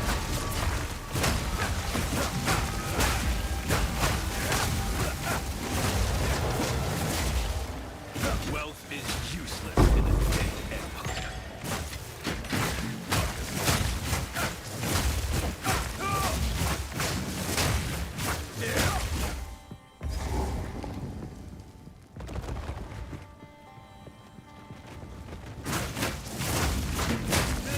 I must have killed like 4,000 mobs since, like, in the stream, like, and not getting a single bloody support gem. That is so disgustingly unfair. Let me see what we got here. Okay. Increased elemental ailment threshold. Oh, that's actually not bad. That's quite useful. Increased magnitude of ailments you inflict. That is actually very good.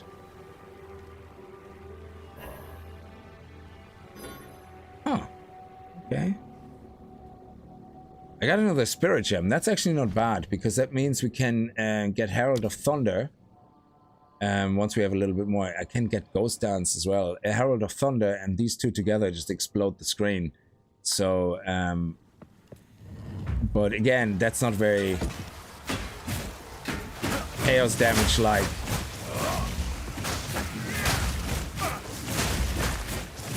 At what level do we get the...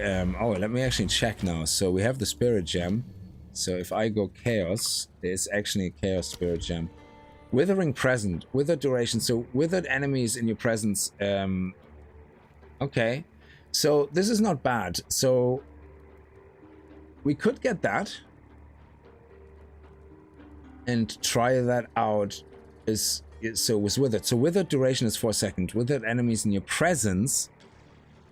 It withers enemy in my presence every 2 seconds, but that means our chaos damage will increase.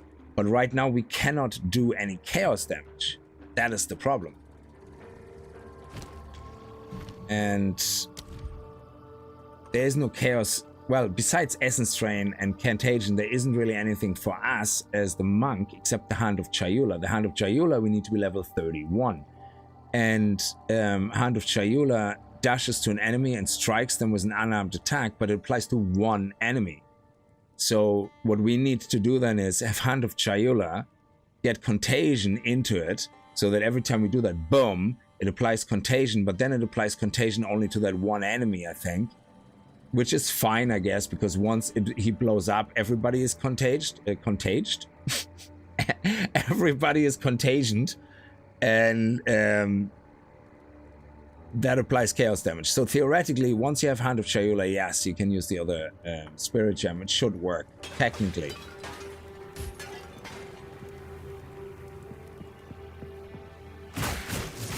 But the funny thing is, right now... Yeah, the sad part is, yeah, that doing that, withered, blah, blah, blah, doesn't tie in at all with our Ascendancy. Because we can always do that, even with the Invoker, which just makes us a worse version of the Invoker, yeah? Now, of course, but even with an Invoker, Ascendancy, you can just decide to go into, like, screw whatever that says. Yeah, you can go into the Spirit one, where you basically get more Spirit and more armor. So actually, that's the funny thing. On your Invoker, you can go into the top line all the way through, get basically loads of Spirit, and have armor.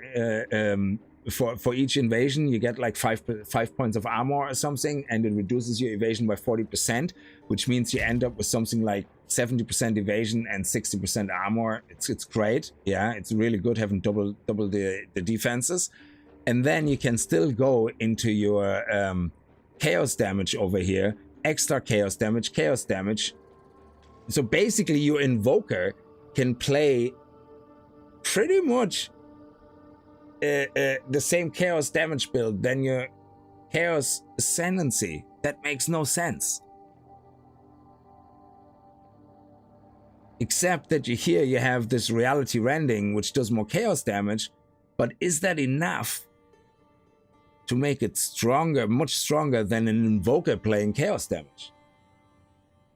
It's like that tree is missing something besides Mana Leech that you can build around. So, and the Mana Leech, once you go for the Mana Leech, you kind of lose the reality rending. And if you lose the reality rending, you're not really using the Ascendancy for chaos damage. But going into here,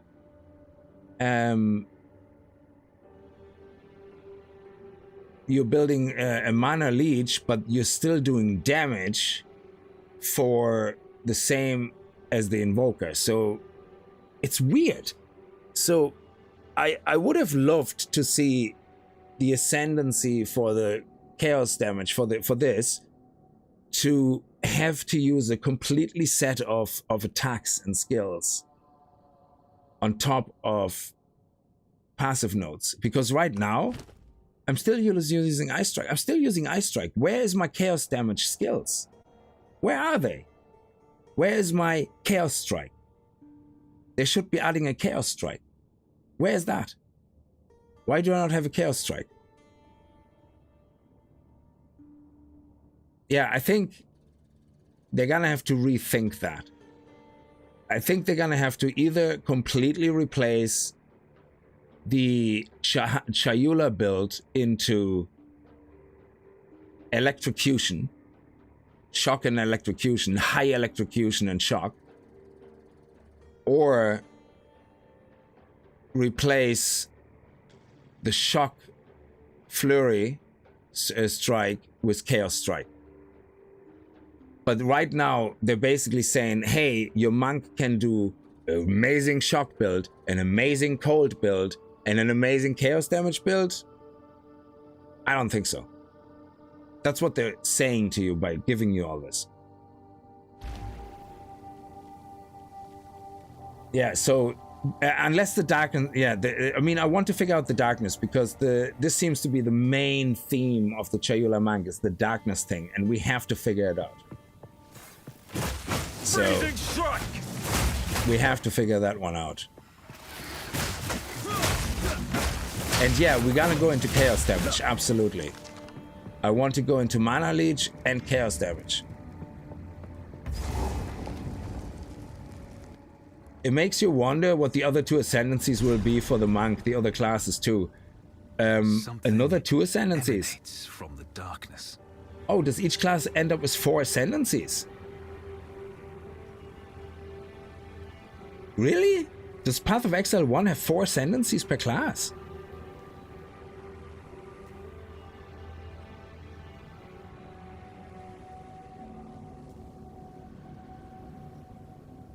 Oh, 3.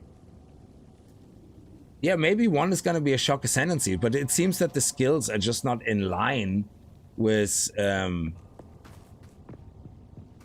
ascendancy, because the Invoker ascendancy is basically full ailment, elemental damage, yeah, which is ice, fire, shock, electricity, whatever. So the Invoker ascendancy fully supports every single skill you have here. The only skill that it doesn't fully support is Hand of Chayula, which we're gonna get, and Withering, we're gonna go into that. So we are trying to really utilize the Ascendancy, absolutely. But right now we can't, because as you've seen, we need to be level 31 for most of these things. Frost Crush!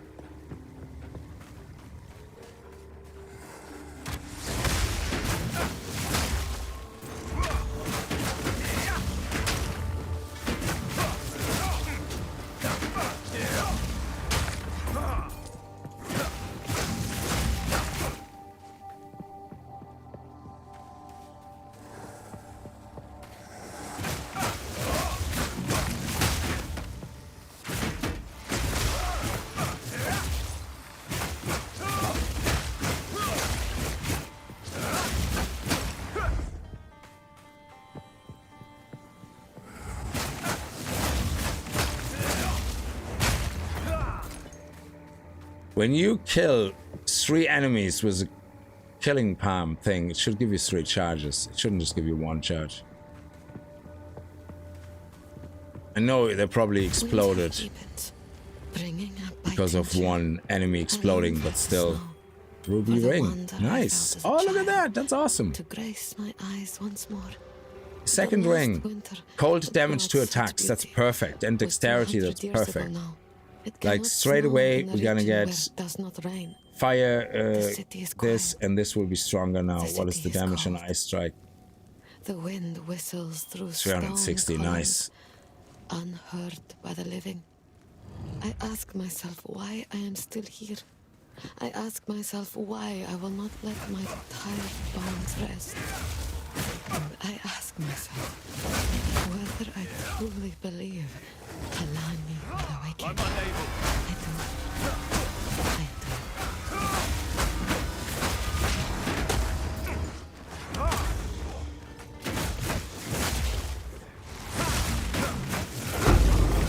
do. Nice. Exalt Orb. Beautiful. I carry few possessions, and I don't have room for that. Augment to rare with a new random modifier. No, can't do that. Okay. What about this one? Increase energy shield, fire resistance, life regen, reduce poison. Oh, that's maxed. Okay.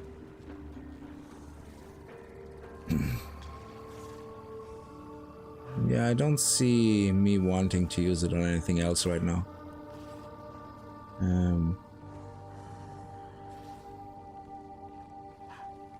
Maybe on this one. Magnitude is important. But ailments, chaos damage is not ailment. Poison. It's funny how, well, poison is an ailment, I guess. Yeah, chaos damage is not an ailment. So, yeah, I'm not sure if poison is enough though. Yeah. But if we go full poison, chaos damage, mana leech, that should be a good start. And then we're gonna figure out the darkness stuff closer to endgame. When we have some real good points to invest or to respec into darkness, whatever that may mean. I don't think 2 ascendancy points is enough for darkness. God, these guys are tanky.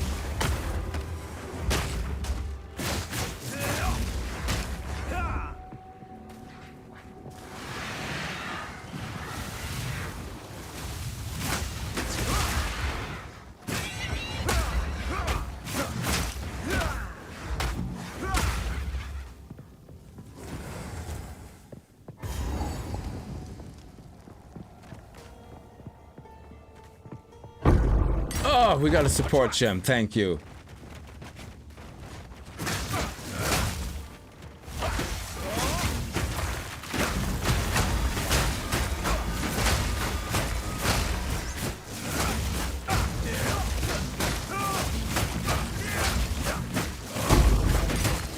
Oh, nice.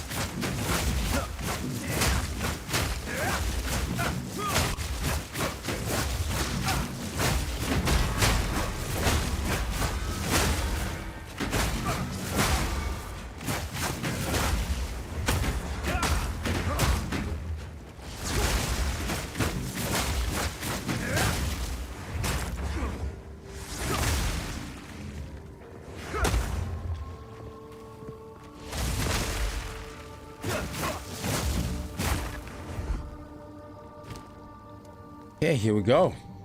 Now I forgot what we wanted it for. Shit.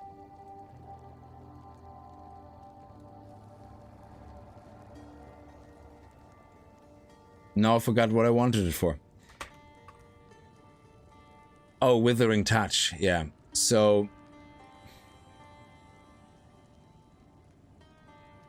there is Chaos Infusion. Yeah. But that's a funny thing. You have Chaos Infusion. Yeah. At a tier 3 uncut support gem. If you play the monk as a second character and you already have loads of level 3 uncut support gems, Yeah, this makes sense because I think you can get... What's the level limit on that? On tier 3? Is there a level limit? I don't know. I have a tier 3 gem actually in my chest. We could check it out.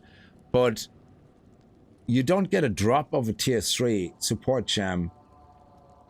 I mean, this is still tier 1 until you're way into the Act 3. So it's actually hilarious that you get Mastery. Oh, the Mastery is tier 3 everywhere else. Okay, that's fine. But Infusion, you get all the infusions at tier 1 except Chaos. I'm sorry, my Ascendancy is a Chaos Monk. Why am I not getting access to this in the same level as all these? Explain thyself, please. That is unfair. So we're not really doing any chaos damage. That's the problem right now.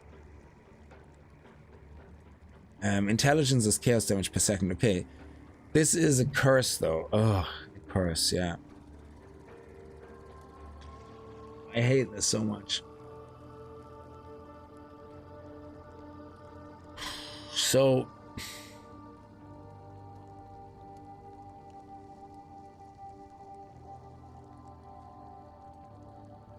is plague considered chaos damage?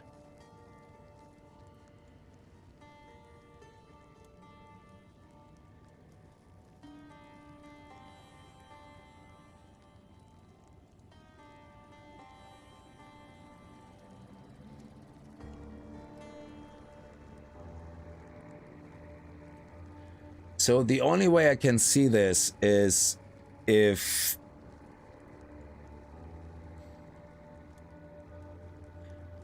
we theoretically could, instead of doing damage like this, we could theoretically try to do... We already have the 50% chance of poison damage. And then we could do the +1 poison. So we have twice the poison damage. Reduce our poison duration by 30%. But then we can put the spirit gem for withered damage on, which basically allows continuously apply withered to enemies and makes us do more damage with poison. But is that worth it? Yeah, early game looks very messy. Because I'm still in... I want to try that. You know what? Screw it. I'm gonna try that. I know we're gonna lose some damage here, yeah, but let's take the poison gem that I have in the bell, yeah, and put it here. Yeah, it doesn't matter. Let's put the whole thing there. We lose loads of damage, of course. I mean, what are we losing already? We're going from 360 to 290. Yeah, sure. Now, instead of cold, actually, we're going another whatever. So let's put the cold damage here on Glacial Cascade, whatever. It doesn't even matter. Or on Freezing Mark, sure. Whatever. It doesn't really matter. Actually, here, let's put it on Ice Hole. In the air. Now let's go with the Spirit Gem. I don't know if a level 7 would be okay.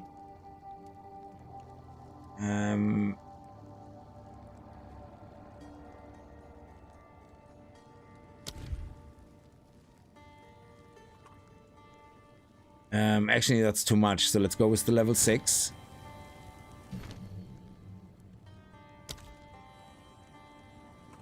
And let's go with Withering Presence. And what this basically does is, withered enemies, so while active, periodically withers enemies in your presence every 2.62 seconds. Now, it's not a lot, but it is a start. So, which means if we use that instead of this, and let's put that into here, it doesn't matter. Now, theoretically, what happens now is that our poison damage that we apply We can apply it twice, so we do poison takes. That's the only chaos damage we have right now, and poison is considered chaos damage. Well, at least when you receive it, yeah? Because your chaos resistance actually lowers the damage from poison. So this would be the only thing right now we could possibly do to say, yes, we're working in chaos. However, it still has absolutely nothing to do with this, except that we could respec into this. So let's test it first without that respecking.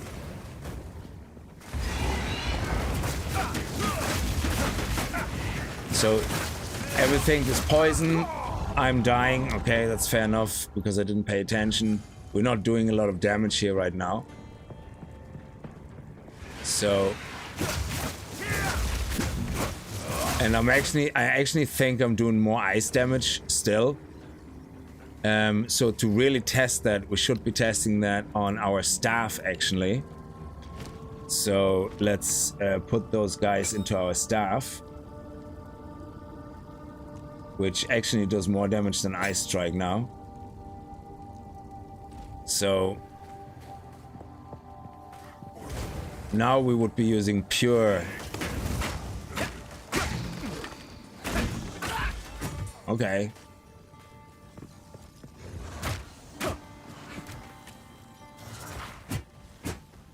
Oh, it actually, yeah, you see that chaos damage. You see that there? 5%, 10%, 5%.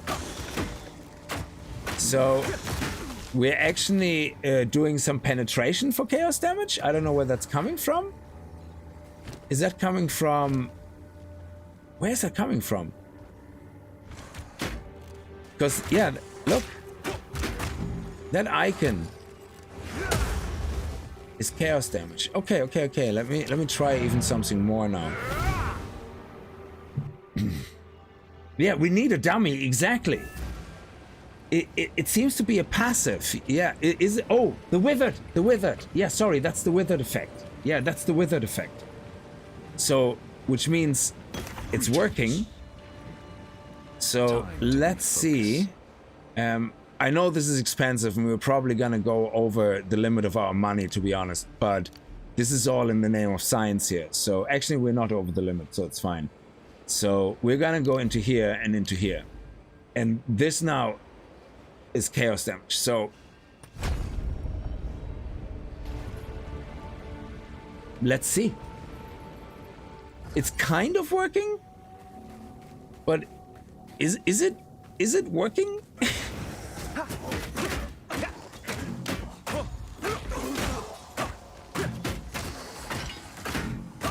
I mean, things are dying actually pretty fast. I carry few possessions.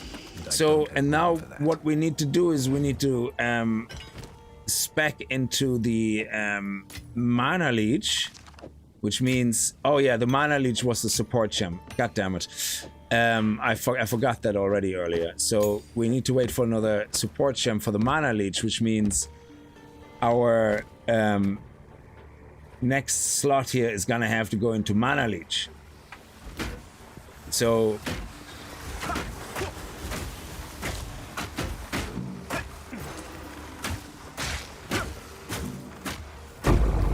oh, it's an uncut skill gem. That's okay.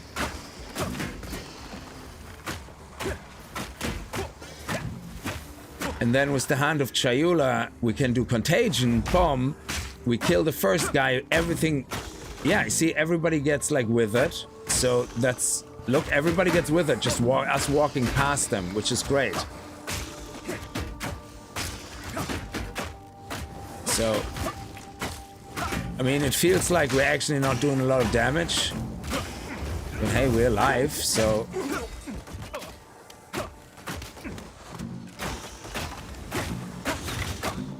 And we hit multiple mobs when we get close, but... Oh man, I'm dreading this on a boss.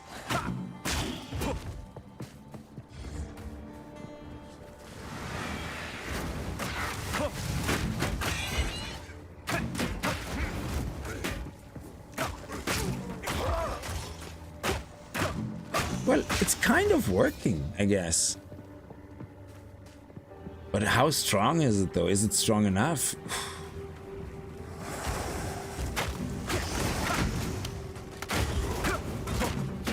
I'm intentionally not using killing Palm because I just want to use my, you know, chaos damage right now.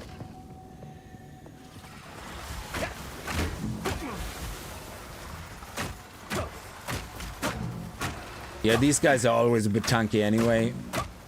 So we can't freeze, we can't stun, we can't do any of that stuff.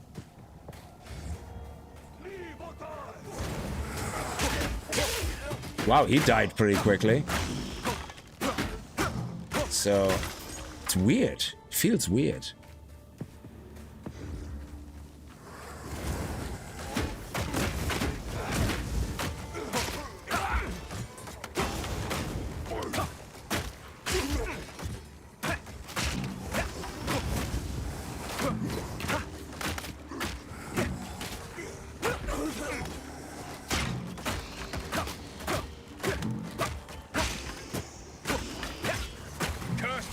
Oh, sorry, that was accidentally. I mean, it's not as quick, but... let's go over here. I think the boss might be over here. Yeah, Contagion will work really well with Wither. Exactly.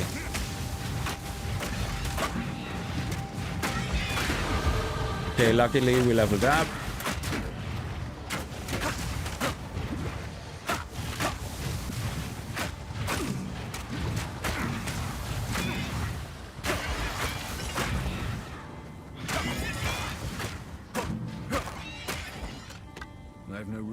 Okay. Okay.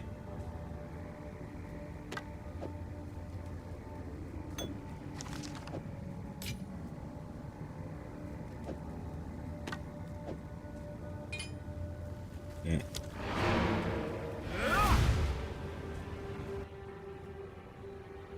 Yeah. A totem would be more warrior though. Greetings. But sorry. Yeah. This feels weird right now because I know I'm so intentionally weaker.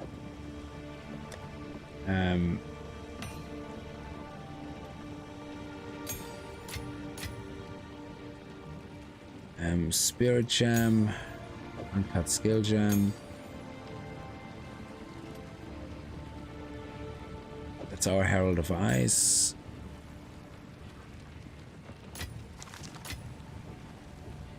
Oh, what is that? Oh, that's not good.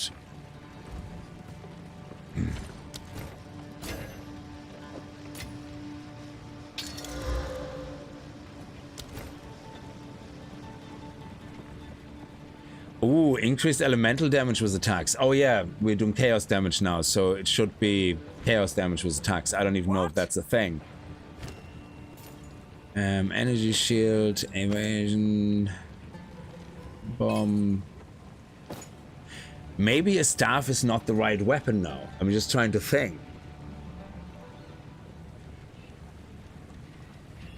So, I use Cold on my monk. I feel it works better than chaos damage. Oh no, absolutely, Electro One. You're correct. You're absolutely fine. Yeah, it's I have an Invoker monk and freeze and cold is just absolutely overpowered. Yeah, it's exactly exploding the whole screen. But we're playing the Chayula Ascendancy and it's kind of mana leech, mana as health, chaos damage, and whatever darkness is. Jesus, God knows what darkness is. Yeah. We have to figure that one out, but yeah. So let's sell this and say. So I'm just wondering, would a scepter chaos damage? I don't see much chaos damage on staves. Witch weapons, maybe, yeah. Is there anything with chaos there?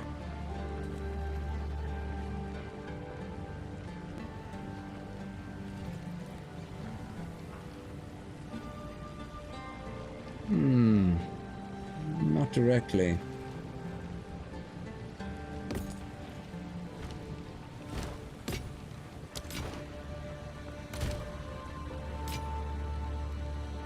And I don't think you have anything with chaos. My wares are renowned. defensively, probably, but yeah, nothing here. So now we have the mana leech. We just need the gem that does mana leech for sustain. But in the meantime, let's keep going up here with intellect because we need mana. And then we can get into here for more chaos damage. Skill effect duration. Actually, that means skill effect duration means our poison should be applied and last a lot longer, theoretically. So when we look at Quarterstaff here and we see the poison stats, poison duration is 2 seconds. But if we now have more effect duration, that theoretically increases it. Right now, poison is all we can do on chaos damage. There's nothing else except contagion, which we need at some point. Yeah, so let me actually see. We have a skill here. Skill gems 7 and 7. How much int do we need for contagion? Or actually, Hand of Chayula, we need to be level 31. So we're not that far away of using that, but let me see. Contagion. We can actually use that. So I'm gonna make this gem. And we just have to manually use it right now instead of the mark, yeah? So we use it instead of the mark. I'm just gonna move that into here. And this one will be... We're not gonna use Ice Bomb or stuff like that. We can still use the Tempest Bell, of course. So... Let me also use that here for now, and here, and anywhere else. Now, Killing Palm and Falling Thunder. Sure, that helps us to complement everything. But that's pretty much it for now. And Contagion, I don't know what we could put in there as a support gem. The more attack speed should really go into here, but I just don't have the... well... We could do that right now. And then do the +1 once we get... let me just put that here temporarily, actually.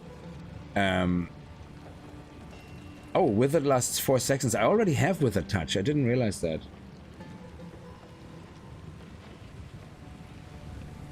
Interesting. So...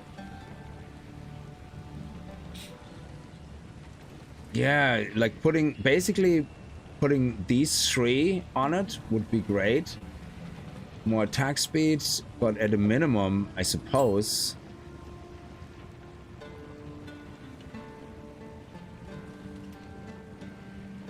Support skills inflict withered on hit with chaos damage. Oh yeah, that doesn't work. We tried that because supported skills have a chance to poison on hit.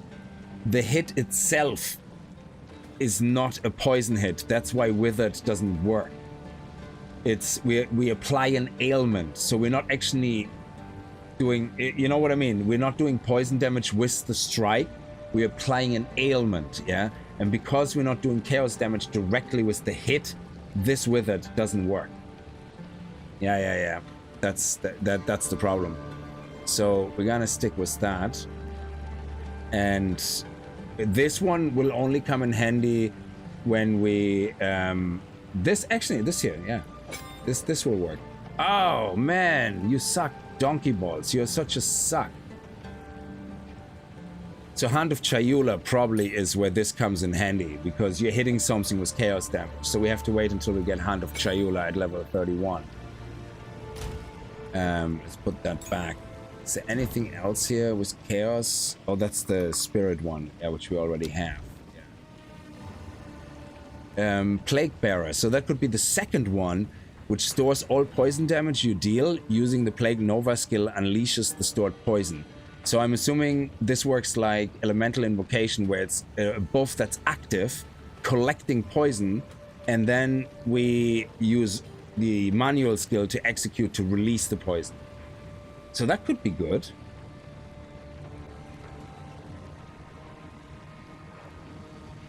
So once we have the chaos damage set up, we can use the poison as that extra store, boom attack. And then that skill theoretically hits poison on hit, which could then apply the withering gem at the same time. But we have Herald of Plague then as well. Spreads the most damaging poison on enemies you kill in a 1.6 radius.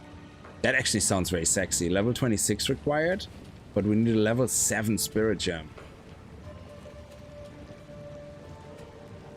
And we need a little bit more dexterity. Or we need a level 8 uncut spirit gem. That actually sounds interesting. This one looks really, really good. I like that.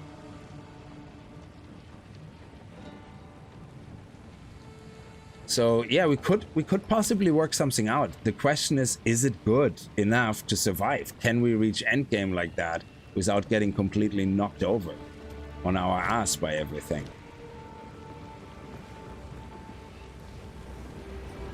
I'm dealing chaos from Ascendancy. Not really. I think it's increased chaos damage. This one says increased chaos damage. And this is a chance to gain damage with his as extra chaos. Oh, extra chaos damage? Oh, yeah, you're right. So that is extra, meaning it's on hit and it's pure chaos damage. You're right. Yeah. So theoretically then... Actually, no, we don't need this. So theoretically then, this should work? And we don't even need the poison? Because if we do with the damage, like if we do chaos damage at a chance, then theoretically that's enough. And then the bell does the poison. That's a good point, actually. I completely forgot about that. It's actually not additional damage or extra damage. Well, it's extra damage, but it's not like increased damage. That's what I kind of was thinking in my head. The boss fight should be tremendously interesting because I don't think we have any power at all. You left a child to die. He holds a new loyalty now. My king nears.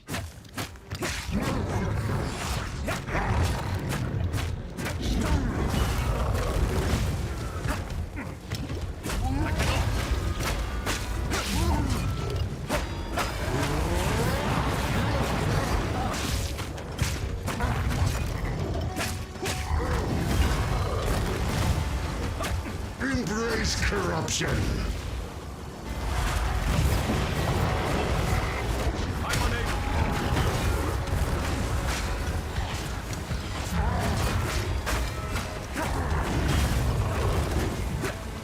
Look at that wither, 30%. It actually stacks. Holy shit.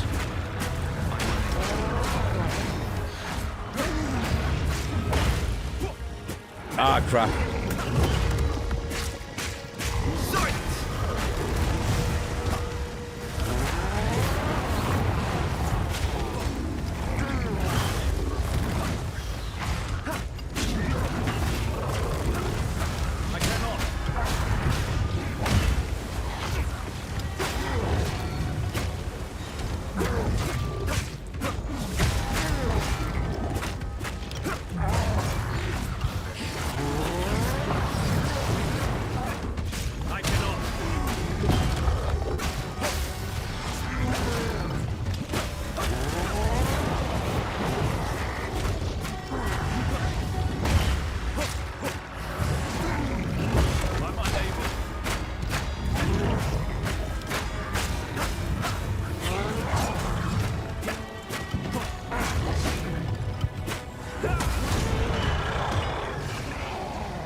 But you can't argue with the results.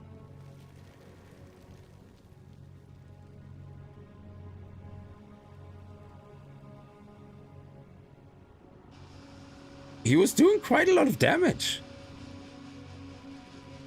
But how, you see, this is where combat log would be so sexy. Because was it, like I would love to replay this fight right now. Immediately, yeah, so kill myself and replay the fight. Take out these gems and take out the gems in the bell and see if we still would have killed him as fast. If it had anything to do with contagion and with, you know, or if it was just because of contagion, yeah. So, but his wither stacked up to 3 times or something like that. Was crazy. So if each wither increases the damage by 5%, there was basically 20% more damage. Now we do 25% less damage, but we did 20% more damage from everything that does chaos damage. So even our bell contagion did 25% more damage. Everything did. So while our staff does 25% less damage, contagion did 20% more damage. Withering Presence did 20% more damage. Or okay, it doesn't do any damage, but we probably can find a support gem there that somehow does damage or something. That's it's a bit unexpected. I didn't think. And I'm level 25. What is the map level? Am I over leveled? It's 23. It's, I suppose. I'm not that over leveled, I guess. That woman, she's Immortal with my Oh yeah,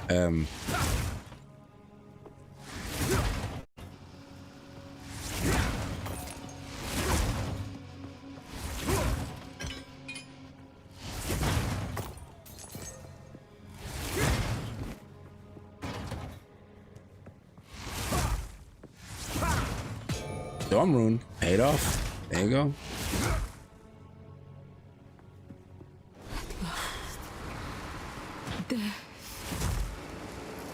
Thank you. That's crazy.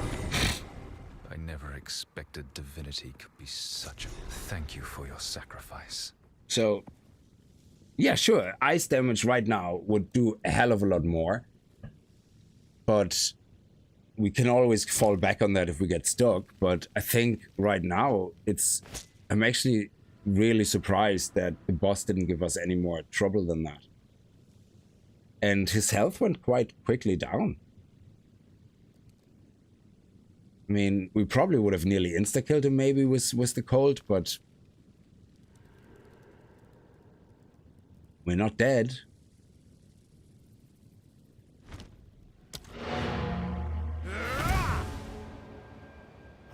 So, but yeah, Electro, like you're saying, cold, yeah, absolutely. I think if you pit the best possible chaos damage Chayula Ascendancy build against the best possible Invoker build, it's not even competition. The Invoker build is clearly gonna, you know, win here. But it doesn't mean it's not fun to play something. I mean, it doesn't matter. It's not about playing the best, strongest spec. It's support gem, great, yeah. So we finally, before I forget it, let's get the... We can't get Mastery anyway. Yeah, Chaos Mastery yet. And Infusion, we can't get Chaos Infusion until we get a level 3 gem. Actually, what level is Barriers there? We have a level... I'm not using it because it's not from this character, but... What... If I go Contagion and... Sorry, Infusion... There seems to be no level limit. So if you have a level 3 support gem from another class that you played, you could put that pretty much in from day 1. And that just absolutely goes crazy on everything. So I wonder if even Ice Strike then, if you put Ice Strike on your bar, because it's just fast. Ice Strike, the benefit is you can zoom from mob to mob, yeah? But yeah, it's cold damage, I suppose, yeah. But it would convert 25% of that to chaos damage, which means you always apply chaos damage, and you have a very fast staff. But the benefit of using your main staff is that you get the free slots here without having to find jewelry gems. So theoretically, does that mean for chaos damage build you want to use your raw staff? Maybe.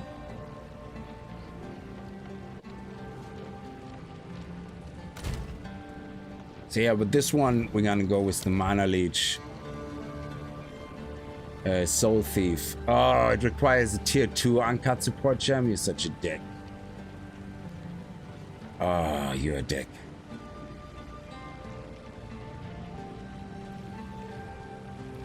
Yeah, but Chayula gas arrow build. Again, this is all skills.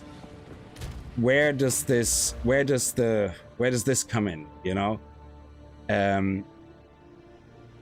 Well, I suppose gas arrow means poison, isn't it? Yeah, it's poison. So poison cloud, basically. That's what they're playing. And then seeing that poison is considered chaos damage, chaos damage, it means all this stuff here is, you know. So I think this here is a bit gimmicky because it doesn't really matter what's... I could play the Ice Invoker and still have Into the Breach being great. But I think chaos damage, this is not really pure chaos damage at all. I don't think so. So this is just Chayula Flames, whatever. You could still play the Ice Invoker. Increased maximum darkness. Yeah, this is something I have to figure out. What is this darkness nonsense about?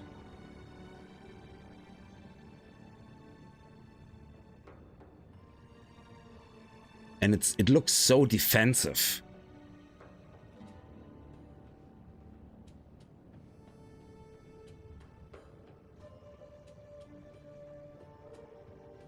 Yeah, it would also be nice if you reality rending. It would be lovely to see when it's actually triggering.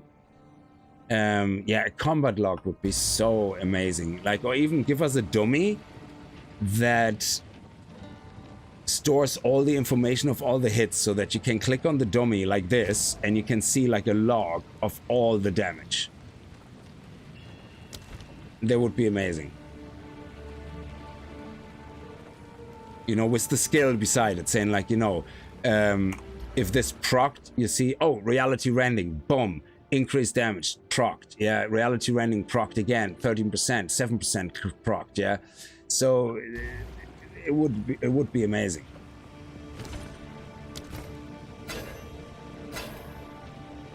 What?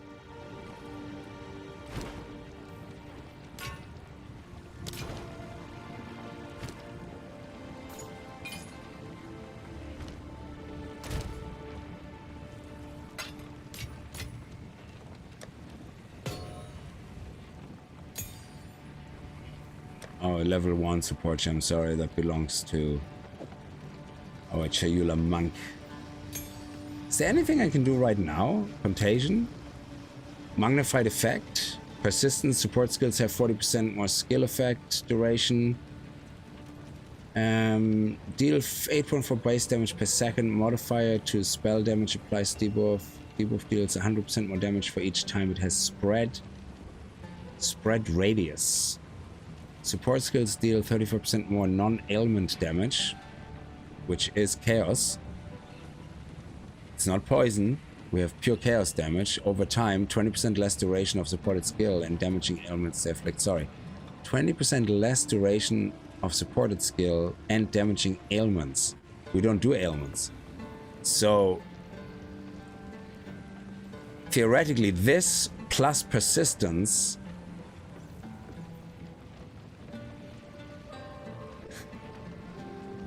Yeah, let's do that. Let's do that.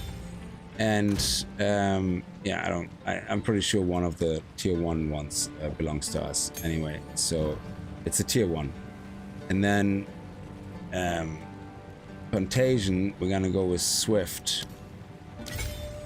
So now, which means without this, the debuff duration is 4 seconds. With this, it's 5.6. Without this, is 7 seconds. But We get ignite duration? Why ignite? Where's ignite coming from?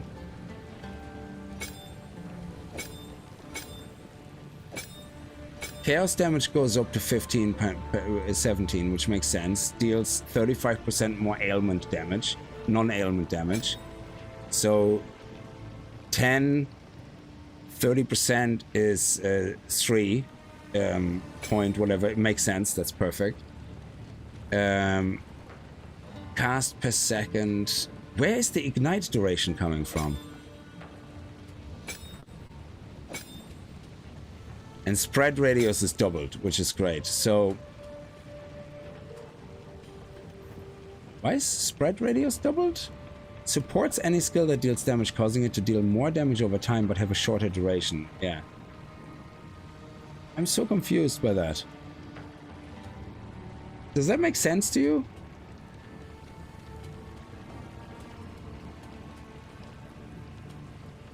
%20 less duration and 20% less damaging ailments they inflict. But we don't have ailments, so where is that fire damage coming from?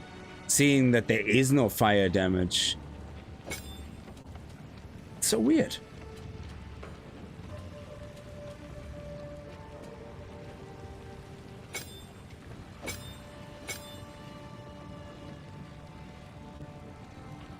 But it works together, so there you go.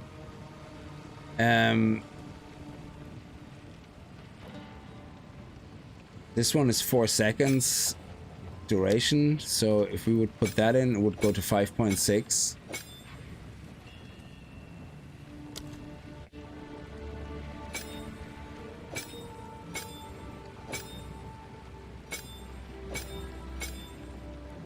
Yeah, that works really well. And then we can do area of effect. Spread radius is 1.7, and then we can put magnified effect on that as a third, and boom, there we go.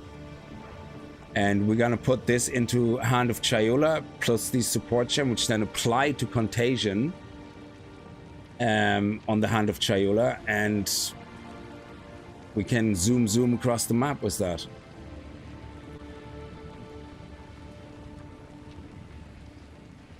Yeah, but no, contagion is chaos damage. Chaos damage is not an ailment. Chaos damage is a non-ailment. It's not even a non-ailment. Sorry, poison is a non-ailment. Yeah, because ailments only are bleeding, ignite, chill, freeze, shock, electrocute. And poison. Yeah, sorry, and poison. But this skill doesn't apply poison. It applies chaos damage. It doesn't apply poison. So basically there is zero non-ailment damage. More non-ailment damage over time. So yeah, I don't know. For some reason chaos damage is non-ailment damage. Oh yeah, of course. Yeah, sorry. Non-ailment damage means anything that's like cold, electrocute and shock. That's so unfair. So cold damage, basically fire damage and lightning damage, that is, and chaos damage was considered non-ailment. So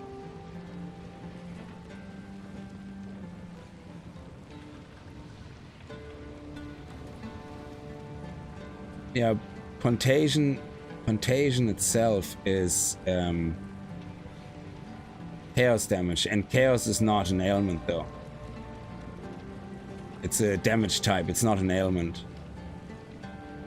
Modifier spell damage applies a debuff. Oh, sorry, a debuff damage over time. Debuff, what is the debuff it applies? Modifiers to spell damage apply to debuff.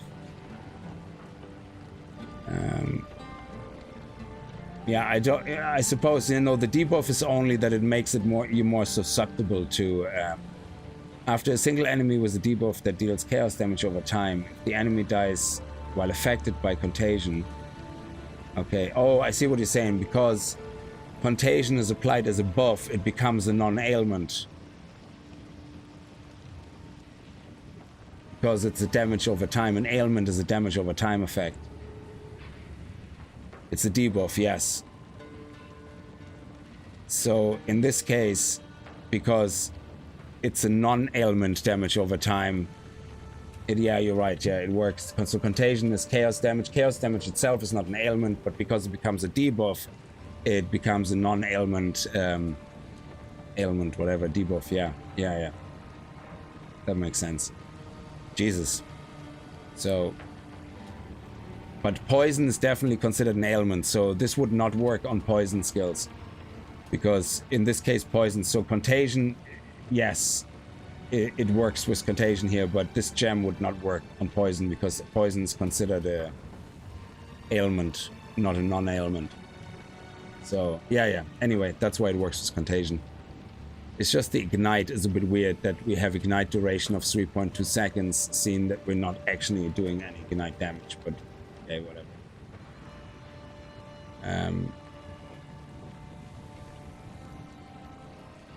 Yeah, it applies to chaos damage. Alright, yeah, that's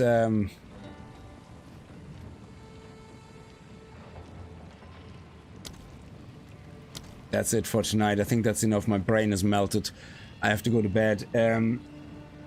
So yeah, we're gonna continue. This got interesting now. So the monk feels a lot more interesting now to play differently as an invoker than an invoker monk. Yeah, sure, we could have played exactly like that without going into the Ascendancy, but the Ascendancy, where it ties in with how we play right now, is this. Reality rending is what helps us to do the extra damage. And the Invoker Monk doesn't have that because the Invoker Monk has eyes where he just blows on somebody with a freeze breath and everybody dies. But yes. This looks like fun now.